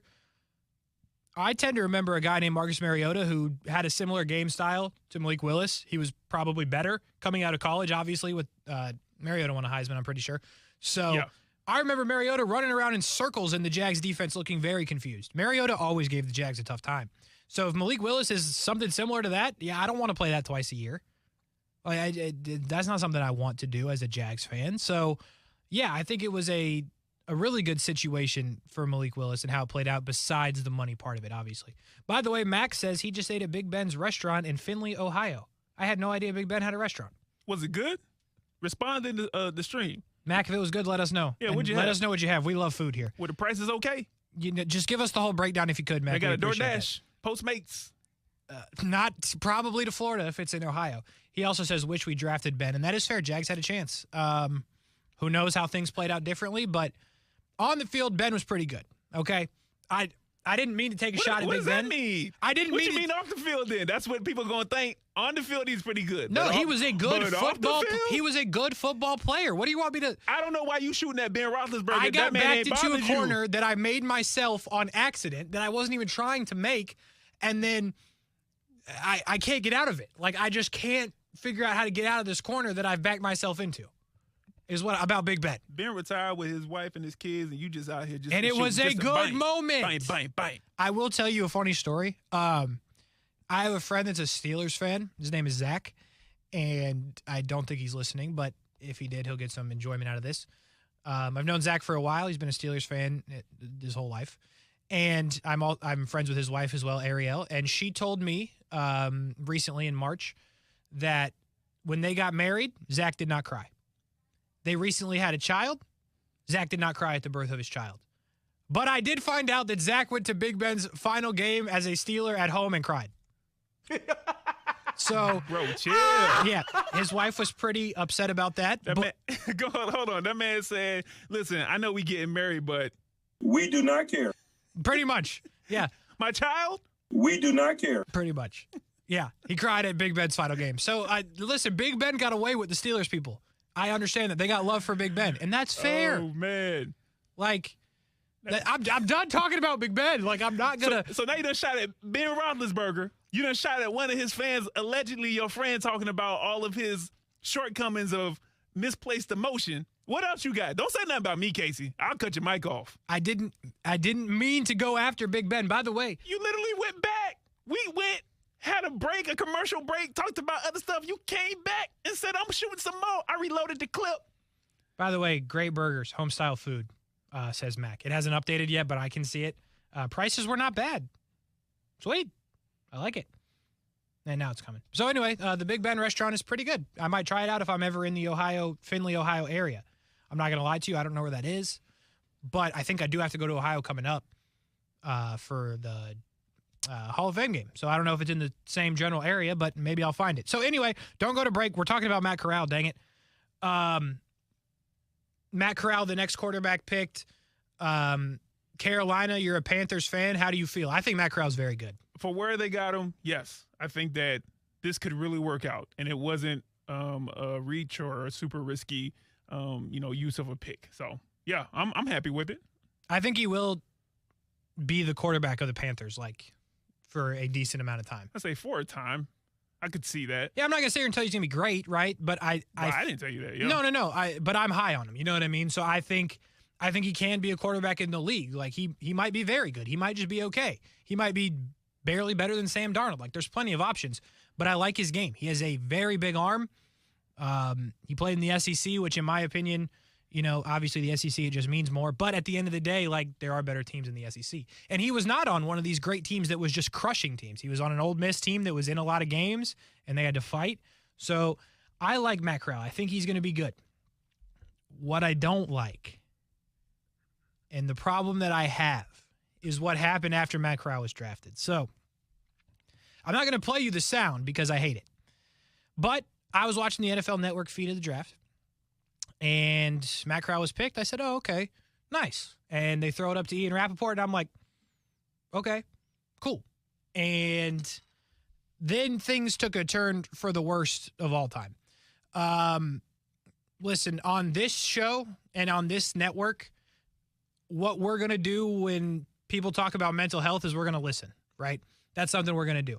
I understand that there's other networks that won't do that. And it kind of depends on your age range and how you feel about mental health. But me sitting here at 24 is going to tell you that mental health is like serious to the younger generation. It should be to the older generation because everybody struggles with stuff, right? So when Matt Corral openly talks about some of the stuff that he struggled with, depression and whatnot, I think then that's something that there should be support there, right? Not after he's drafted, we go say, well, he wasn't drafted higher because he spoke out about his depression. Like, that's definitely not how that should have happened, and that's exactly how it happened with Ian Rappaport. He kind of talked about the things that Matt Corral struggles with and the things that he was open and willing to talk about to his friends and in the public, if you will. And that's not it. Like, you wonder why people struggle with mental health, and you wonder why people are like scared to talk about it and why they just don't talk about it, and then horrible things happen. Like, see what's happening in college softball right now, okay? That's the exact same situation, except people don't feel safe to talk about it. So Matt Corral feels safe to talk about it and then gets blasted by Ian Rappaport, which is just absolutely horrible. So I can't stress enough what a bad look that is for Ian Rappaport and how that just shouldn't have happened. And it seems like this kind of stuff continuously happens. When tragically Dwayne Haskins passes, then for some reason, the first thing we're talking about is the struggles he had on the football field. Why? When Matt Corral's drafted, again, at a high point of his life, we're talking about the stuff that he struggles with. It's just not how it should happen, right? So I think the thing that you take away from this, out of all of it, hopefully, is if you struggle with mental health, talk about it. And then if Ian Rappaport tries to bring it back in your face, then you curse him out. Because it just can't happen. We need to be open, and you need to be able to talk about whatever you need to talk about with people, because it's okay to do so. And when people don't do that, we've seen what happens, and it's not good. So Ian Rappaport, we got to be better, bro. We got to be better when you're talking about somebody who openly talks about what they're struggling with and you just bash them. We have to be better as a people. Just in general. We just need to take that away from what this is. We have to be better as a people and nicer to each other. I'm going to be nicer to Big Ben going forward, okay? You done slandered his name now. Don't be nice now. No, that's the point. You can't put it back into the box. Pandora's out. No, I'm going to be nice to Big Ben. Hateful radio host. No. Hateful. Listen, because that man tortured you. I'm just telling. For a decade and a half. You know what's funny? Like, let me finish what I was saying. Since y'all were named Everbank. Torturing y'all. I wasn't a fan of Jags yet. Okay. So you ain't torturing me. Yeah, okay. I like how you throw that in. Anyway, the point of the story is I didn't like how that was handled. It shouldn't sit right with you because it doesn't sit right with me. And mental health is a real thing. That's what I want to leave you with from this conversation. Good stuff. I wish Matt Corral the best. I hope he's really good, to be honest with you. So we're going to take a break. When we come back, I'm somehow going to get in more trouble because I think we have to start bench remove, right? Mm-hmm. From the face of the earth. Yep. So I'm definitely going to somehow find myself in another corner, hopefully not involving Big Ben. So we'll do that on the other side. Action Sports Jax Overtime, ESPN 690. Do you suffer from numbness, tingling, burning, or cramping in your feet or hands? You're not alone. Over 20 million people suffer from these symptoms and don't know where to turn. If this sounds like you, you may have peripheral neuropathy. According to the Mayo Clinic, neuropathy can lead to toe, foot, and leg amputation. Thankfully, there is a new treatment option that doesn't involve masking your pain with drugs. Come to Neva Health for a complimentary nerve damage screening and discover the latest treatment options for your numb, tingling, or painful feet and hands. Finally, you have a choice besides taking drugs or living with your pain and numbness. Whether you've suffered for years or just started feeling a little numbness or pain, you owe it to yourself to get this life-changing information. Appointments are limited. Call now to schedule your complimentary nerve damage screening. Call 904-944-7461. That's 904-944-7461. At Community First, our mortgage champions offer you low rates, quick closings, and no origination fees. Apply now at justbeyourself.com. Community First Credit Union, federally insured by NCUA. Equal housing opportunity.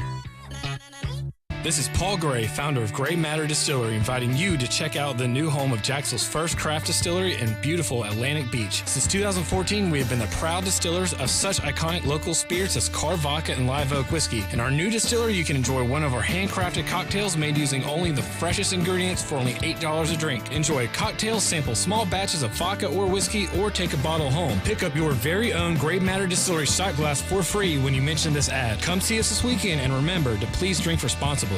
People often ask me, how much money do I have to pay you up front to be my personal lawyer? The answer is nothing. It's free unless we win. What about a slip and fall or car crash case? Free unless we win. Morgan & Morgan. Visit forthepeople.com for an office near you. This message is sponsored by the Florida Department of Health, the Florida Association of Broadcasters, and this radio station. Before we left the hospital, my daughter received her newborn hearing screening.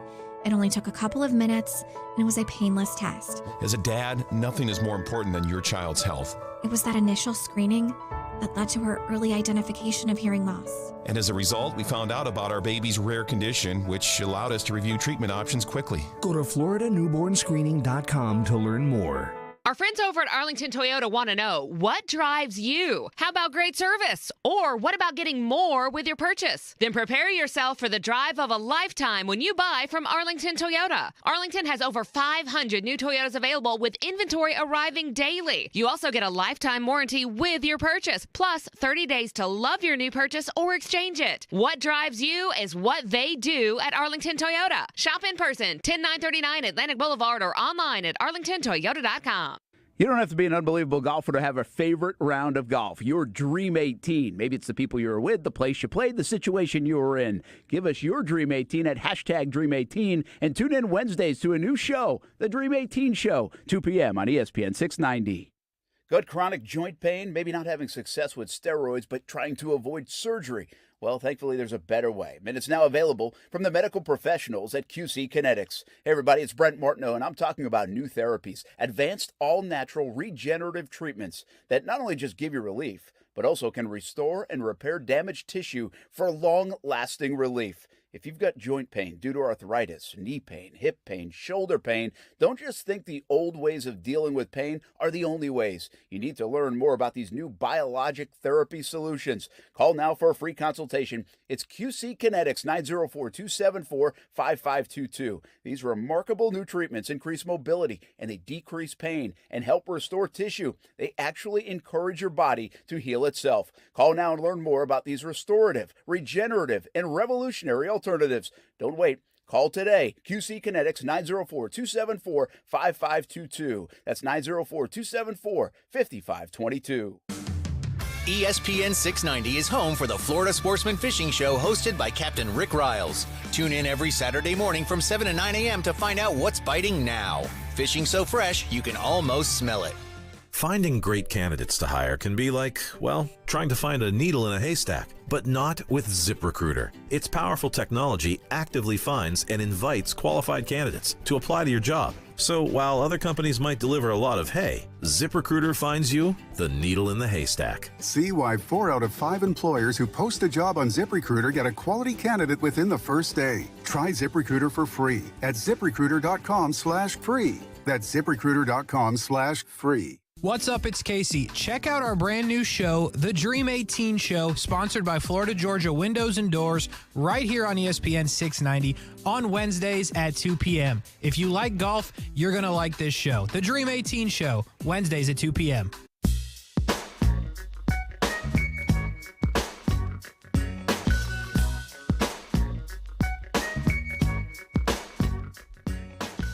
You heard the promo. Wednesdays, 2 p.m., The Dream 18 Show. If you like golf, slide by.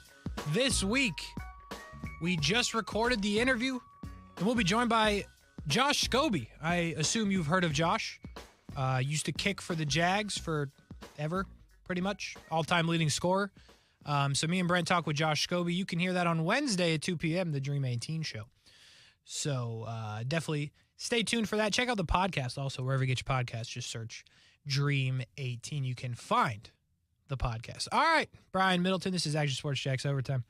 Casey Kurtz, Brian Middleton. And it's time for the segment that continuously puts me in a tough spot. We call it Start, Bench, Remove. What do we got? From the face of the earth.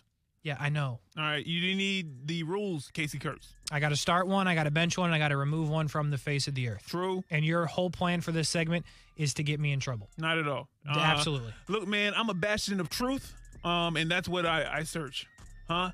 Truth. And so, hey, we want you to be truthful because that's how the audience connects with you, Casey Kurtz. Listen, This is how you get the Joe Rogan contract. This is how you get the Pat McAfee contract. This is how you get the Brent Martineau money. I come in here every day and be open and honest with the listeners. And we appreciate every single person that listens. We do appreciate everybody that listens. We do, But, yeah.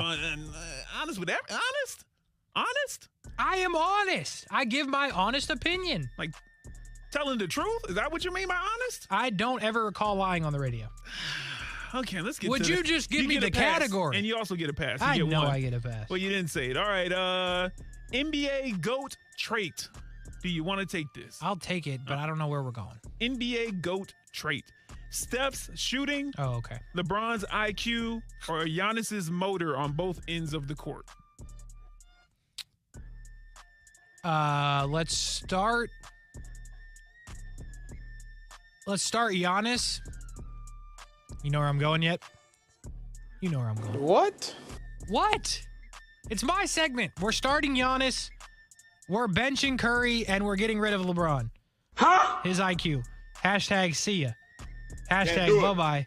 No. All right. We can do it, actually, as a matter of fact. Yeah, I'm asking you the questions. That's fine. Yeah. It doesn't matter that you have no idea what you're talking about. Next topic, cornerstone of the franchise. Do you want to take that? I want to take it, but real quick, why would you set me up for something that I could just take a jab at LeBron? Yeah. Like, that's poor planning on your part because you knew I was going to do it. Well, I knew you were going to do it, and I knew that you were so biased that you can't actually answer truthfully what you just lamented about 3 minutes ago. I told the truth. I talk to the audience, and what I do, I give them my honest opinion. I don't sound like that. I said, hey, the truth. Like I never lied to anybody ever in my life when I was on the radio. Okay. Cornerstone of the franchise, Casey Kurtz. Yeah, I want it. Luka, Ja, or the Joker? Yeah, what you gonna do now, Casey? You've been flaunting all three of these people at some point. Yeah, I have. Yeah. This is tough. Go do it. I'll start. All right, I figured it out. I'll start Joker. I'll bench Luka, and I'll wipe Ja because they were so good when he wasn't there. They won all those games when he wasn't there. My goodness. So they can. Oh boy. They can function without him. The Nuggets can't function without Joker. And then I bench Luka because they won a couple games without Luka in the playoffs. So it makes sense. It's not terrible, Chuck. Next up, you man. don't know nothing, Chuck. You didn't I'm win playing nothing. all the drops this segment. Next one. Yeah. Casey's favorites. Sure. All right. Casey's favorites. Chick-fil-A. Yep. Tampa Bay Lightning. Michael Jordan. You see what I did there? No. You don't see what I did there? But it's easy. I'm going to start Chick-fil-A. I'm going to bench the Lightning, and I'm going to get rid of Michael Jordan. You getting rid of Michael Jordan? Mm-hmm. But that's the guy that every chance you get it. I'm be honest with you. You get a chance with LeBron, you just like, hey, man, Mike Jordan. Michael Jordan has done nothing for me ever. Chick-fil-A has been great to me my entire life, and the Lightning have been great to me for most of my life. So just so we're clear, yes. You wish that Michael Jordan was never on the face of the earth. In this scenario. Like a villain? I like it, man. Remove him from the face of the earth. There you go. What else we got? Michael Jordan hater. All right, next topic. Some Jags first rounders over the last 3 years. No. Yeah, I want it, but. All right. Caleb Von Chasen. Uh-huh. Travis Etienne. Uh-huh. Trayvon Walker.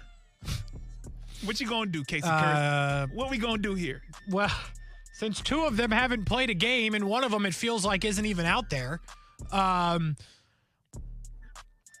start Walker because he was the #1 pick and we got to hope for the best. Wow. I'll bench ETN because I'm still concerned about the injury, and I'll have to get rid of Chase. The only one that actually played for you.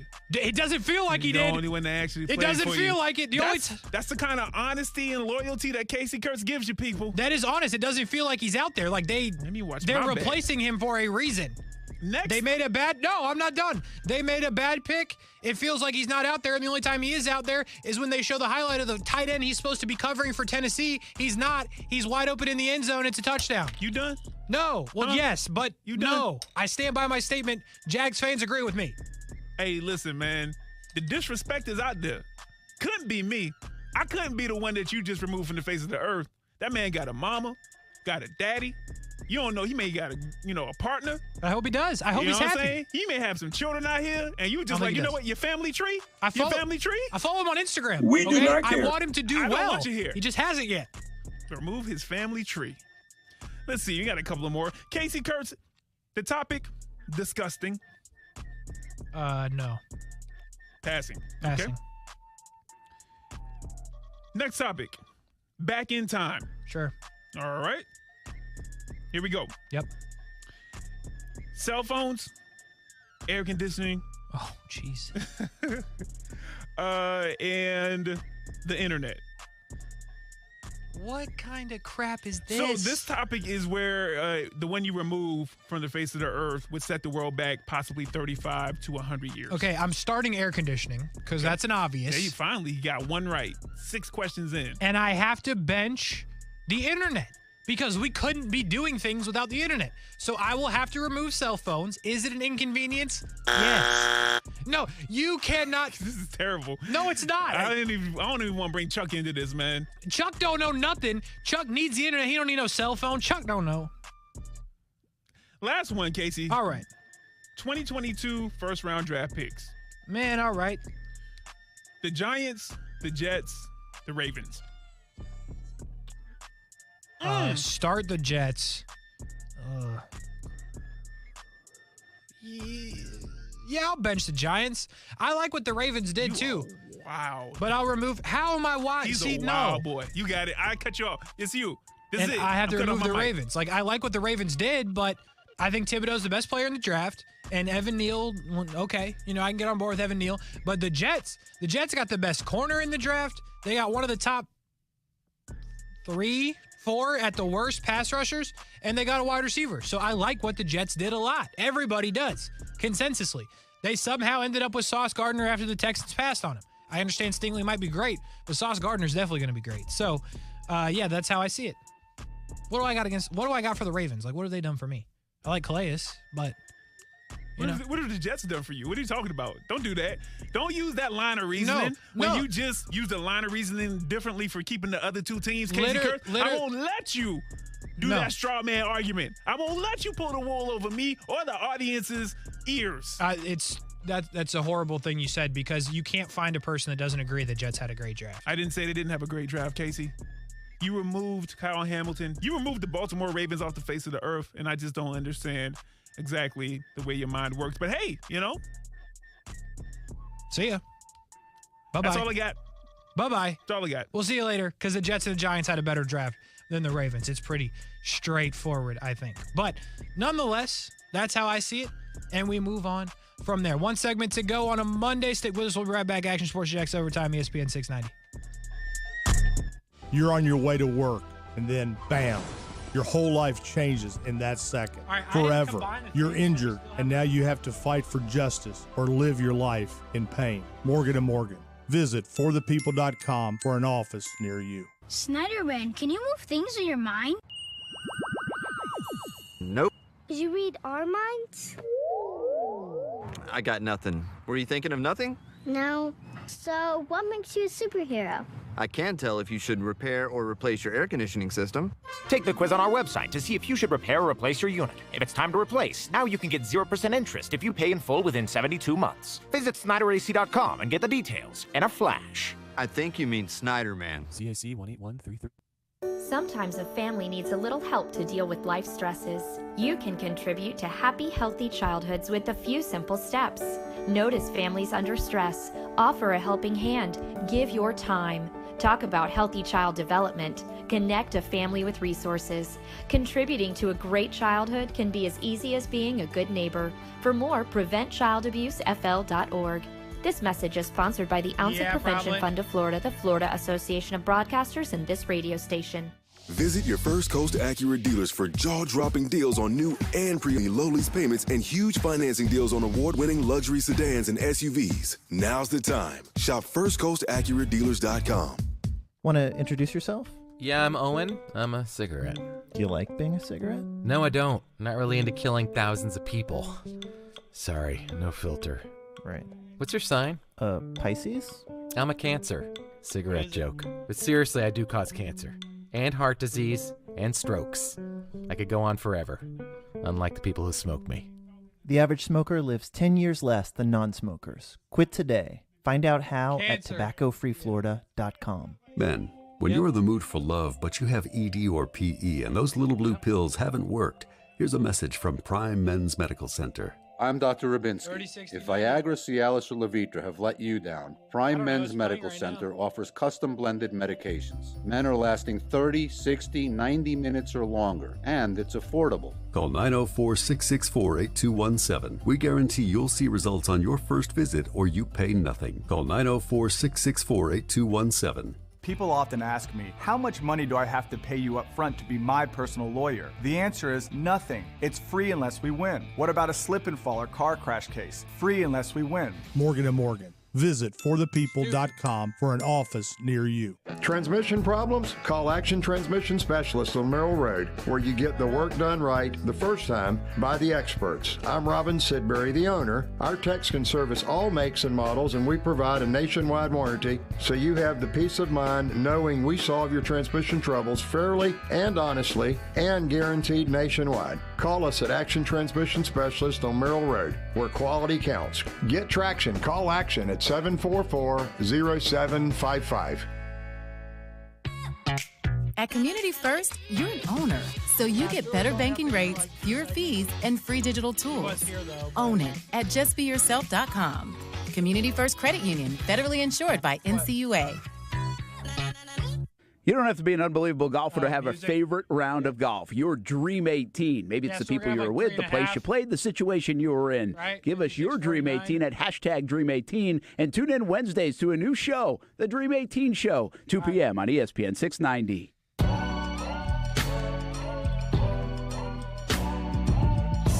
Couple minutes to go. Action Sports Jax overtime, ESPN 690. On Monday, remember, no Jumbo Shrimp Baseball coming up there on the way to Memphis and or in Memphis.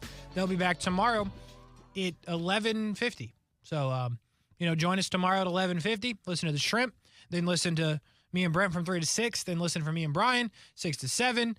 And then go on with your night as you normally would. But we appreciate you rocking with us today and every day right here on ESPN 690, especially Action Sports Jax overtime. We got the cheap ticket report sponsored by Nobody for the NBA playoffs as we consistently look at these undervalued ticket prices. And we got two games tonight. We got Philadelphia and Miami. We also have Dallas and Phoenix and Brian Middleton. It looks like. Okay.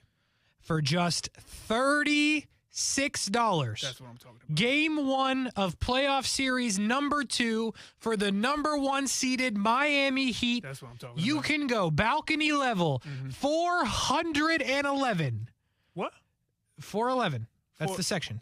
Oh, okay. Not the price. Okay. Row 6 at FTX Arena, Biscayne Boulevard, Miami, Florida for $36. That's what I'm talking You about. can see the Heat and the I want winners. Sixers. There you go. $36. I like it. Why are these tickets so cheap? Like in general for the NBA playoffs, like you try to get playoff tickets for like football, that's not happening. Or like baseball, they're even a little more expensive. Like I don't know why stuff is so cheap. But anyway, nonetheless, we turn our attention to the other number 1 seed in the NBA playoffs. The Phoenix Suns and Devin Booker will take on the Dallas Mavericks and Luka. And upper level 210. Row 14, as many as 2, but also 1 ticket. For just $89, which still feels cheap for a pretty good game. That's a pretty good game. $89? I don't know. Come on, I man. don't know. I got nefarious means of watching these games. $89. Not enough or too much, I mean? Too much. $89. How else do you draw the line? But it's game 1 of a second round 2 series. $89, no? Too much for me, right? But you making more money. Casey, you are ESPN 690 after, some other people. And what I'm saying is you make a lot more money, so $89 to you is like a quarter to me. A literal 25-cent quarter, So, you rich. Listen, I think $89 is fair. But nonetheless, $89 to go to Phoenix and Dallas and $36 to go to 76ers and the Heat. Remember, if you use that website, you might not get in. Brett Martineau's still trying to get into Crypto.com Arena. He's still not in. So be wary of that and maybe use a different website. But nonetheless, that's the cheap ticket report for today. By the way, who wins? Quickly. 76ers, Miami. Who's winning tonight? This is not quick. Who is winning tonight? I am not sure. Miami, I'm going to go with it, though. Dallas, Phoenix. I am not sure. Dallas. Okay. That was a lot harder than it needed to be. But nonetheless, give me Philly and give me Phoenix. That's it for us. We're back tomorrow. Have a good night.